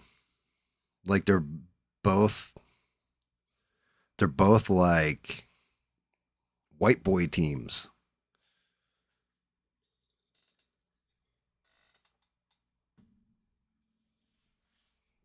I mean, Bad Bunny. Well, that's just it. Biggest act in the world right now. I'm sure he's probably playing music a lot better than I can, right?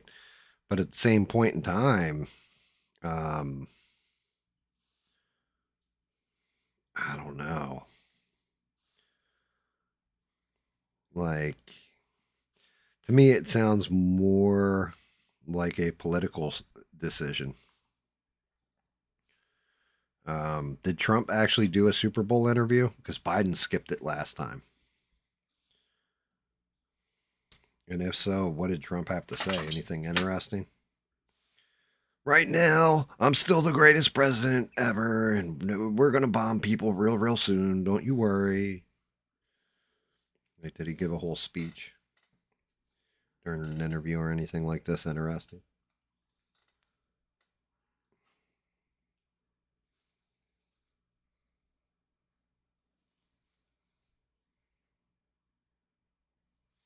Damn that fucking brush.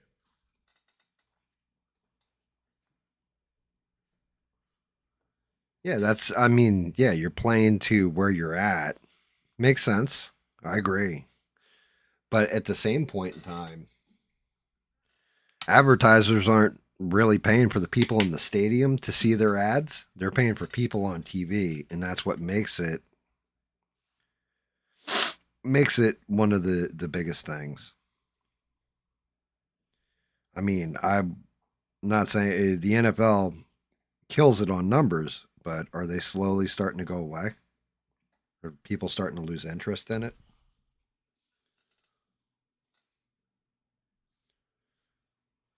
It's just one part of the problem.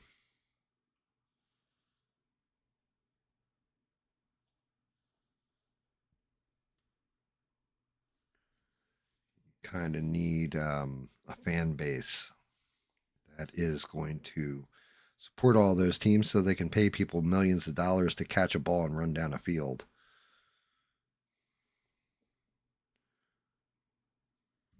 There's people have to pay for those doctor bills and concussions. Damn it.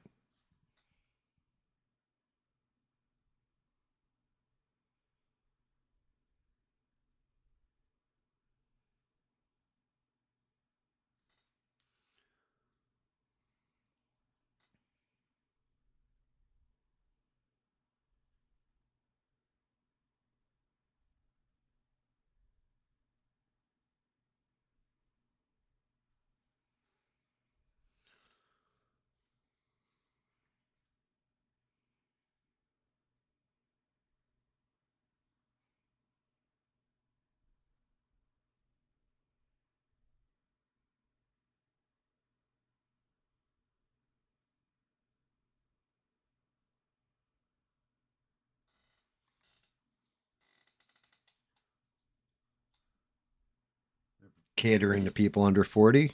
Well, you know what, though? What's weird about that? People under 40 don't have all that much money. I guess maybe they spend more than people over 40 or 40 and over. People over 40 are like, yeah, I got bills to pay and all that. So, hey, get the younger generation to buy in.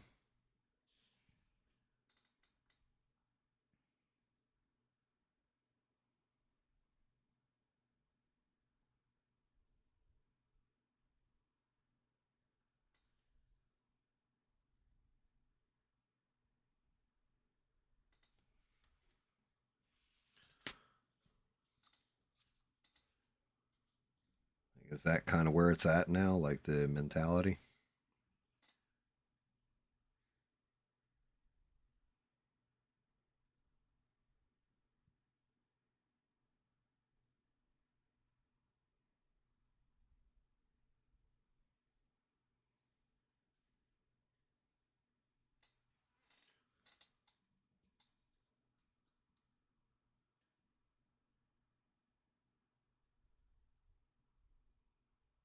They wanted it to feel global.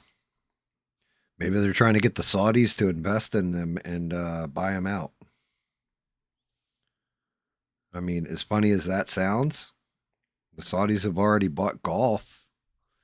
And for the most part, they must have given WWE a shit ton of money because the Royal Rumble was held in Riyadh.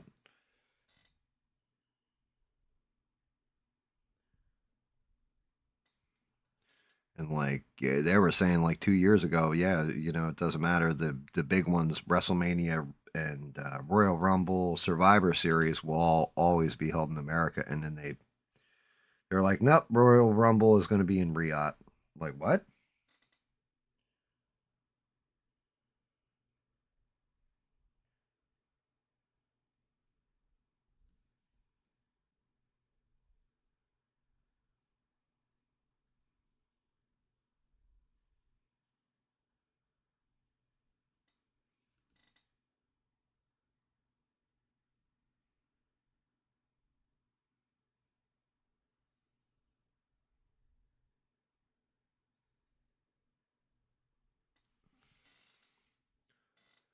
So they had to give them a ton of money, get them to change their mind like that.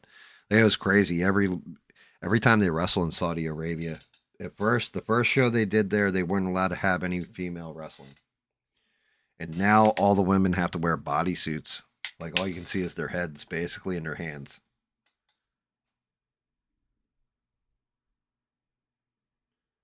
I mean, and that's kind of where I'm at with it. Does that mean if they're catering towards the young, are they slowly wiping it the fuck out? You know what I mean? Like they catered movies to younger people and like with the message and all this kind of stuff, about unity and equity and all this kind of whatever it is, diversity, DEI, diversity, equity, inclusion. That's what happened with Hollywood. And look at the state it's in. Like they're struggling to make money back on movies now. Like it's gotten to that point. And then you get indie films that don't do any of that bullshit and just put out a flat out story like Iron Lung. And it made like, damn, I guess 10 times its budget back.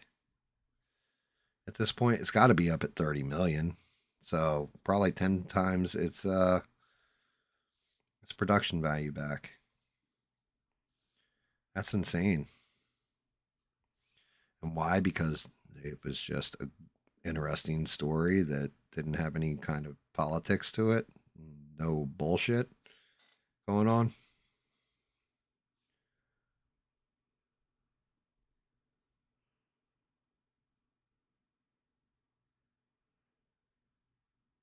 It's one of those things I think Hollywood's kind of, I mean, it's been dying. I think it's it's close to, hey, we need to have a discussion. Are we going to pull the plug? Where's the will at? Because they have they fucked up.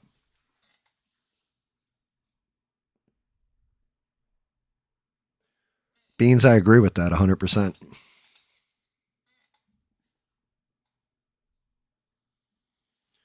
I agree with. I was saying that earlier. I don't know if you caught that part where I was explaining that I'm seeing a lot of stuff with the right that is basically the left is exactly what they were always bitching about the left doing, and the right's starting to do it now. And it's like, but it's getting amplified. I don't think they're more hateful. I think that they are frustrated and just, that's it. They've had enough of it. So I think it's like, instead of before they were trying to keep some kind of decorum or not go all in, that now they're starting to go all in. And we're going to end up seeing how much, the left's been doing it for a while. If the right catches up, you're going to see how mean the right can be when they do it. And it's going to be way more mean than the left ever was.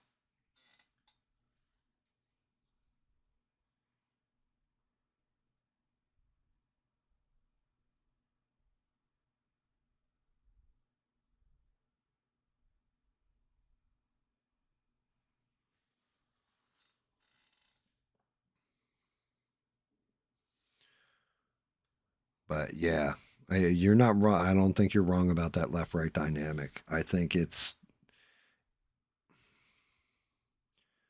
goes into, there's so much shit with it too. Like, one of my big things is the freedom of speech argument. Freedom of speech, freedom of speech, freedom of speech. So all you heard was freedom of speech. They're trying to take away your freedom of speech. And then all of a sudden it was like, yeah, we don't like this speech, so it needs to be censored. Like, what? Like, but I thought you're about freedom of speech. Well, I'm for freedom of what I like to hear, not what you want to say. It's terrifying. This should terrify all of us.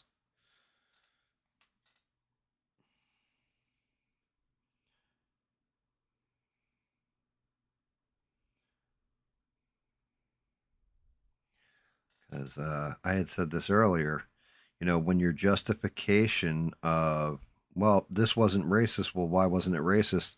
Well, because the left says stuff to me all the time that's racist. Okay, so that justifies you being racist on the right. Got it. So now you're allowed to say whatever. And the whole thing is, you are allowed to say whatever. That is in our Constitution. And I was so afraid I'd get kicked off of YouTube for saying words like suicide or murder or killed or rape or sexual assault. Right? When I first started doing this streaming shit. And now, like, it flows out of my mouth. I'm not afraid. Because I realized, like, what are you going to do? Demonetize me? You can kick me off off of here, but then there's Rumble, there's this place, that place, but I'm not monetized anyway, so what the fuck difference does it make? I can say whatever the hell I want.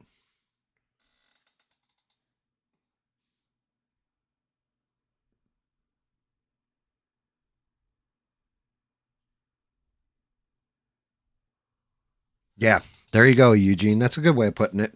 It's an overcorrection. People are overcorrecting for it. They're turning the wheel on the Titanic hard to the right when it was aimed at the iceberg on the left. And they're turning too hard to the right and they're going to hit the iceberg on the right now. But yeah, I mean, siding with people, you again, lesser of two evils. You can't look at it that way. But I can imagine. I can imagine what was being said. People have a right to say it too. But man, some shit, just because you got the right to say something, it's like you have the ability to do something. Like I have the ability right now, if I want to take a dump in my left hand and throw it against my wall and watch it slide down. I have the ability to do all that. I'm not going to do all that because it's fucking nasty and disgusting and something you should never do. It's the same thing with your words. Just because you can say something doesn't mean you should.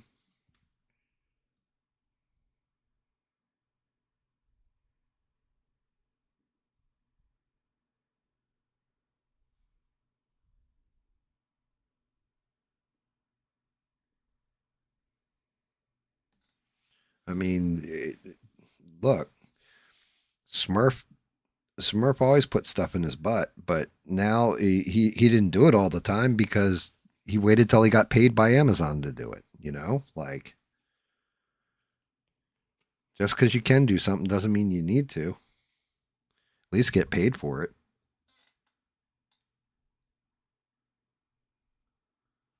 Yeah, there is a difference between disagreeing and hating. It's the same way I was saying earlier, and I don't know if you caught this part of it, that just because somebody agrees with your side does not make them a good person. Just because you're on one side doesn't mean you have to defend everything that somebody does, especially not when they fuck up.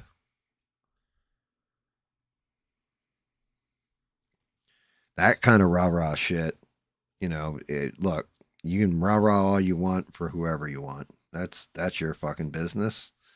But I don't like it at all. It does not suit me at all. Balls and strikes, balls and strikes. Try and call it up the damn middle. Because eventually, pendulum swings the other way. And when it does, all that shit you did is going to hit you square in the fucking face.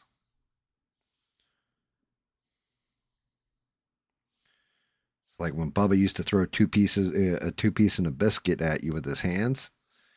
You duck one way and you didn't duck the other way afterwards. He was going to hit you with that second one on the way back, and you're going out. You're going to go sleepy time.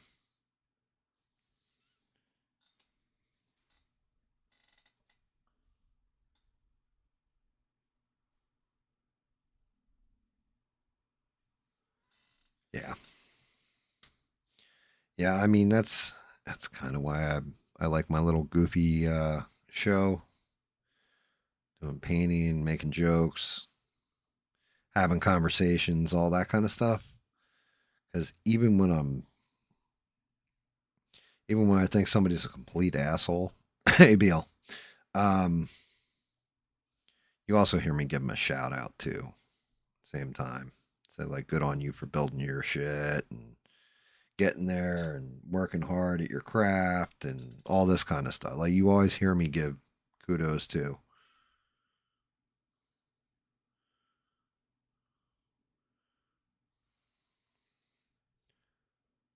Even if they are the example you use, you got to give them props because there's a reason that you can even hear them to be the example. What the hell is wrong?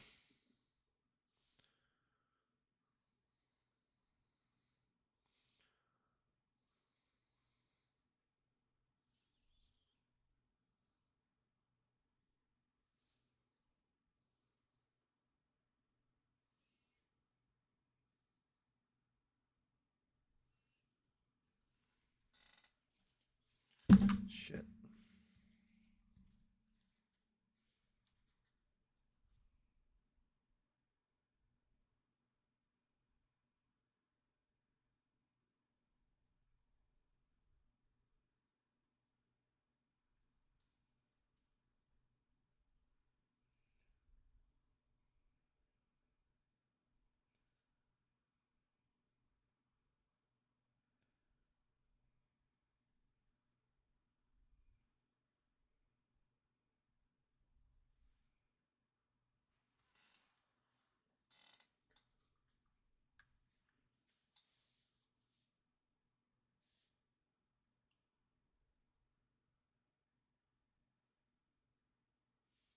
No. I mean, I don't disagree with that assessment, right? And the rest of us, I don't think we're in shock. And like Bubba said, waiting for the regular people to wake up. I think most regular people are just like, yeah, I tuned out years ago. I don't give a fuck. Like, I'm done with this bullshit. I'm done with this nonsense. Can I afford groceries yet? Can my kid buy a house so he can get the fuck out of mine? That kind of thing. Can I just enjoy life? We at that point yet? Because that's kind of where I figured I'd be at this point in my life.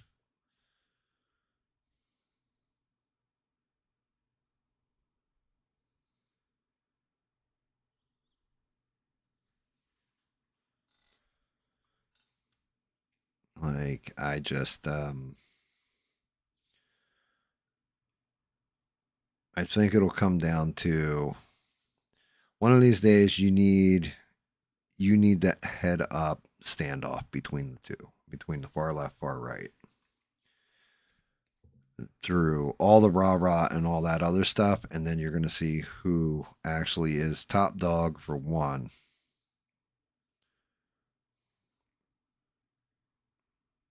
Is it the far left or is it the far right? Who's willing to get their hands dirty and be more ruthless? At this point, it's been the far left. But man, the way the winds are blowing, seems like the far right is going to turn around and start answering back and bringing receipts. Like, it's not going to be a pretty thing.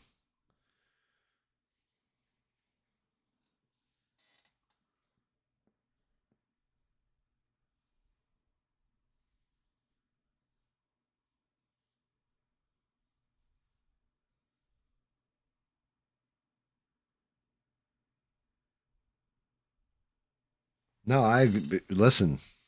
I'm not just indicting one side, or I'm indicting both sides. From my point of view,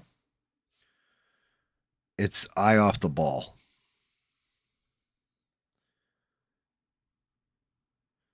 From my point of view, it is complete eye off the ball.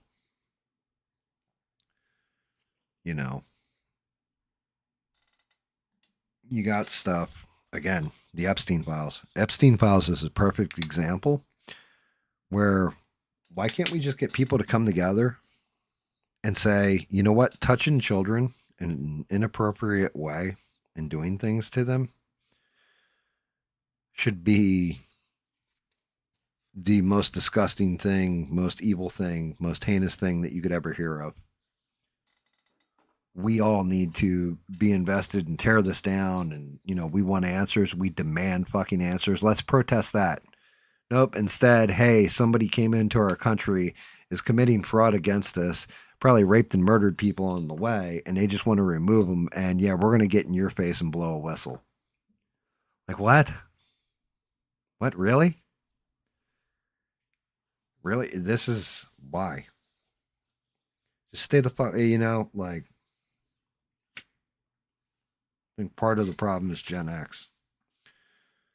We just don't, we haven't come off the bench. We're still sitting there, and I think every Gen Xer is kind of waiting for their turn.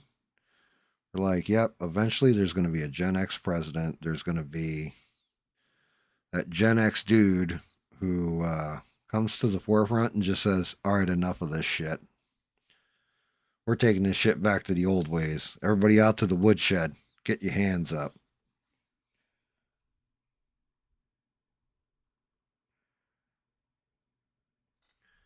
And spoiler alert, that dude is Eugene. He's going to play haters eat these nuts while he gives you those hands.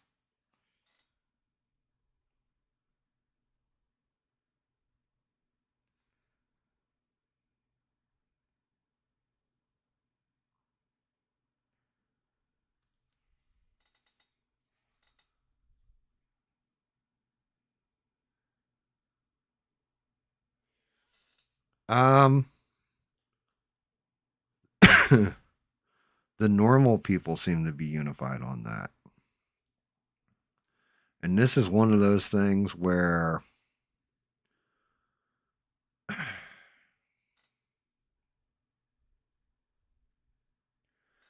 Speaker of the House Mike Johnson, we'll use him as an example. Why was he so against these Epstein files coming out? I thought he was like a whole Christian person there. Oh, we can't put these files out. It'll destroy people's lives. You actually have to go and arrest them if you want to destroy their life, sir. And not one arrest. Nobody's gone to jail. The only person in jail were Jeffrey Epstein and Ghislaine Maxwell. Ghislaine Maxwell's still in jail. What's the deal? How come we haven't had one arrest? There's been consequences. The British government did some consequences to Prince Andrew and whoever the other dude was that was in them. Americans, we haven't done shit yet.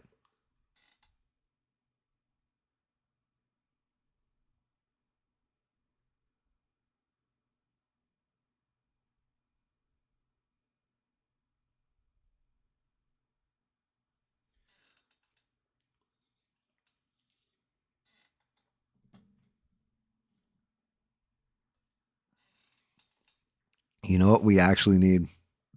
I say all of us, we get everybody in the entirety of the U.S. It's like a normal person. We'll write Smurf in, like his actual name, as the next president of the United States when we vote and try and convince everybody to.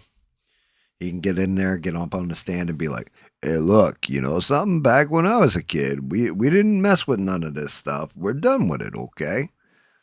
I'm going to show you my blue dingus. And, yeah, you're going to get a mushroom stamp right on your forehead if you don't comply with our laws now, okay? We're taking America back, okay? Just like Rambo did, just like Rocky did, okay?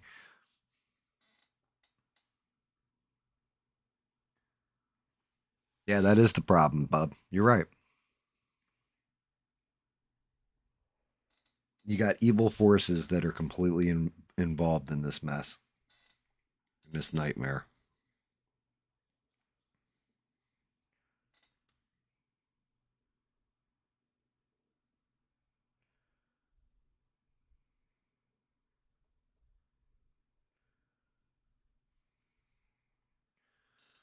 You know, like I said, I've said this before. When people say which podcaster, if you had a choice, which podcaster could you be like? Would you be like? And I've often said, Sean Ryan. Not because he's the smartest, the funniest, or anything else, but he is the most fucking honest. And he's like, you can tell he's actually disgusted about shit.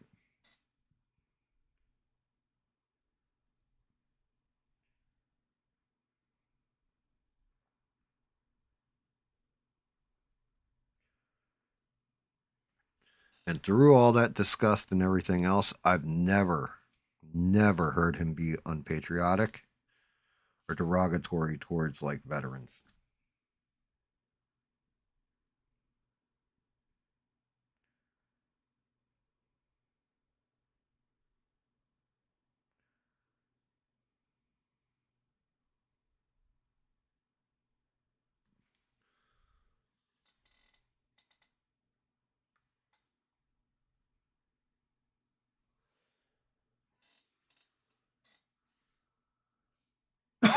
You'd want to be like Rush. Rush Limbaugh to me was too rah rah.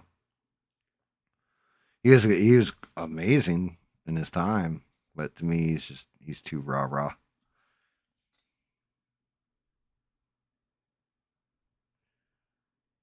You said Joe Rogan. I like Joe Rogan. I do. Ask questions, you know, interesting subject matter and all that. He also sometimes he's working it out live like you would a stand-up act. And it's like Sean Ryan already knows where he stands.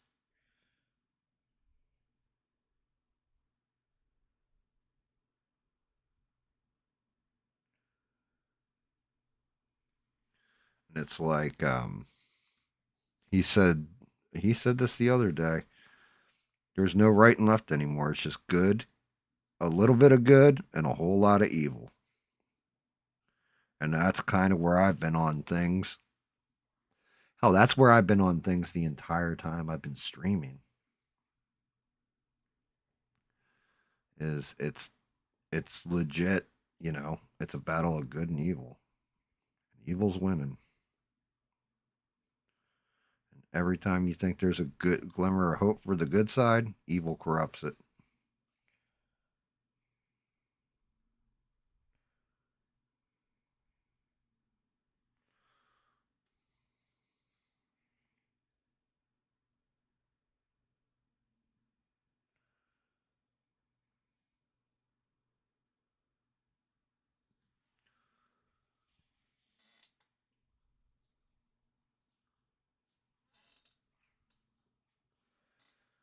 Because, I mean, I really do like Joe Rogan. I think he's a genuine person. I think he's a good guy, too. But I think at this moment, he's not the person we need at this moment.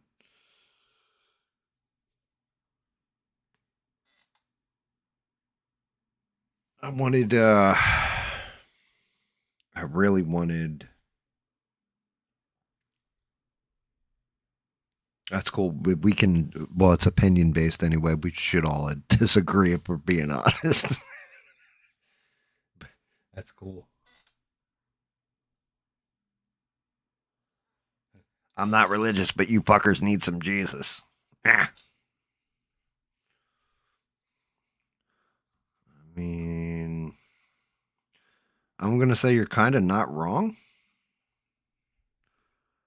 I think that is part of it. I think there's a kindness thing that's gone away.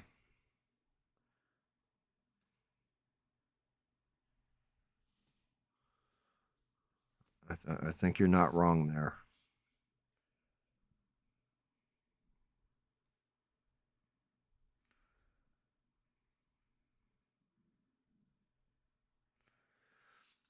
At the same point in time, I also think religion's part of the reason why everything got so corrupt to begin with.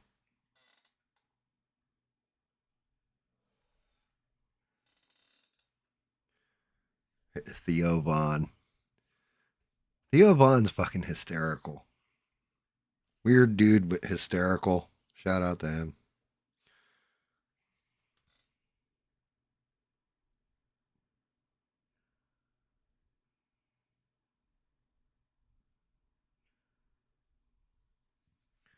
I think what we don't need is a people are grifting off of it, or wanting something bigger to happen just so they can make money off of it.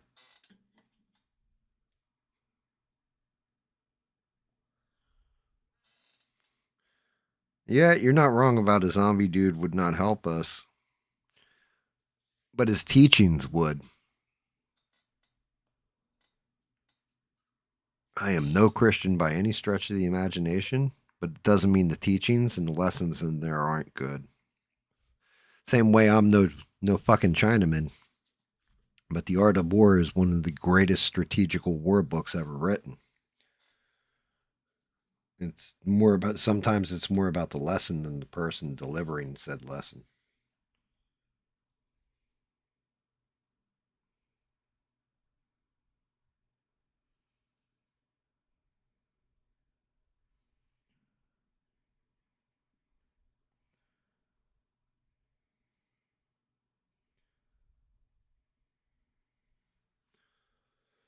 Oh, looking on that. Looking tight, like a tiger. I think that's looking all right. Although I need to get in there with some black. I realize I still got overspray in the center.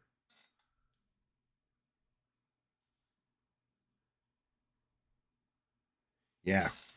Yeah, that's what I'm saying. I think the lessons taken from it, amazing. I think religion, organized. I've said this the whole time, though. It's like my thing. It's why I'm not religious, because I think organized religions, you know, even the ones with good messages, and some people need that in their life, and I don't, I don't begrudge them that, or like belittle them for their beliefs, but at the same point in time, I just look at it like, take the teachings, the ones that make sense, the ones that are pure, and indulge in them in the way you should, celebrate them in the ways you should.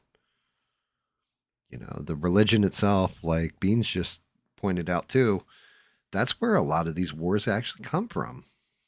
Well, your God it's a false prophet. It's, it's this, it's that. It's,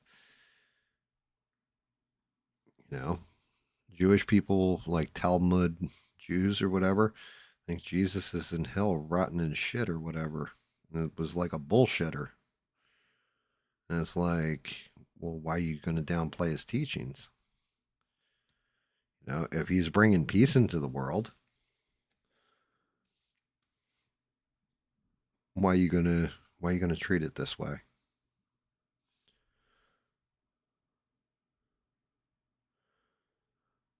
Like, isn't that a good thing? And it backs up your ideals of God. The whole thing is, what, he wasn't the prophet you wanted?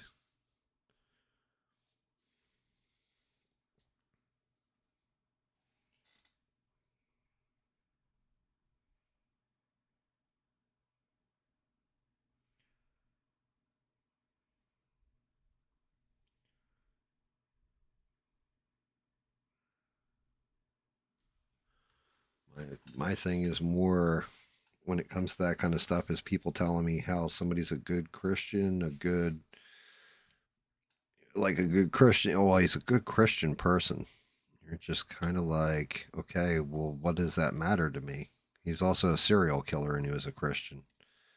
Like, none of that matters. Well, then he's not a good Christian. Well, in your opinion, but maybe in his eyes, that massacre was necessary to appease his God, because that's the way he read his book.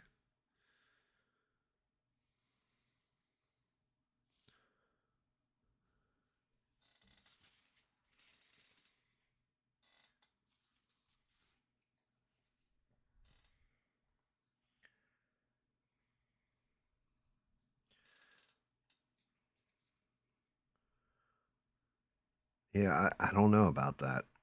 I don't know if there's a lie in belief. But then again, as I've said before, you're a grown ass adult. You can believe in whatever you want. Maybe I'm wrong, maybe I'm right. I don't fucking know. I ain't dead. I haven't died and come back to life where I could say, hey guys, when I fucking died, guess what I saw? It was this spaghetti monster, and he was throwing meatballs and small pickles at me, right? Like, I don't fucking know. Fuck do I know? I'm an idiot on the internet. Everybody can do their own damn thing with it.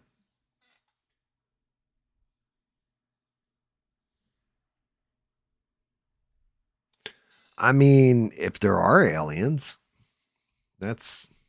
I'm pretty sure there are aliens, personally, but I also never met one. I've met one, but not one.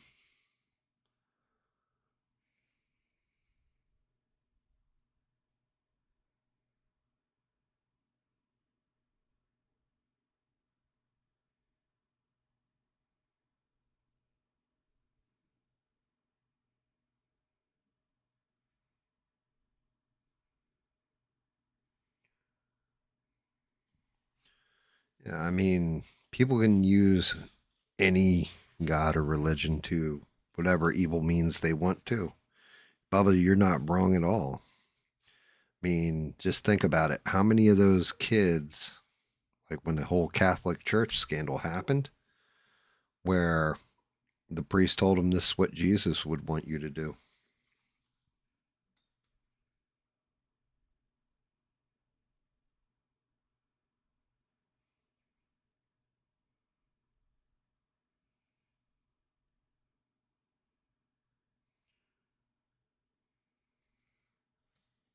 of things like this.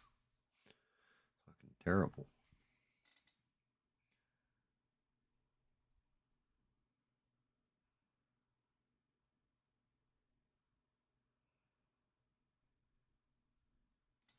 That's another one of those things like how come those priests weren't put to death at the end of a sword or something?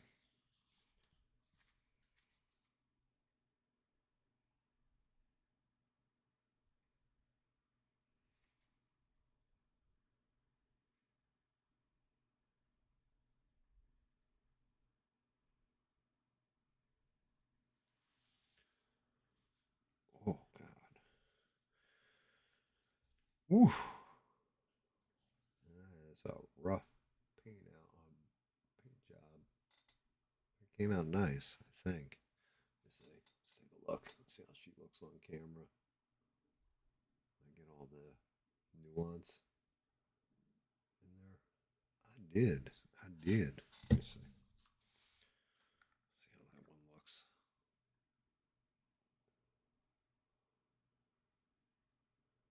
Yeah, I can definitely dig it. Sucker.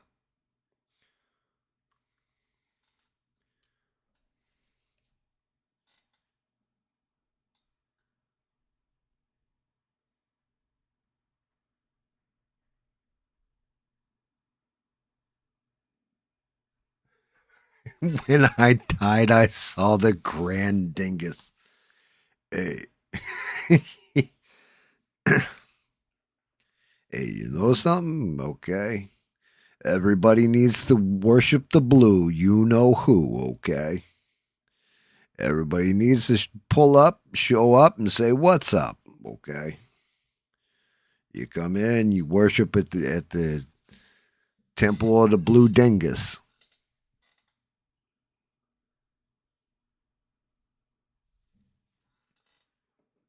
Right. I agree with that. You know, you don't need a book for that. But for the same reasons I'm saying this, you know, just me personally, for the same reasons I read The Art of War so I can strategically think, right? Or have used The Art of War and its teachings to think more strategically and apply it in just not an area where I'm never going to command a battlefield, but using it in corporate America, using it in my life, you can use it in different ways. But still, the knowledge gained from said book is the important part, and how you apply it is up to you. I feel the same way about religious books.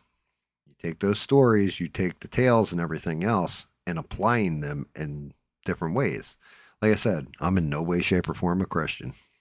Matter of fact, if you guys ever heard me claim I was a Christian, ever, anybody, you know, I'd be a terrible one.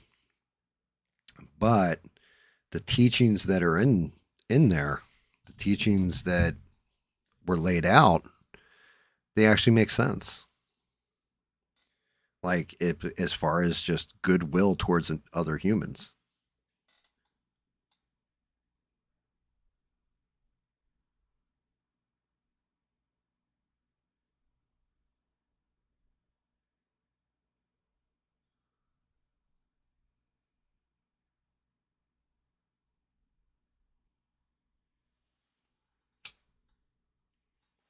You know, if anything, my god would be Odin. If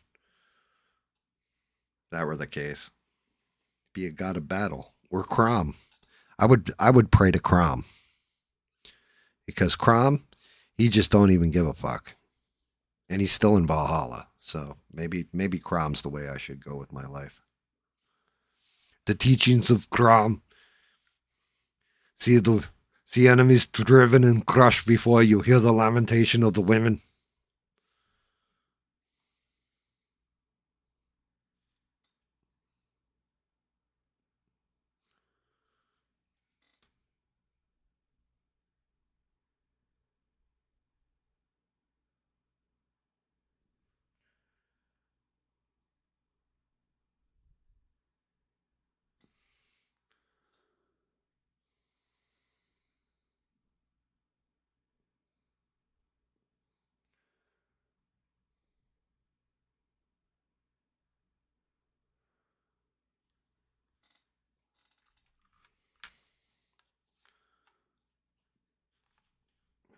That's what I needed right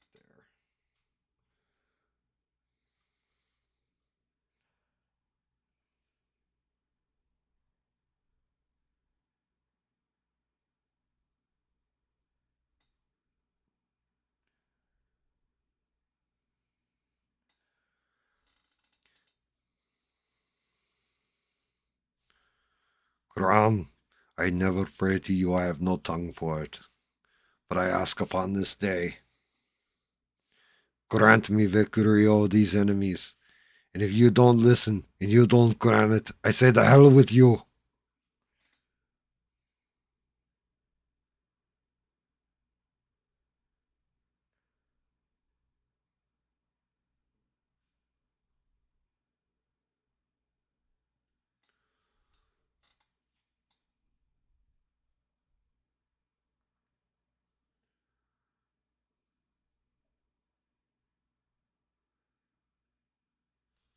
I mean, that's a good call, Eugene.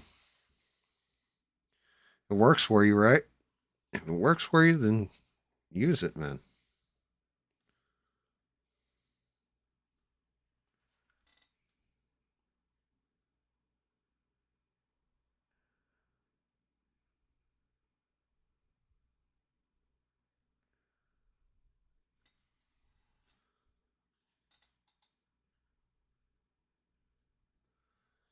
Nah, God ain't even doing that.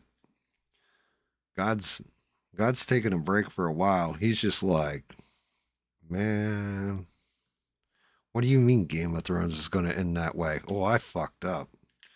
Man, you guys all need to get wiped out.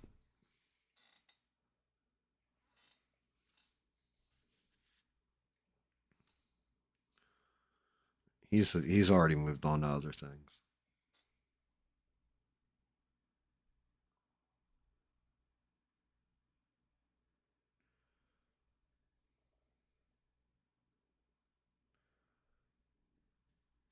But I definitely have seen people that redeem themselves, and they did it purely based on following religion. Seen bad people redeem themselves and become better people through religion too. But I've also seen the opposite, where people will go to a religion so they can use it like a cudgel to beat you over the fucking head with it.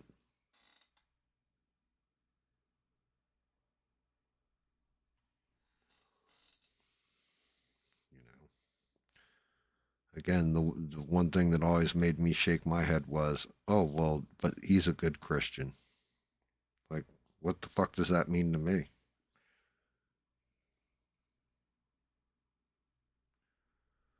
And to be honest with you, I didn't always think that way either. The only reason I even think the way I do about it, where I give it the opportunity in that breathing room, is legit. It comes down to Rogue of the Leaf. It comes down to him. He showed me, like, I say this, and he's not here to hear it right now. So you know I'm not bullshitting you. Rogue of the Leaf is the most pure heart person I have ever met in my, like, well, not purest of heart, but one of the purest souls I have ever met in my entire existence. Just an all-round good human being. It doesn't have like some wicked past, doesn't have any kind of evil, any of that kind of shit. Was always a good person. And it's like, if that's an example for Christianity it goes up a couple notches.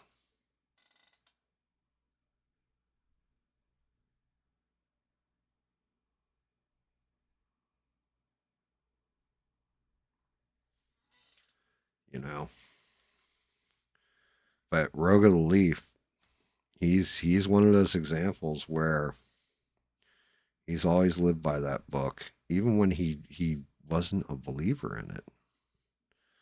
And he was just always the purest. One of the purest souls I've ever met. And I actually met him on the fucking internet. Go figure that.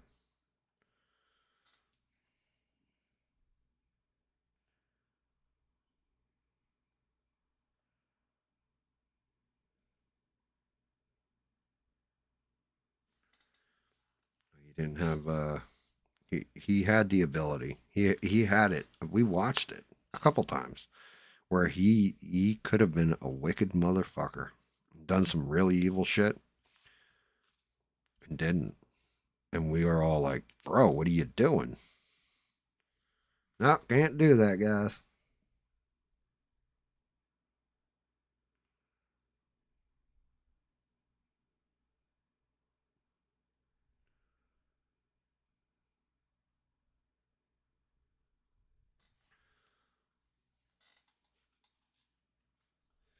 Like, I would legitimately give him my bank card and my PIN number and know that everything would be safe with him.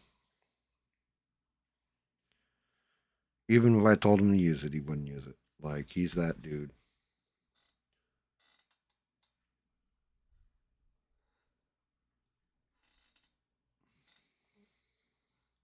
I don't trust a whole lot. Trust Bubba. Even though Bubba tried to touch my butt when I was younger. But that, you know, hey, Bubba's changed his ways in his old age.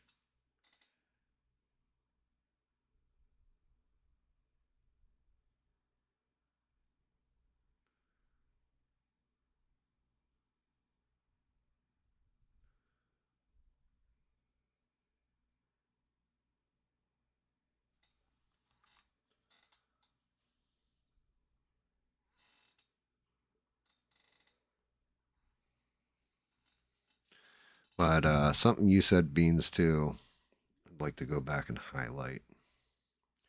You said it. I don't need a book to tell me to be a good person. I like that. That's I agree with that 1,000%.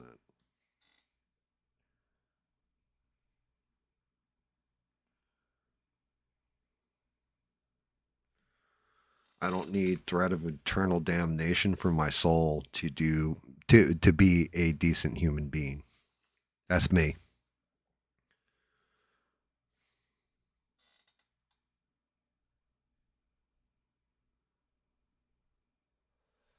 I mean, I agree, Eugene. I think it should be discussed, and I think you should debate it, right? But if you're just doing it because you want to make somebody look foolish, that's a different thing, right? I like getting to the core of why do you believe what you believe. I've done this since Bubba will tell you. I've done this since I was a teenager. I would ask people, why do you believe that?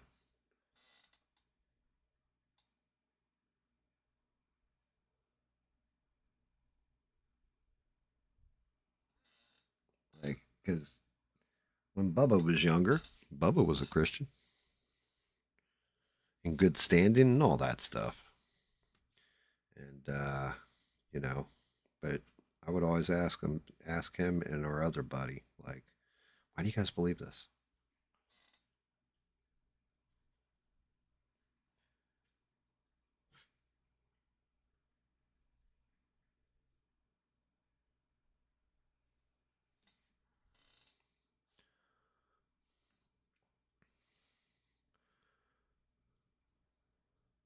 Everybody has different reasons.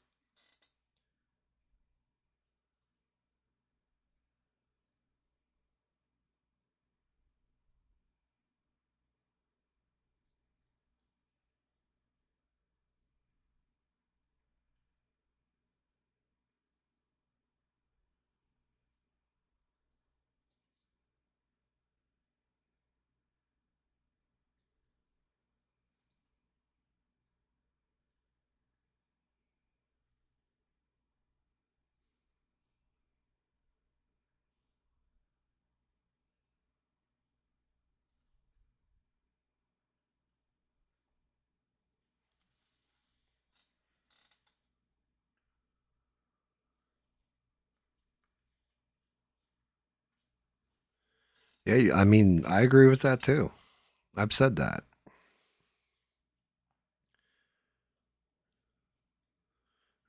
I've said that as well. God is within you. If he gave you free will, well, God has the most, is free will as far as I'm concerned. So if you're going by Bible teachings, then we all have that within us. you're going by the Bible version of God, then yeah, like old school, Old Testament.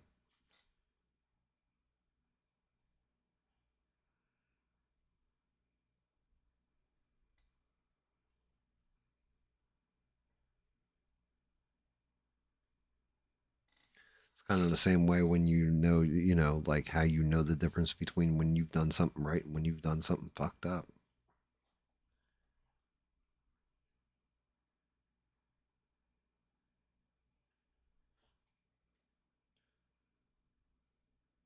You know, does that come from societal norms, or does your sense of morality come from within, and you just ignore that morality clause in your brain that turns on when you're doing something fucked up?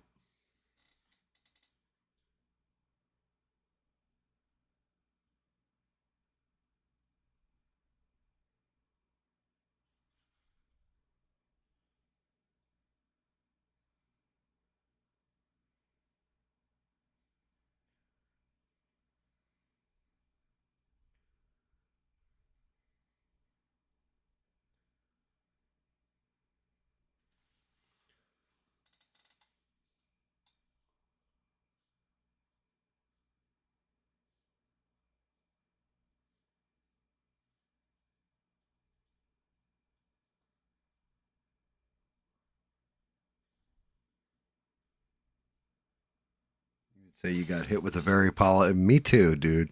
I'll never forget my first boner. Um, oh, we were talking about the God. No, my bad.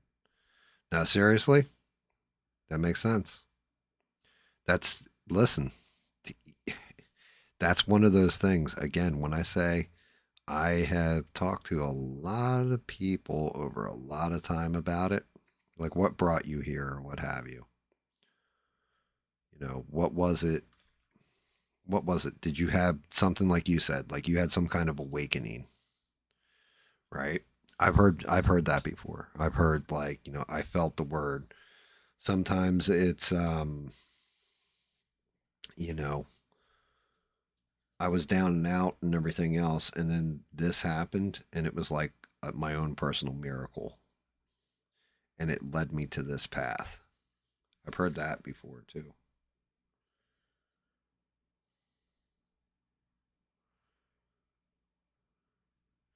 And you're talking to a guy that every Halloween has to tell his ghost story that spanned like the entirety of his fucking life, including seeing my best friend after he passed away in a dream state. But then having a second person, my wife, namely, verified to me like, yeah, that shit was real because I had this happen and like never told her about it. She had no way of knowing. Can't read my wife can anticipate my moves, but she can't read my fucking mind.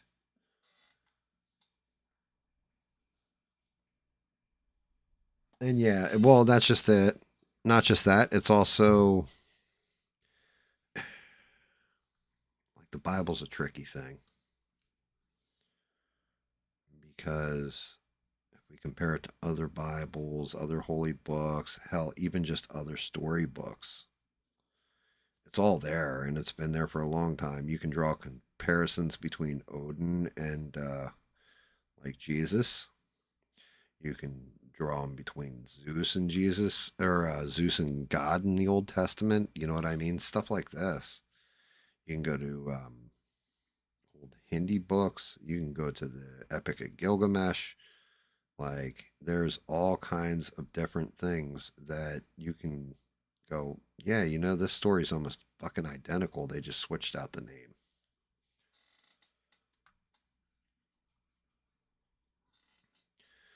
Don't know. I don't know. I would have become a theologian if I wanted to prove or disprove any of this stuff. But I don't think that's not my purpose. My purpose was never to prove, disprove, or dishearten or break somebody's faith. or even question it. Who the fuck am I to question somebody else's faith? Allowed to believe whatever the hell you want, because you're trying to dissuade mine. It ain't never going to happen. But it happened a long time ago when I was a teenager. I think everybody's got their own personal relationship with God. Even atheists have their own personal relationship. They just refer to it as the universe.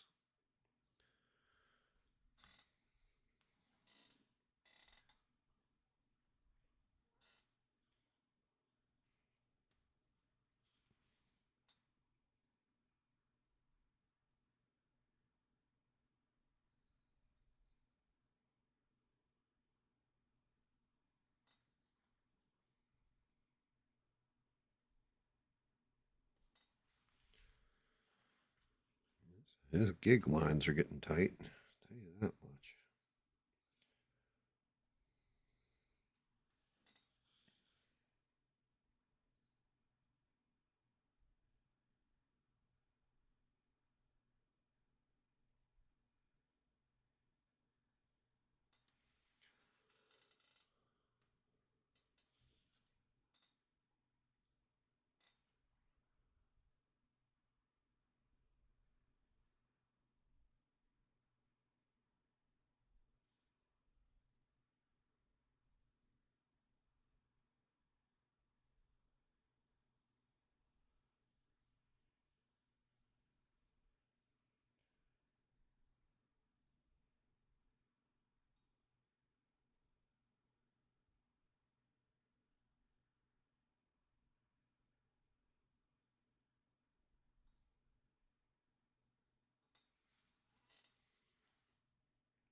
You know, that's why I love it when Mister just comes out of the fucking blue, smashes the like button, drops like his pearl of wisdom.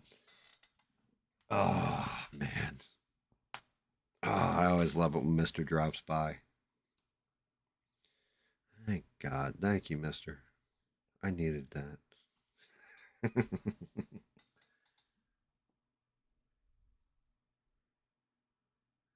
Nah, we're not going all that deep on shit. I'm just bullshitting right now, Mister. We ain't going in all that like we're not diving deep. We're surface level. Because there wasn't much else to talk about at the moment.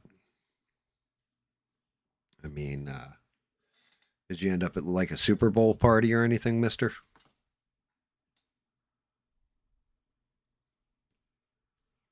Now, that's the whole thing is Mister's been in conversations where we went real deep. Like, I mean, fucking deep dive on that shit.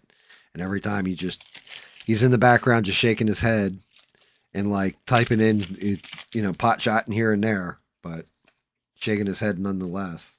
Like, what the fuck, guys?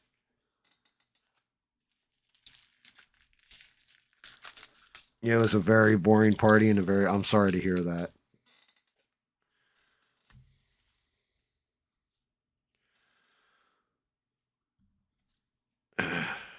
I mean, yeah, I was expecting to have like no views and everybody is going to be watching the Super Bowl, all this kind of stuff. And like everybody's kind of trickled in here and there. Even Ian dropped by real quick, was like, hey, I just want to say, hey, what's up, guys? And all that. I'm sure he was like at a Super Bowl party or throwing one or whatever.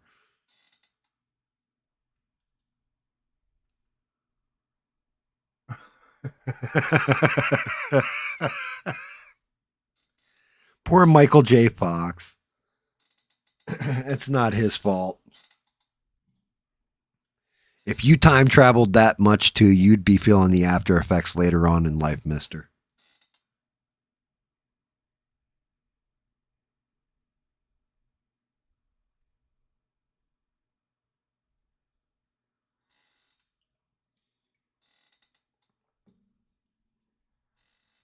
Yeah, I mean, I definitely haven't seen you as much, mister. I just figured you either traveling a lot for work or whatever.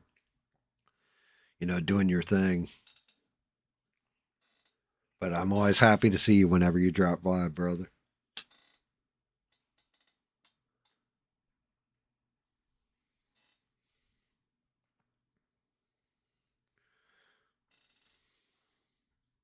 Every time I hear the word chow, I always think of, or read the word chow, I always think of, what was it, Francesca Rinaldi? That old fucking commercial.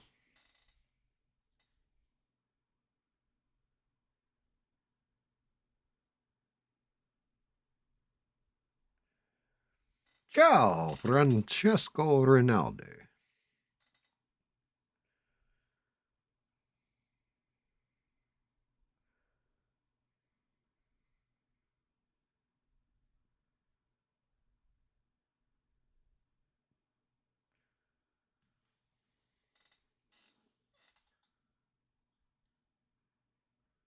Jesus, Utah, Georgia. Which part of Georgia?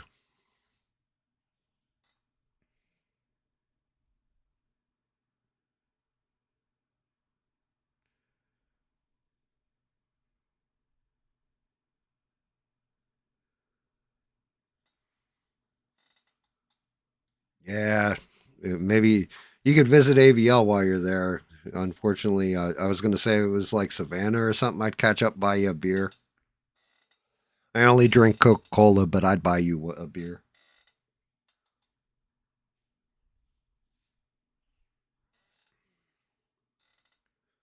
But yeah, Atlanta is quite far from me.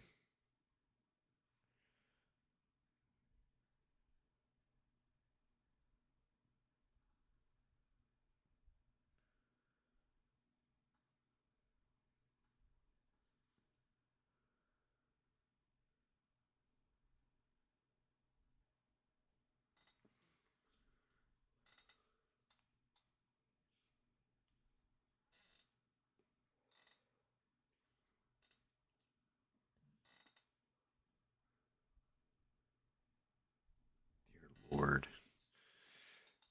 Indiana suck when you're there?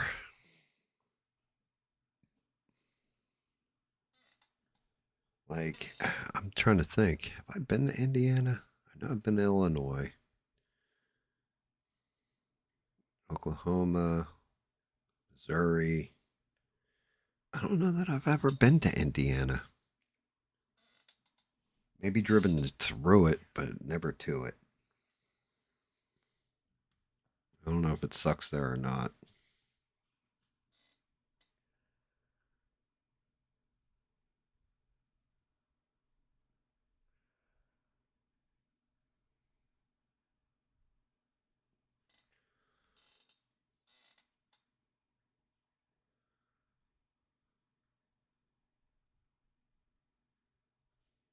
So you use lemon pepper? Yeah, that sounds about right. Yeah, that sounds correct. Yeah. Snow in those southern regions. Like the real danger is out of towners too that come in and are used to driving on plowed and salted roads.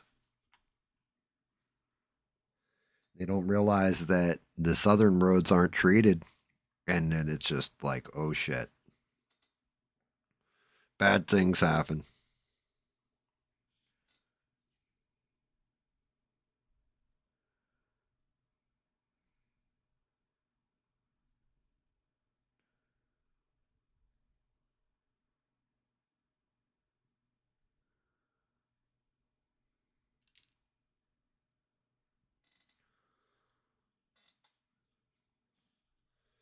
Indiana is boring.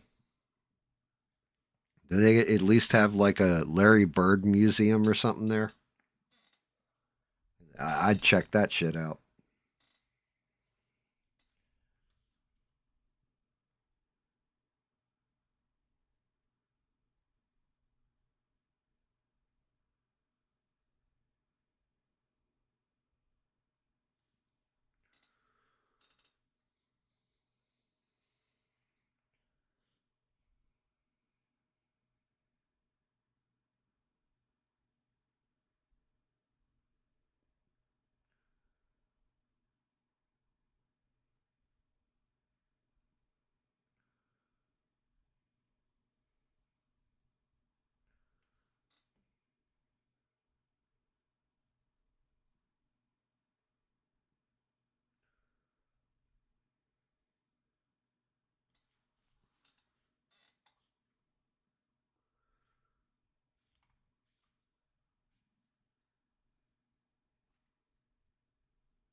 That makes sense. I mean, you and your damn French licks.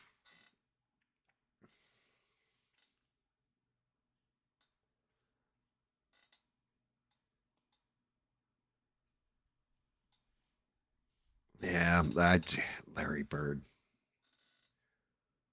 I always loved that dude. I always thought he was fantastic on the court.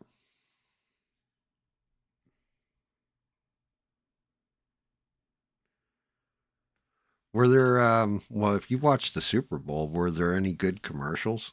Like anything noteworthy you saw? Or you're just like not even paying attention to it and busy actually being, social with actual human beings?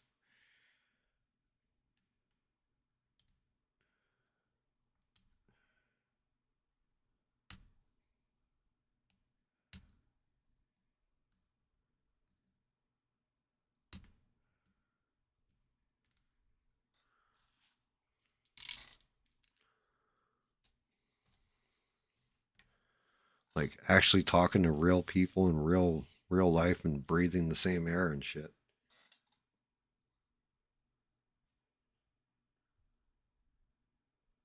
So there was a tight end commercial that was worth it and the Eagle commercial.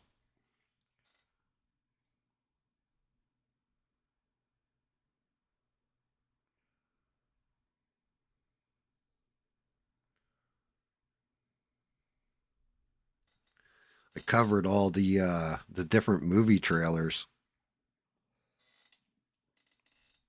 Not a whole lot out there.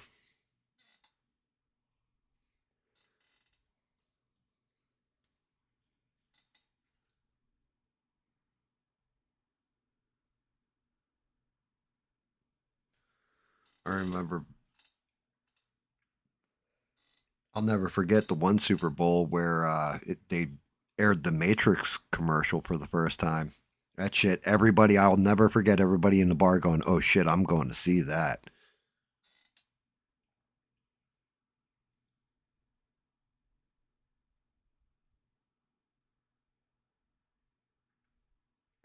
Project Hail Mary, that's where they fire.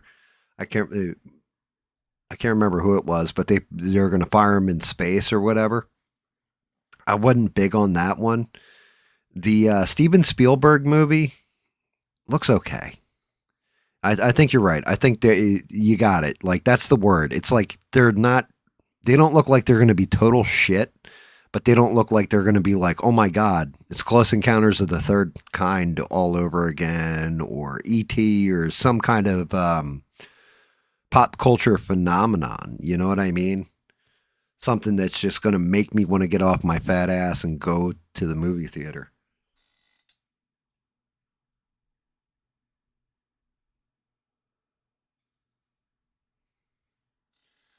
Like I didn't know how I felt about all the damn deer though in the commercial or in the trailer for Project Disclosure.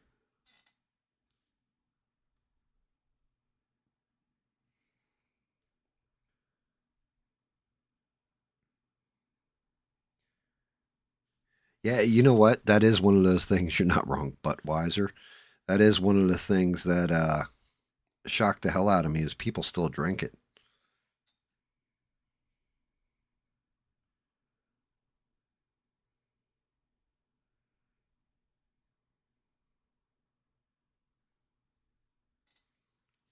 Only time I ever even had purchased a Budweiser in my adult life was the flavor of steak.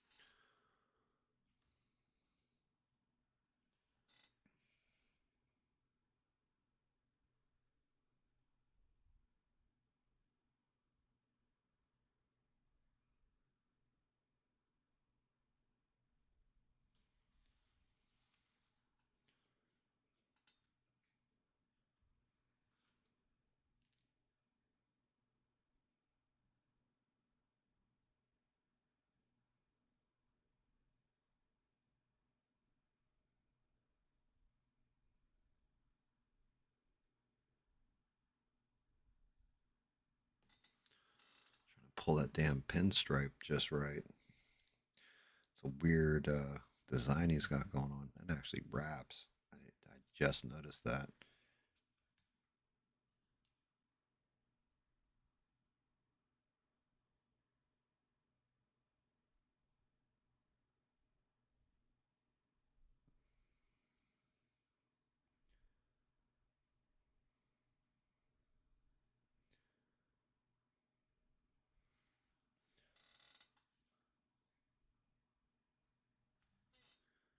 I didn't even see the fake Jurassic Park commercial, but I can imagine.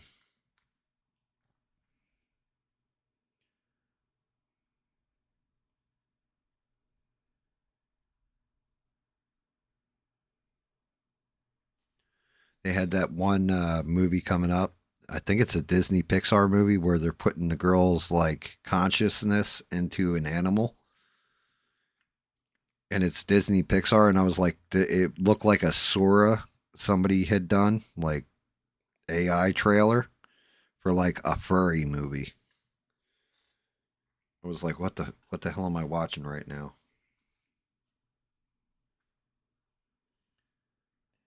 Really? I got 2 little breakpoints in here.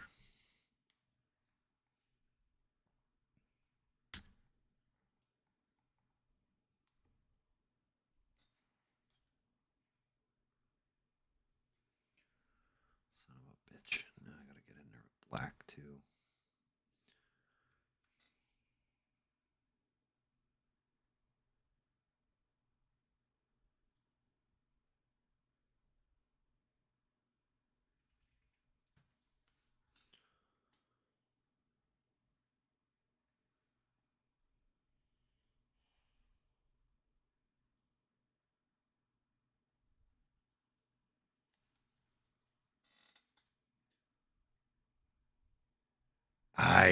Man, I saw the trailer for that one and I was like, no, nah, I can't do this.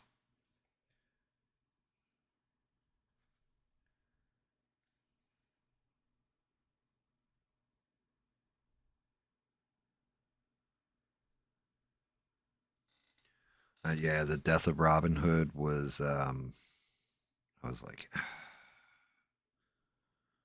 I don't know about this one.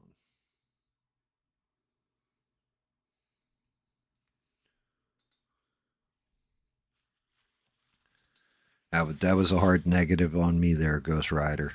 I just, it didn't appeal to me.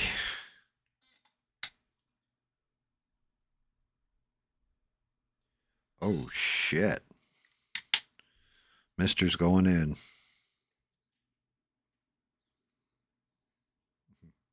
Well, if she will she be wearing the scarlet letter? Will?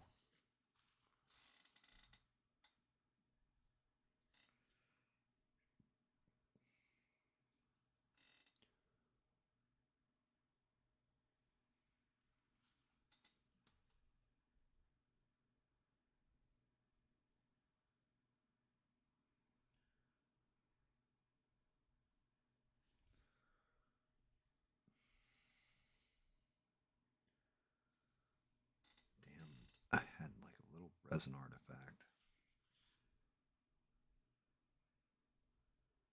Still there. Shit.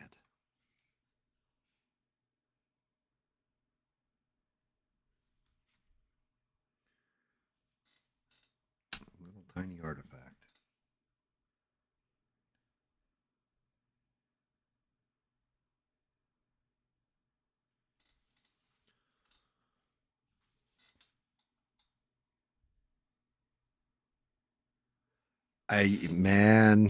Mister, when they show the scene, right? And I'm guessing you've read the Odyssey. Matter of fact, I know you have by just the way you just said that. The Odyssey better not suck. When I see him going in to the cave with the Cyclops, I was like, I don't know, the way they're doing the Cyclops or the way it looked from the silhouette, I got a bad feeling.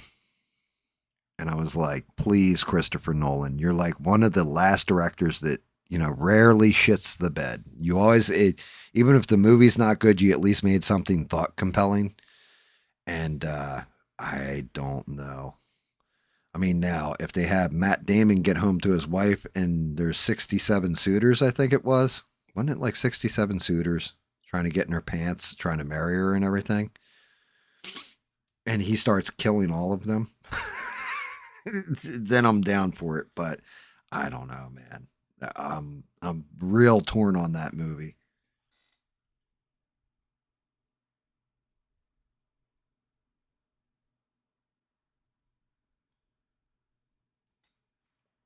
I don't know if you can do just okay with when it comes to Homer's Odyssey.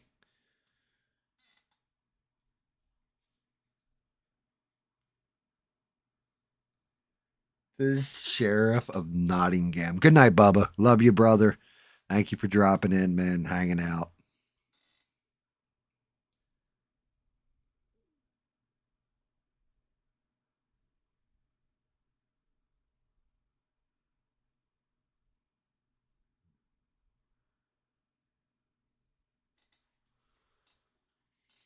The Sheriff of Nottingham.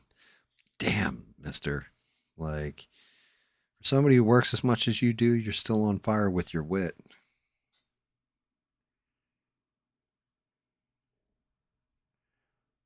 Don't ever let that go away.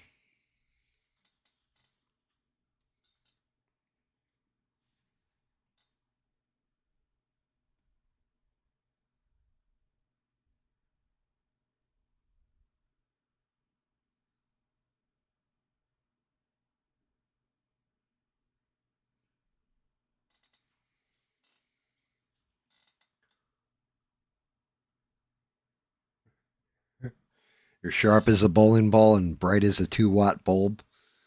Is that what we're going with now there, Sparky?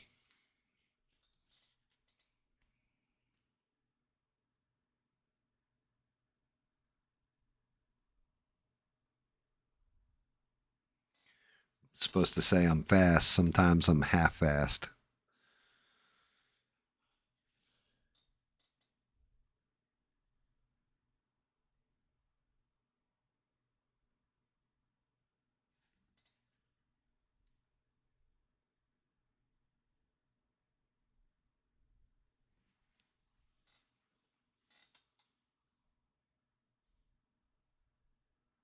I haven't seen that one.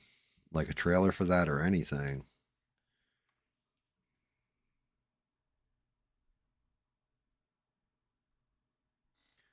Mythic Faraway Tree. I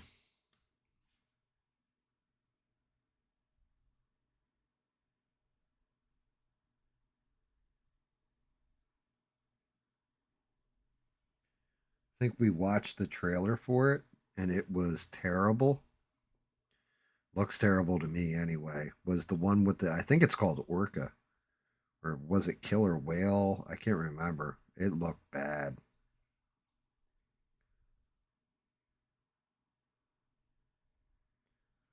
Definitely shredded that trailer.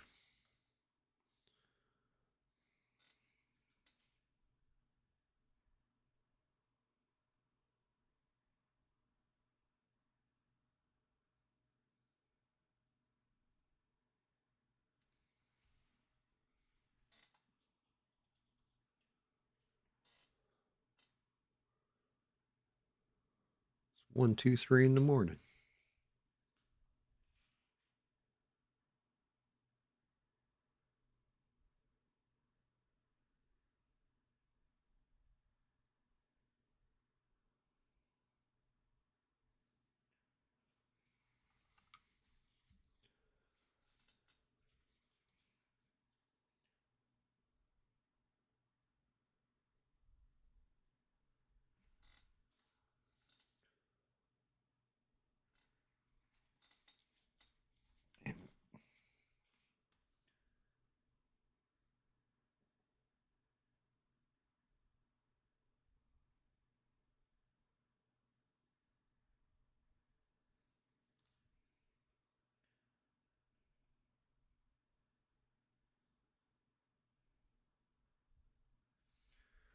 like a Thomas's English muffin. I have to hit all them nooks and crannies.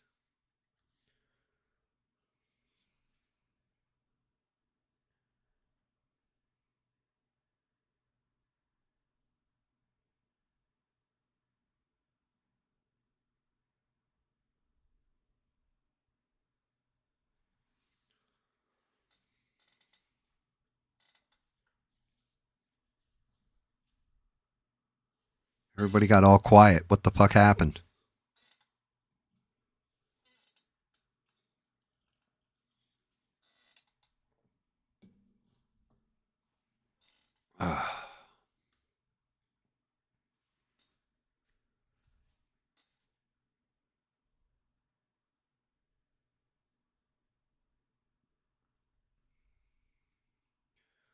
One of the things that hits me as curious is, and I started to watch the beginning of it and turned it off. But Game of Thrones, they got like a new, I guess it's called a Knight of the Seven Realms or something like that. I think that's what the name of the show was. I started to watch the first episode. Like I said, I turned it off. But I was wondering to myself, like, self, where the hell is House of the Dragon season 3?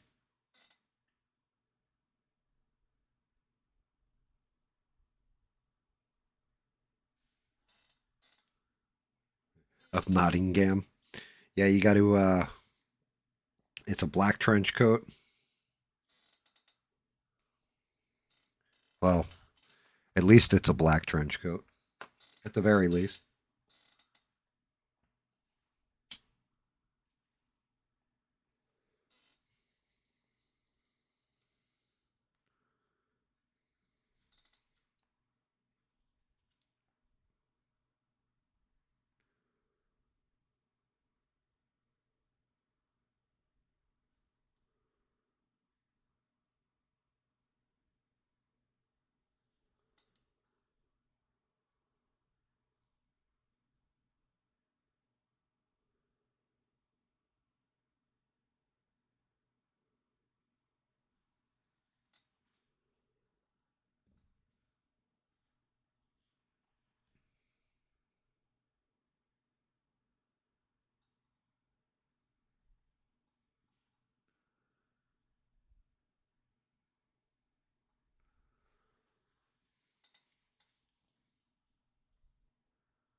There's a new Hunger Games.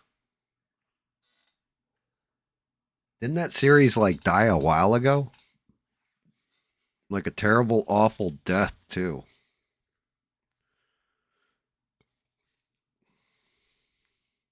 I never watched the Hunger Games.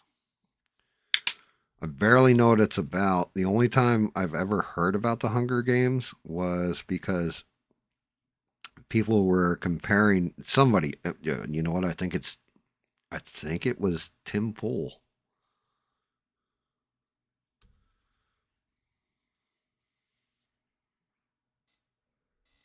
I think it was Tim Pool. It used to be like, yes, it's like the Hunger Games, the elite are reading rich or something. Like it was like a talking point of his for a minute there. It's, nope. Yeah. Close, mister. It's actually about Ethiopia.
Wait, Lord of the Rings, The Hunt for Gollum?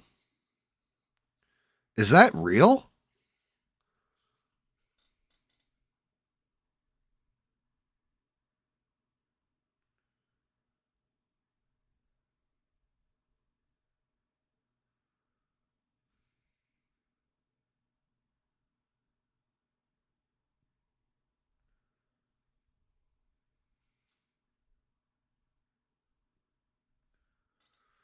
I mean, do we really need a Hunt for Gollum movie?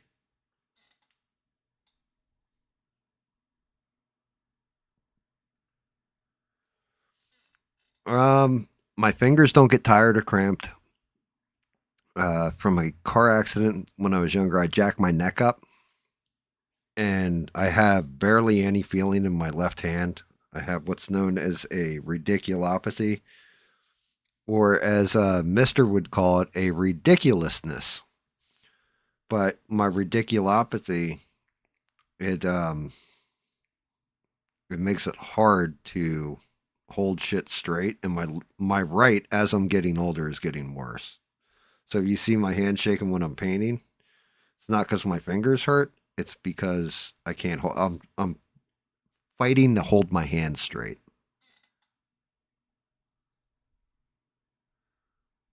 I agree with that, Mister.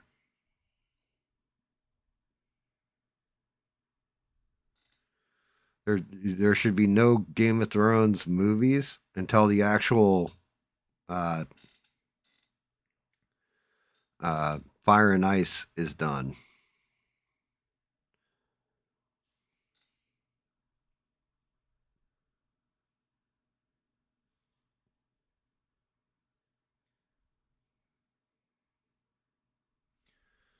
I'd love to see a well done Conan movie. That ain't gonna happen. They can't do it right.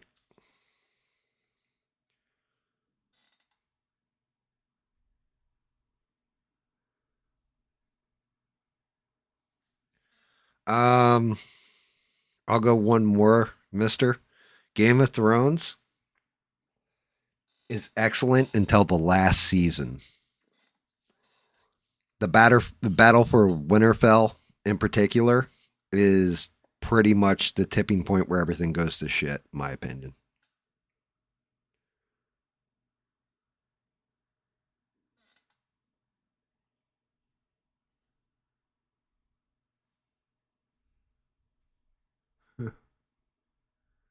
McKellen confirms return as Gandalf.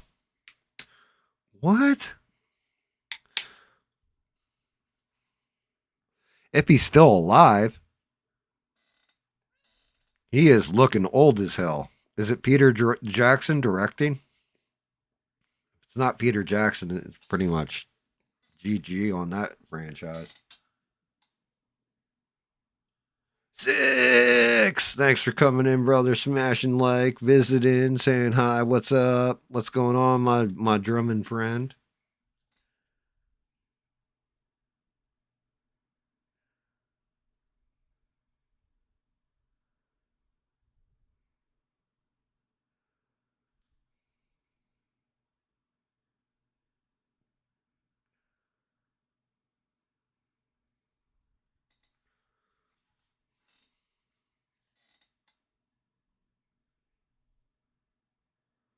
Elijah Wood's coming. Why?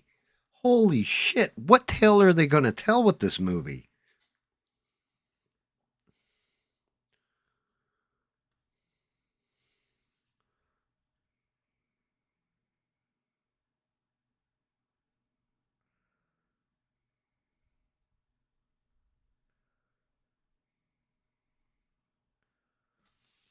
Come, Frodo, we must go to Mount Doom once again and look in the lava pit and find his skeleton. Like, what? His skeleton vaporized, though, Gandalf. No, the ring made him invisible and protected him from melting completely.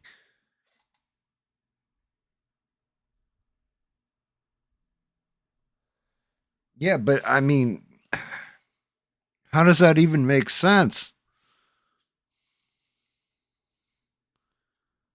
I don't understand.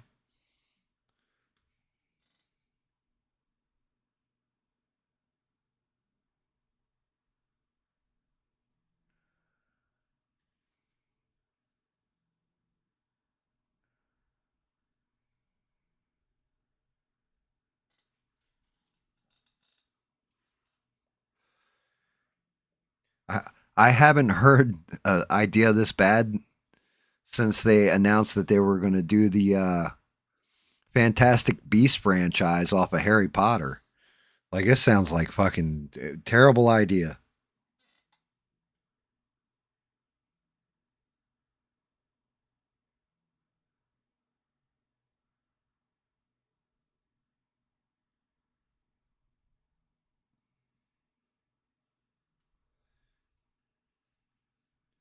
You're going to go dress. Oh my God. You're going to make me say it, aren't you, Beans? Why aren't you going as a. I'm just going to leave it there.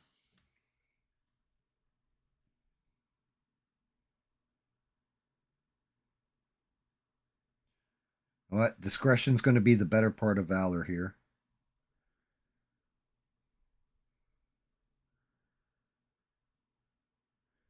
I'm just saying, like, there's a different role you could go as that is more closer to your stature.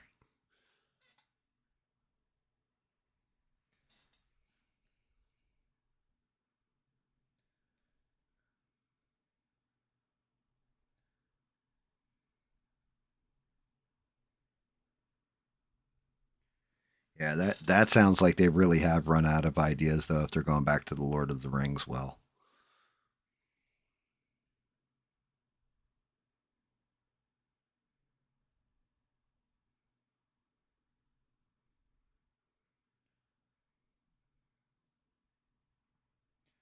I thought it was bad enough when they did The Hobbit and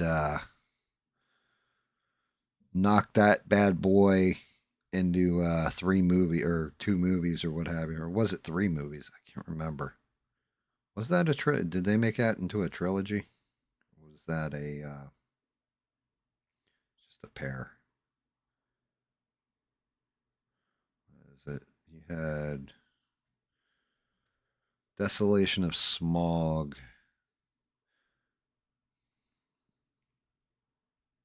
The Battle of the Five Armies. It was 3 movies, wasn't it? Did the whole subplot with the dwarf and Eva Angelina, or what the hell's her name? What the hell's that chick's name? Chick who plays Wasp. I think Eva Angelina is a porn star for some reason.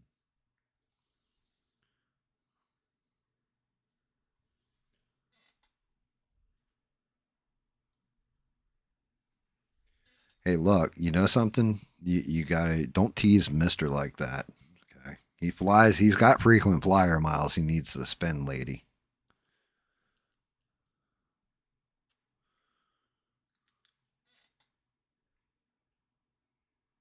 Evangeline, that's it. Lilia Evangeline. Thank you.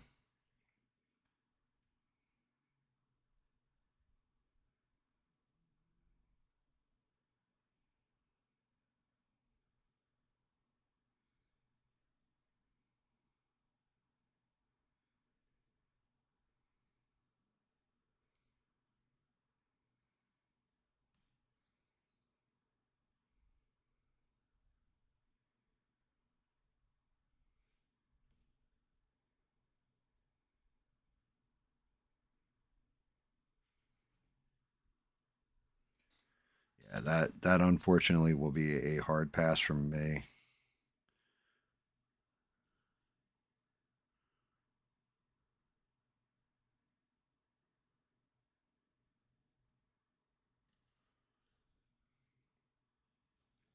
For some reason, I see a lot of member berries in it. I don't know why.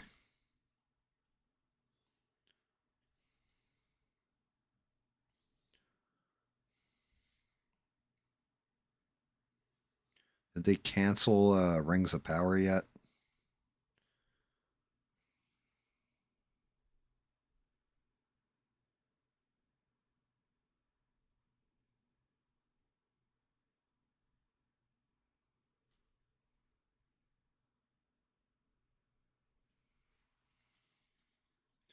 If not, they should.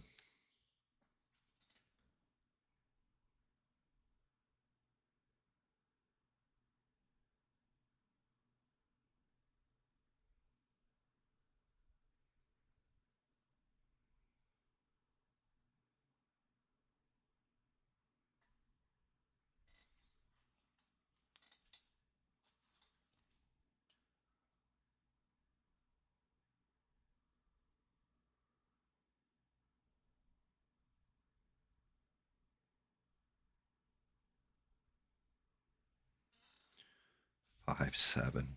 Jesus.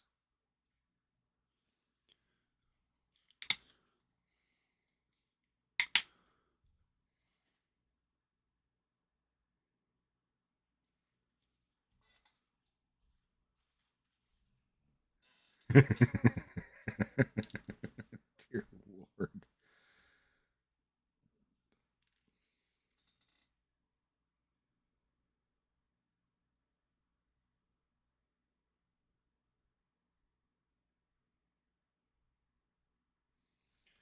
You'll finally be tall, huh?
Yeah, we're starting to get there.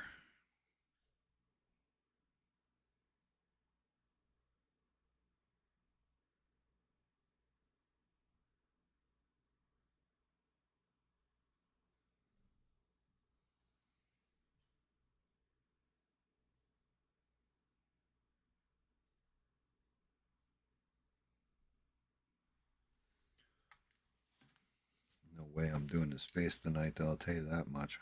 I'm starting to get the shake. Bad.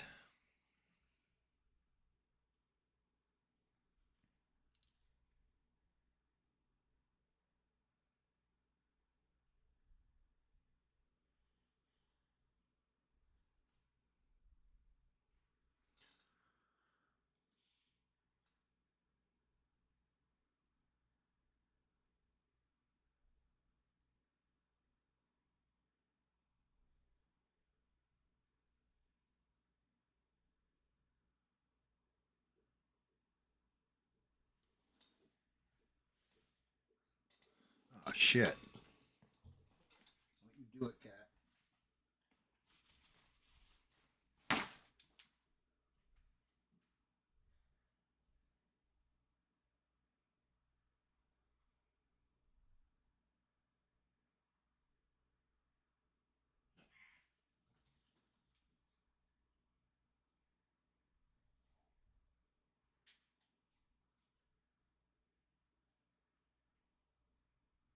Goddamn cats. Get up and chase her damn ass. Whew. Oh my God. And I love my pets. They just like to fuck my house up, though. They really do.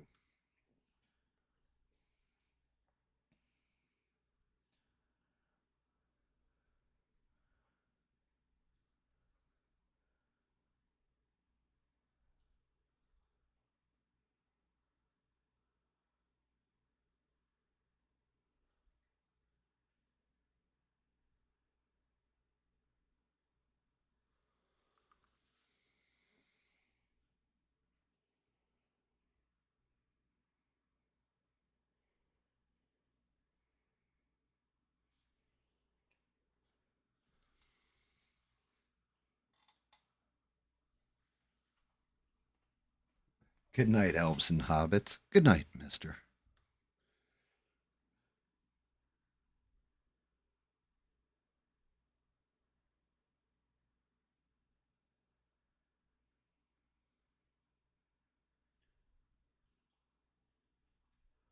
What'd you do tonight, Six?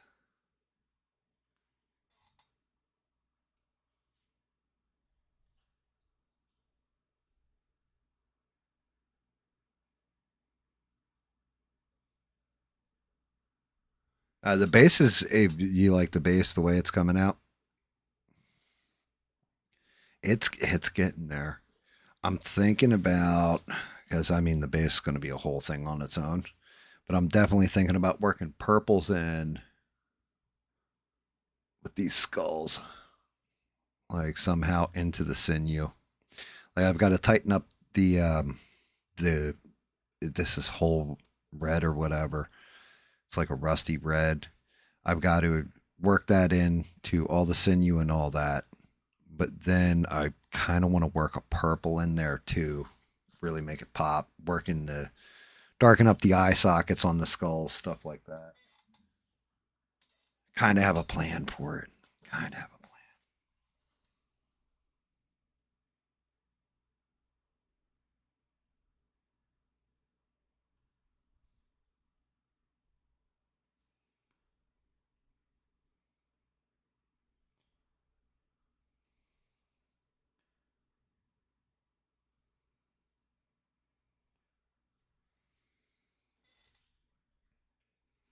I should check on my printers too. I've got both fucking printers running right now.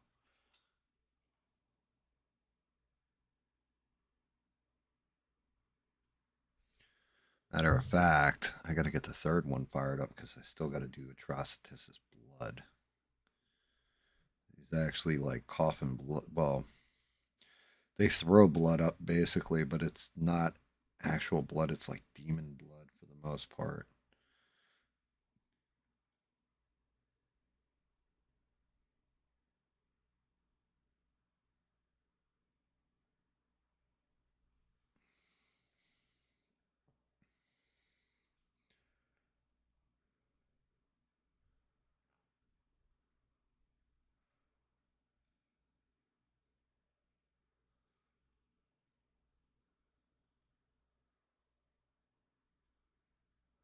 Yeah, I think he's starting to come together.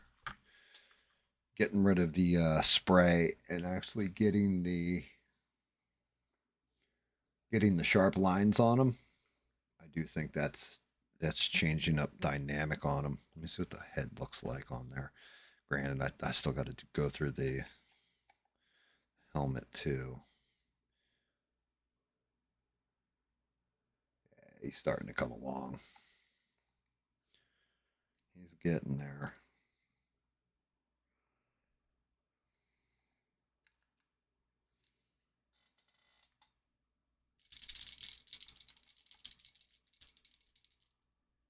You gave yourself bedtime this week? I mean, you're fine. I wasn't going to go too much longer anyway tonight. I'm probably going to use up the rest of this red paint, and that'll be the end of it for tonight anyway. Like I said, I'm starting to shake bad. Like I'm really having to fight everything to keep straight lines going.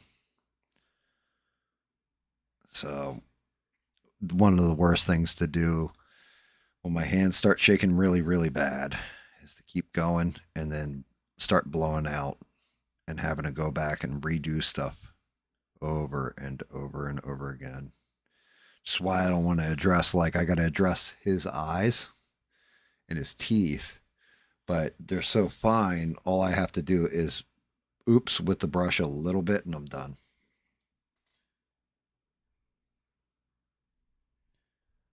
Like just one little oopsie and it's all like, well, repaint all the flash, get it all worked back in again.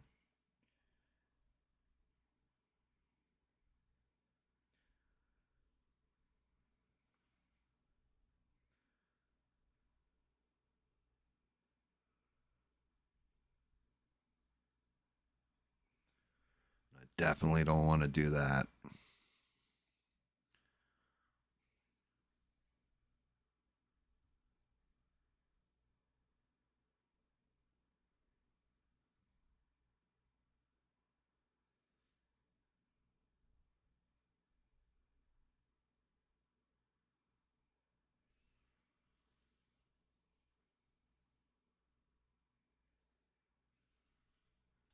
Same way. I'm like barely getting here with red.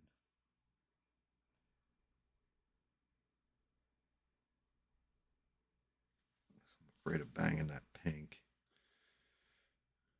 First time I've ever been afraid of banging pink in my life.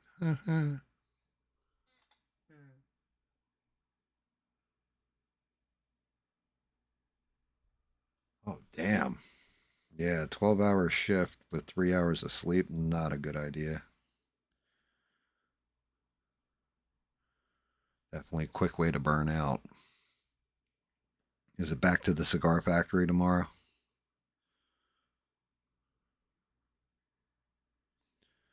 Another hard day at the cigar factory. Or is it the side gig? The side hustle.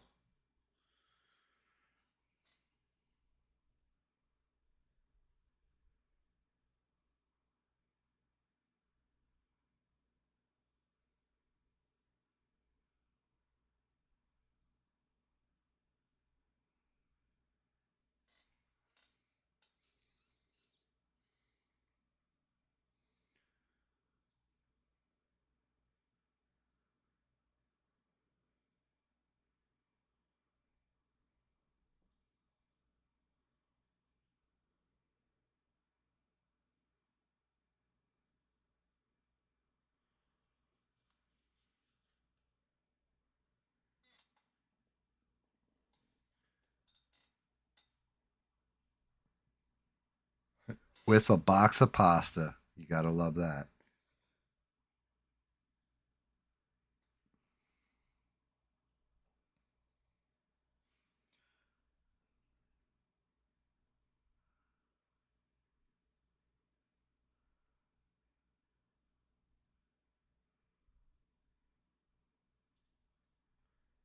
Yeah, the next paint stream that Thursday.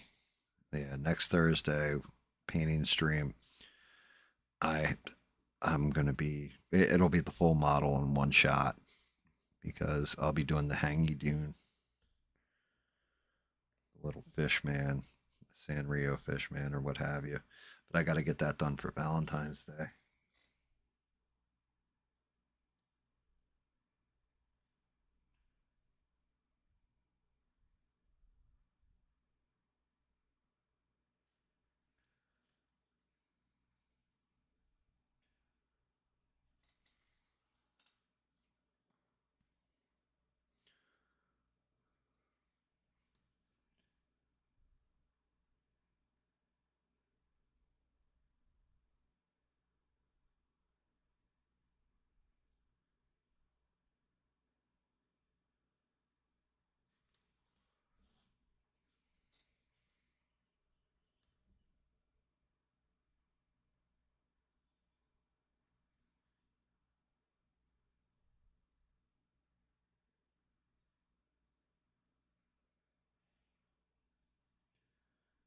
Lord.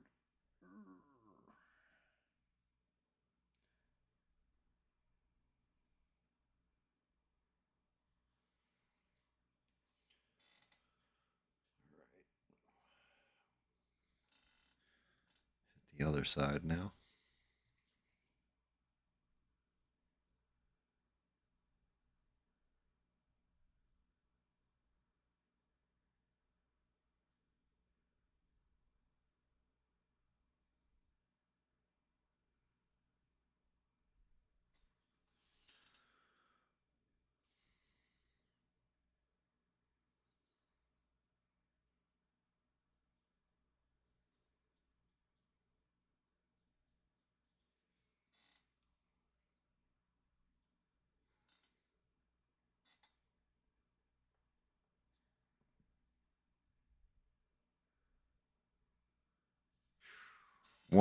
Yeah, I mean, when you get down to that one job, it changes everything. I remember a point in my life when I was like that, working fucking, well, now you're not doing the 3 job thing, but working 3 jobs and then finally getting paid enough from one job to cover all 3 of them. Completely like, oh, thank God. Six, you got any new music coming up anytime soon, buddy?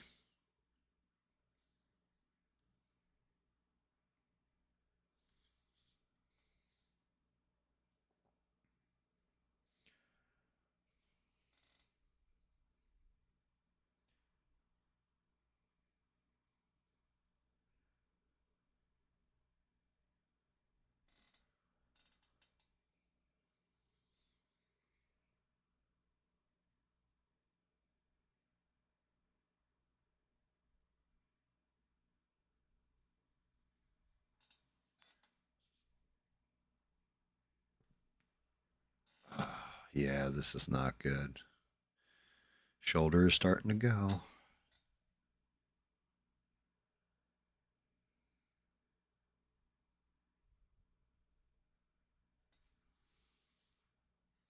Must have set my neck a certain way when I started painting. Or slept on it fucked. I'm starting to shake bad. And the shoulder keeps blocking up. Just don't blow it out, Gam. Don't blow it out. That's what she said.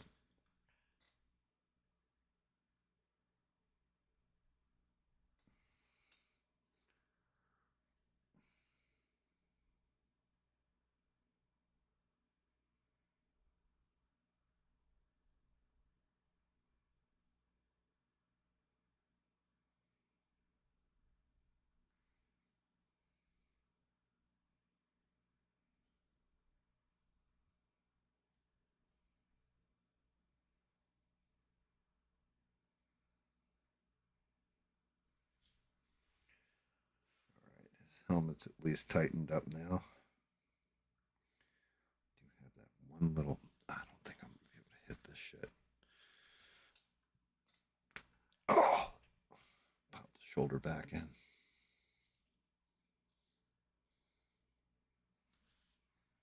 It's like this little spot between his head and his helmet. I can't hit.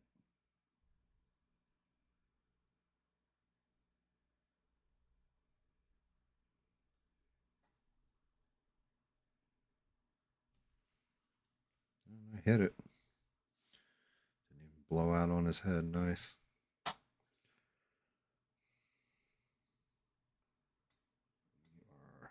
Let's see what he looks like tuned up now. Red's got to dry. Yeah, I'm going to have to hit transition layer. Fuck.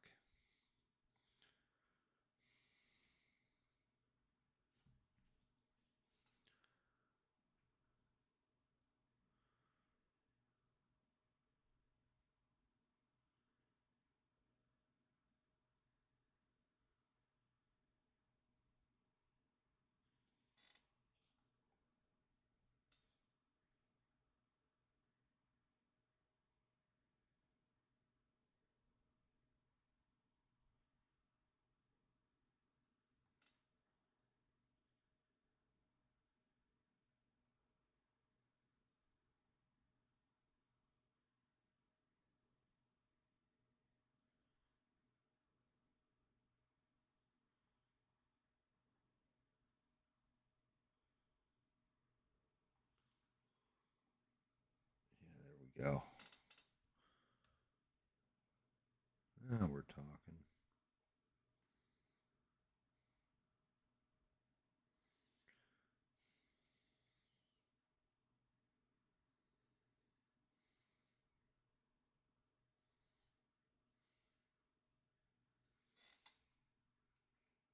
Transition is painted in.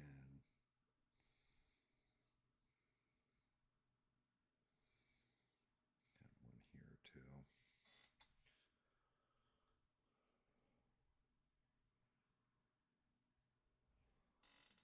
Let's see. Knock these arms out already, right?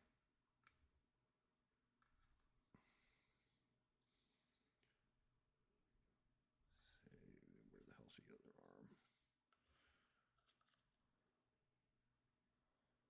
That's pretty good. Pretty good transition layer.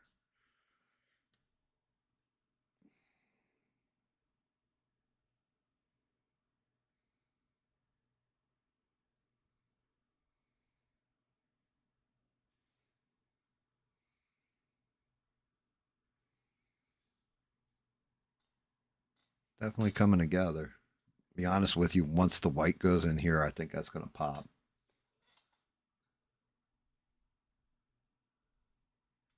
Beans bounced on us. Good night, Beans.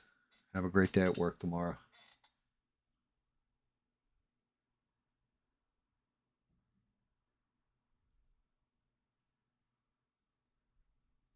Atrocitus looking sweet. Thank you.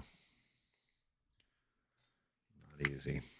I want to nail this ring while I got the red paint, but I'm afraid to. I still got a boot to do in red too. That's going to be a pain in the ass. It's definitely going to be a pain.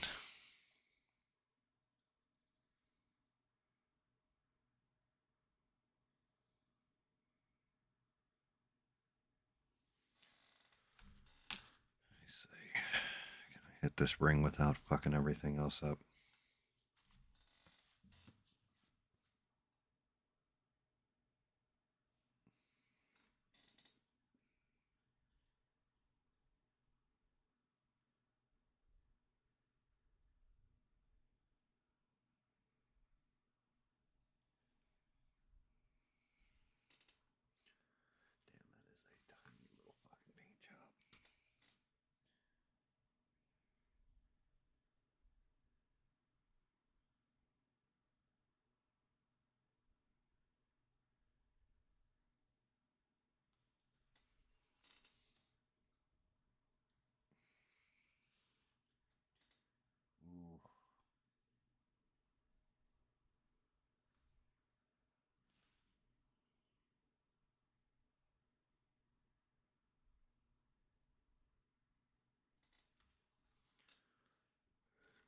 I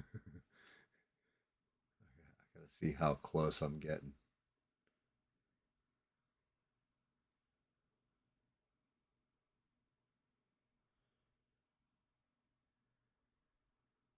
Getting there. Thing is super tiny.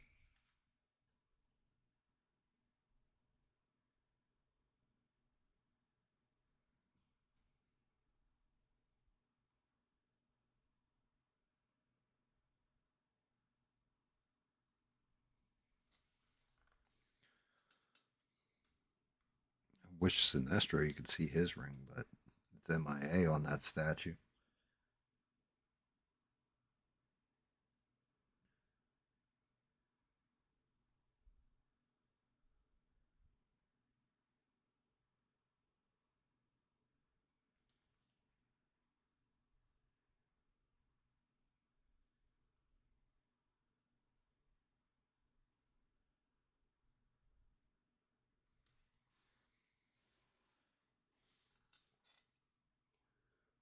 Yeah, able to nail it.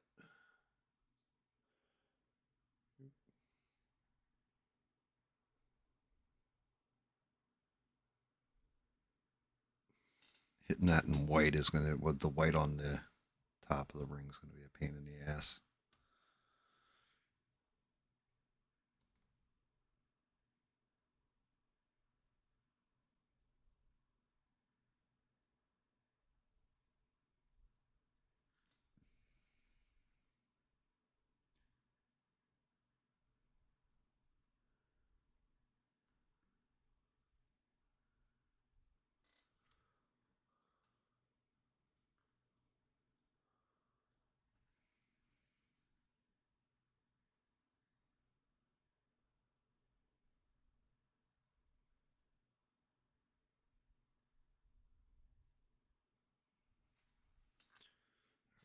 That's at least looking good. See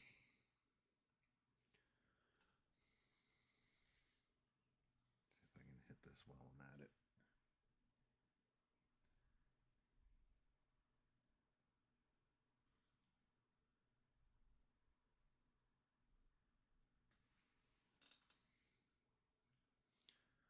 Ring around the armor.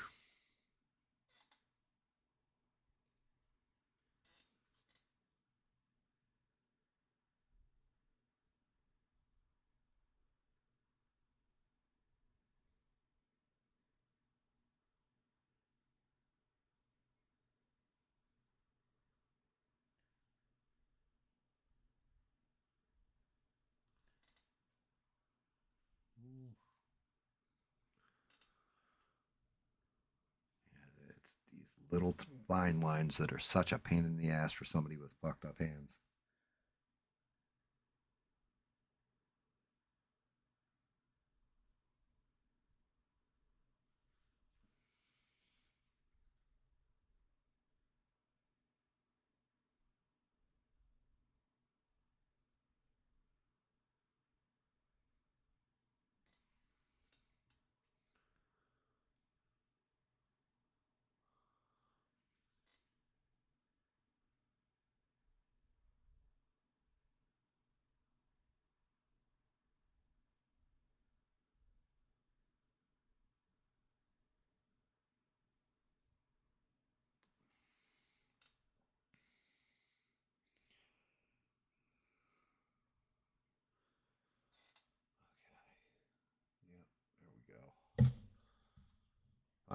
like the other arm's kind of easy because the hand fits in there.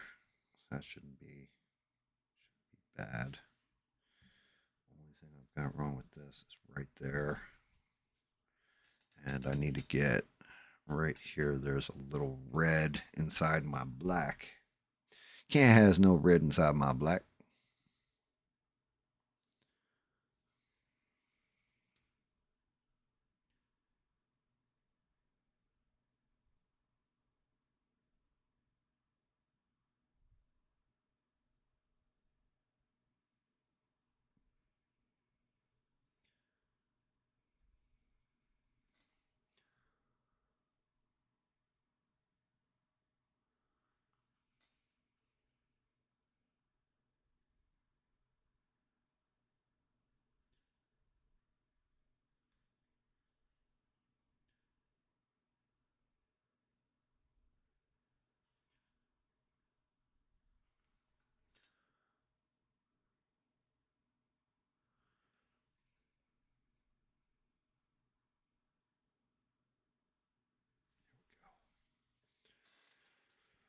Ooh.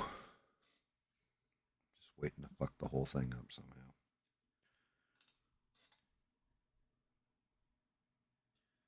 I honestly would have said I would have had it done this go round 6.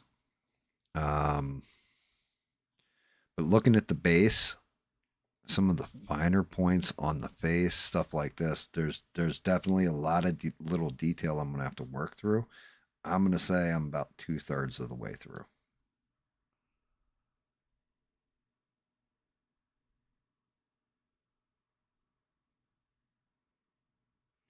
The whole thing is what I think is brutal with it. So if you're playing a song, you know when the song ends, right? You can go back there and maybe like play it again, tighten up some notes on it, that kind of thing. When I'm doing this shit, I'm streaming and all that kind of bit. And I'm painting. The thing is, the paint has to dry completely. So right now, technically it's dry. Like I can touch it. I'm not going to get it on my fingers, all that other stuff. But you can see where it's a little brighter here or a little brighter there. In 24 hours, that's going to fade or that's going to stay. So it's kind of why I didn't want to do back-to-back painting streams. I wanted to keep it where I had the gaming stream in between them. Because you don't see your errors often, but then out of nowhere you will. Like out of nowhere you're going to see the error and it's like shit. Like this paint didn't dry the way I thought it was going to. I need to go back in and recoat it. But if I don't give the paint time to dry and breathe and everything else, I found that I'll go back in and or go to fire up the model, be like, oh yeah, I got like one more paint thing, and then look at it and be like, shit, this did not dry the way I thought it was going to. Like, for example, you can see where I mixed the purple here and with the color I was using for his skin tone and reapplied it because he was looking bright pink. And he shouldn't look bright pink. He should be darker. Like, just little dumb shit like that. Then you end up going back and correcting things, tightening, finding like, oh, I didn't even see this spot where I blew out and having to go back and do it over again. So I'm going to say 2/3 of the way through, like one more good session like I had today. As long as my hands are cooperating, I should be able to knock him out. But I do want to give him, it's like Sinestro. I want them to have that attention to detail, look sharp, and anybody can walk in, not just recognize them, but like both Atrocitus and Sinestro are, as far as I'm concerned, like important characters.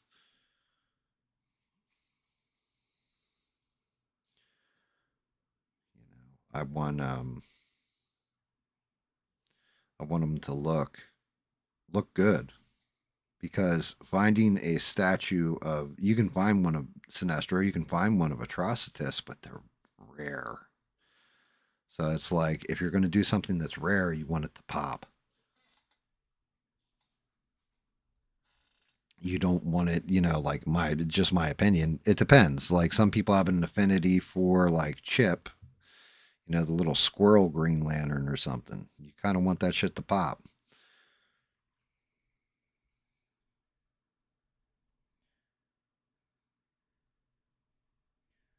This way, if somebody comes across another Atrocitus and they look at it and go, is that the way that's supposed to, like if it doesn't look the way it's supposed to or the way it does in comics, and it doesn't have to look specifically like it does in the comics, you can fuck with it. It's up to interpretation of whoever the artist is.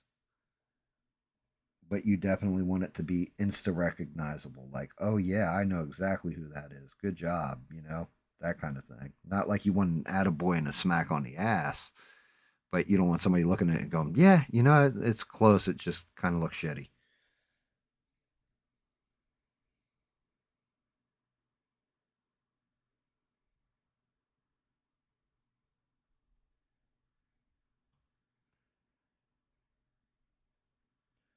Plus, one of those things that's brutal. I promised Beans whenever that Superman dropped, which is coming real soon. I wanted it. She wanted it. She said she's like, I'll pay for the shipping for the statue or whatever. And I'm like, okay. Well, when that drops, I want to give her as close to a Henry Cavill as I can. I don't want her getting it and being like, yeah, GAM, it's fucking dog shit, So getting better at this, a lot of it is trying to get into, especially somebody, like I said, no paint history, no artistry, no nothing. Know nothing about color theory, really. I kind of understand it. I've studied it a little bit on my own, no formal training or anything. And I want it to look like I want to eventually get to a place where I say, yeah, I can paint that in my sleep. It'll take me 5 minutes, Kind of like you don't start off on a full kit of drums. You usually start off with a snare drum and learn how to fucking keep a rhythm.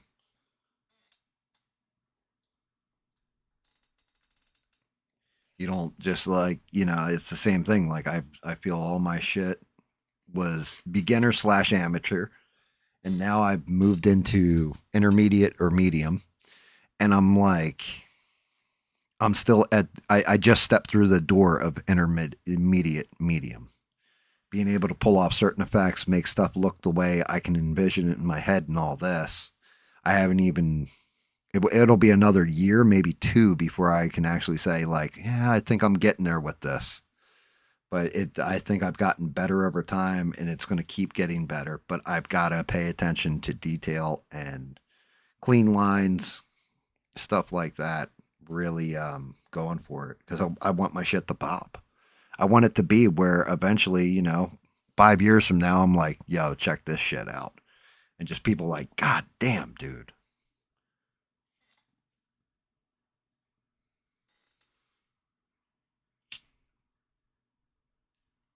But that's just me. I'm doing it to personally achieve. So, and I always tell all the younger ones when they're in here, be creative, whatever it is. Actually, I tell all you guys, be creative. Some people with their music, some people with artwork. Like, shout out like Melissa. I don't know if you saw any of her minis. She does D&D minis. And she does a fantastic job with her art too. Matter of fact, I think sometimes she just watches the show, not even to hear my gums run, but she'll put it on in the background because it's somebody to paint with. Like some people do art with other people, and hopefully that's what's happening. I'm sure the company isn't terrible either, but we always enjoy her when she's in the chat. But just the same, like, it's kind of the point. Be creative. Same reason why we have discussions about just random shit. random times. Yeah. So now we got his running stripes are done. We want it, I want people to think too. Like, use your intelligence. Brain's a muscle for the most part. And if you let it go stagnant, like I could just sit here in silence or with, I don't know, classical music playing, but getting people to think on top of it, whether they agree or put up a good disagreement, like can completely see things from different points of view, and it's okay to disagree. But I always take into account what somebody else is thinking.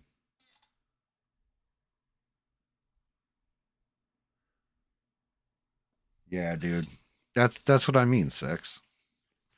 I did get. This was the blessing. I actually got to give the shout out to AVL of all people, but he had some amazing people that were going in and watching his show. And the ones that weren't, how do I say this without being super fucking offensive? The ones that were free thinkers, that's the best way I can put it, that weren't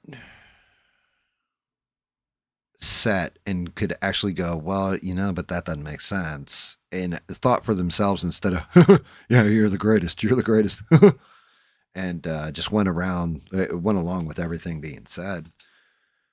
They actually came in, and most of them have stuck with me.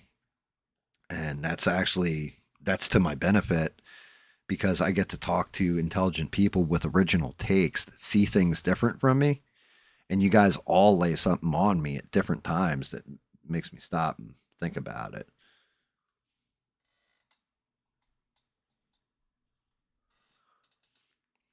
You guys make me have to question things or see if I'm like, yeah, am I looking at that fucked up or am I looking at that right? I don't understand. I do. I get it. I get it with people on the internet, like streamers on the internet, a lot of them. I want you to tell me how great you're looking for validation somewhere. You're looking for somebody to tell you that you're good at what you do or what have you. I need people to just be honest. That's the difference, I guess, between my streams and a lot of other people's streams. Sometimes my streams suck. Sometimes my paint jobs suck. And I think there was a point where people were nice if the paint job sucked and like, it's not that bad. No, come on, man. It's looking decent or whatever. And like, but the way I can tell when people watch and like what I'm painting or like the way the paint job's coming out. And I can tell when people come in and are just being nice.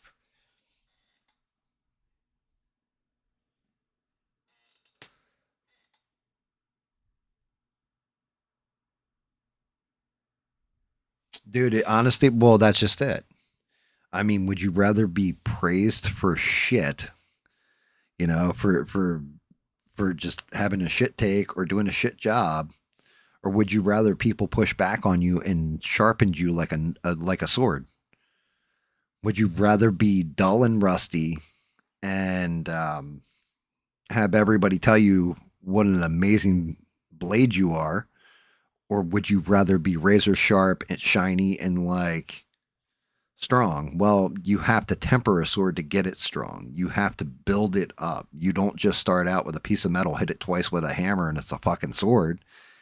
You got to beat the shit out of it. So sometimes you have to take a beating. Too much of a beating, you ruin the metal. But if it's just right, you can excel. And that's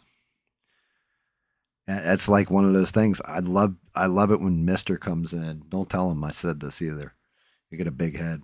But I love it when Mr. comes in and starts laying out puns, and I got to like answer back with a pun because it makes me have to stop and think. Stuff like this.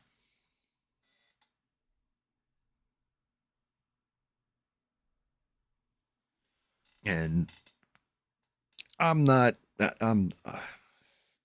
I can sound like a judgmental prick at times, if we're being really honest, 6. I can sound like a judgmental prick at times, but I have no right to judge anybody. That's just kind of where I sit, is like, I'm not judging you. You know what I mean? You live your life your way. You have a different life than I do, or a different path. We all walk different paths.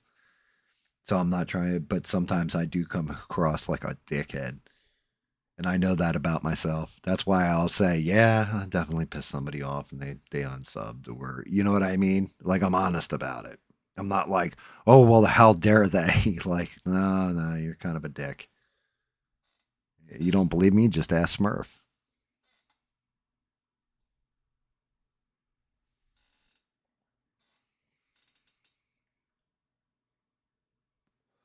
But yeah, yeah, you can ask Smurf, Rogue, or David, who've known me for, God, too long for them. Poor bastards.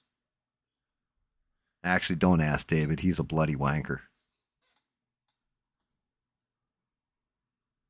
This guy's, hey, yo, this guy's a dingus. I'll tell you what. Let me tell you something, okay?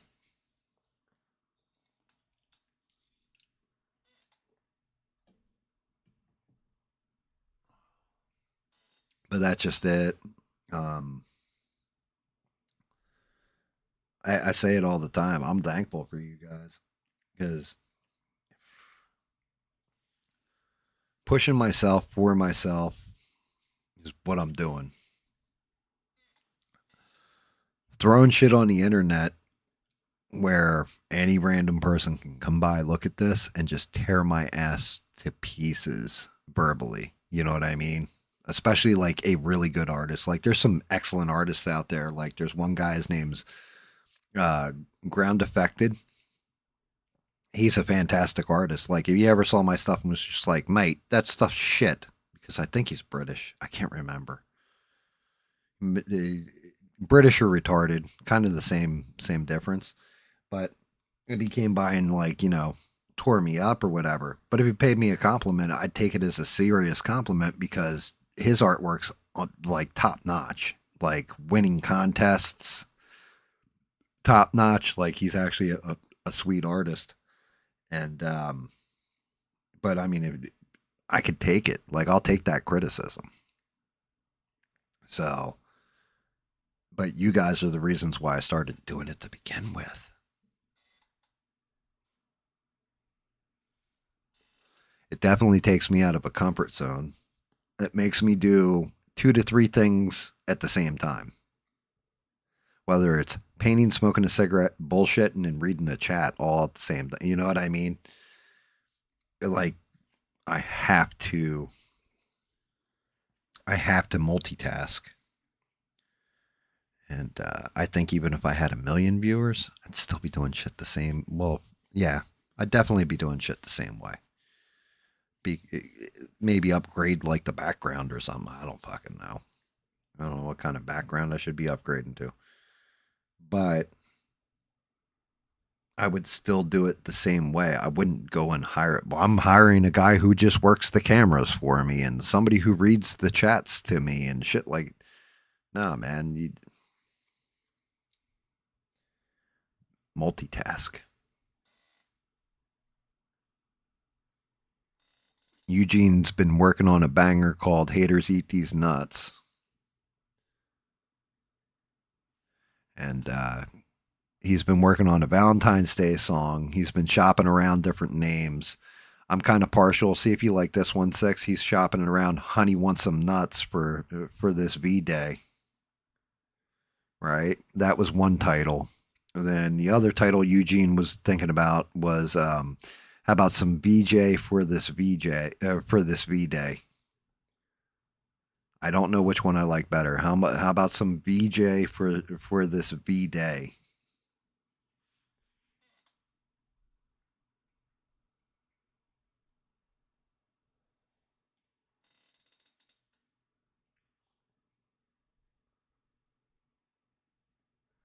And then Bob's supposedly, like, Eugene also said he's going to work on Bob's theme song. It's called Nut Kickin' Me.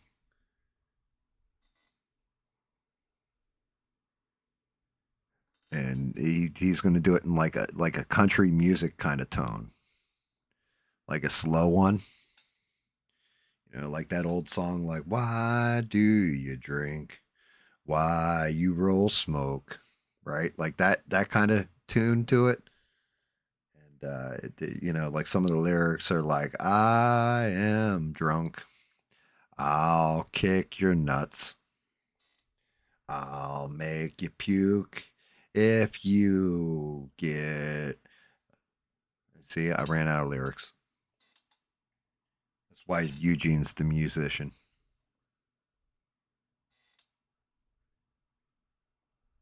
Yep. Some slow, twangy goodness.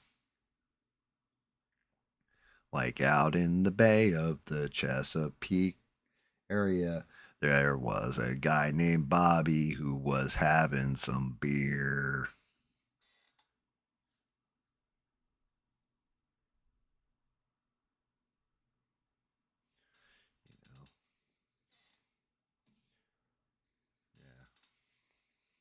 Out in an area near a bay named Chesapeake, I was having me some delicious beer. Went on a stream and with my loose tongue a wagging, I done said a slur that was the same as queer. You know, like just, you know, Bob's song, but it'll go in.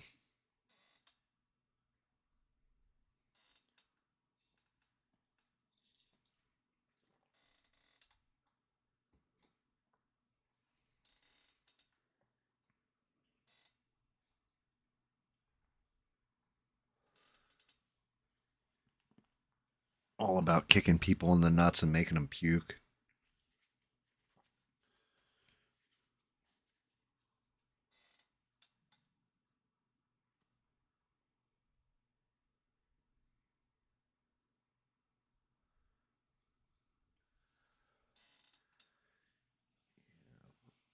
Maybe we do something upbeat for him. But it's really up to Eugene. Like I said, he's the, you know, like he does those and then we could have you lay down the beat six. Like just go ham on the drums.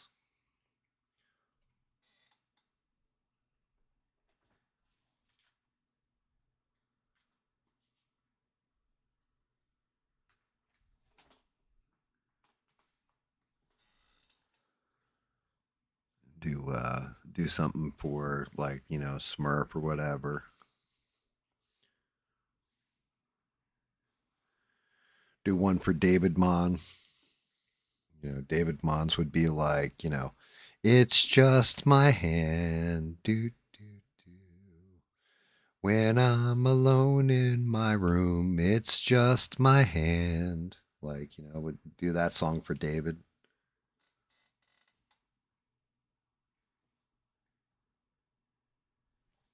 Yeah, if I wasn't such a stingy bastard, maybe I should go and do these songs in like AI or whatever, and just play them whenever like one of them are on the talk with me. Like, oh, David's on. Let's put it's just your hand, and we'll play that song.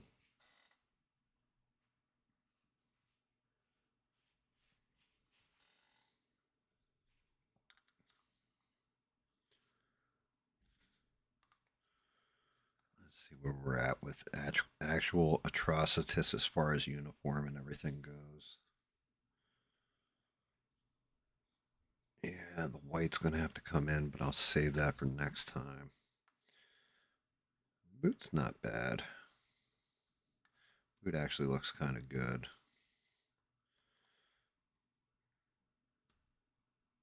Yeah, he's definitely he's starting to look like a Red Lantern. He's getting there. He's definitely getting there. These little stripes. Damn, that's all got to get redded.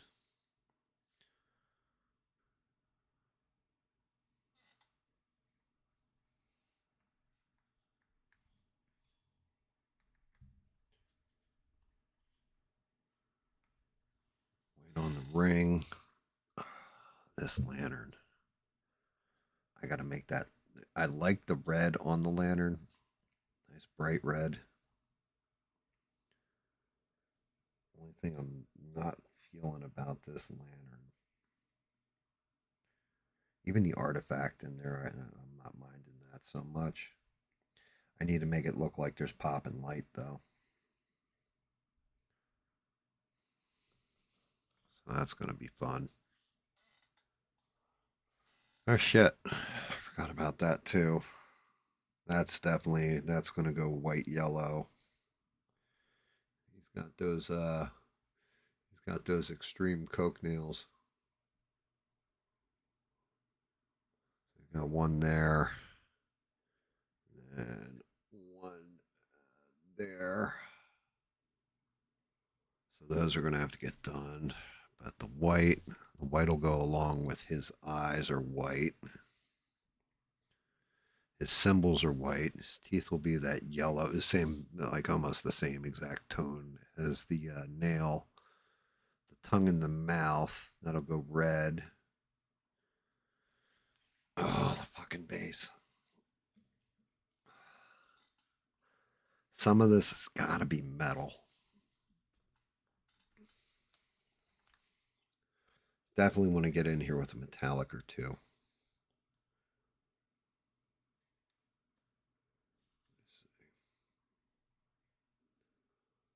Definitely got to get in there with a metallic kind of bands in it. Yeah, those are like metallic reliefs going in, so we'll have to get into those. Like I said, there's stuff like this has to get to this color, and then I'm going to go purple with it. I think I'm going to go in with a purple and lay on that, really pull so it's nasty looking shit he's walking through. The skulls didn't come out too bad. I can see like a couple touch-ups here and there, but outside of that, it's coming along.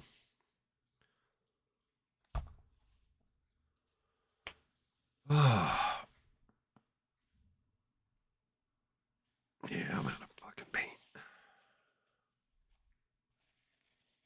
Well, I'm not out of paint, but the paint's run dry. I think it's a good place to call it for the night. Keep cracking my shoulder, just make my hands stay steady. All right, guys. I think we'll call it a night here. I'll be back on Thursday, 8 p.m. Eastern Standard. And actually, I'm not even doing Atrocitus because, like I said, if we're going by that, then that is, yeah, I'm going to be right in line with Valentine's Day. So I'm going to paint Hangy Dune next time. I'm going to have to prime him and then actually paint him and knock that 100% out in one sitting. Like, that's going to be a no fuck around. Get to it, GAM. Stop slacking, you lazy bastard. And actually hammer out Hangy Dune. Get him done. And then Sunday I'll go back to Atrocitus. So I'm going to break it up a little bit. But anyway, to everybody out there that watched, like, still sub to me. And just all around awesome. I appreciate every last one of you. You guys are amazing. Six and Eugene, I know you're in the chat. Beans, I think, maybe still watching, even if she's going to sleep. She's got it on in the background. Melissa might too. I'm not sure. But I do appreciate you guys. I always appreciate you guys. Thank you for coming in. Thank you for hanging out with me. Challenging my old brain and coming along for this crazy ass ride with me, just as Mr. would say, painting my dolls. But I appreciate every last one of you. And thank you so much for everything. If you tossed a coin to The Witcher, I appreciate it. I haven't looked, but I appreciate it. You guys, you're always amazing with that stuff too, guys. You really are. I'll be back on Thursday. Everybody try and have a good week. Don't work too hard. Stay warm. Enjoy yourself. Always be creative. And last but not least, don't take shit from anybody. Good night, guys. And thank you again.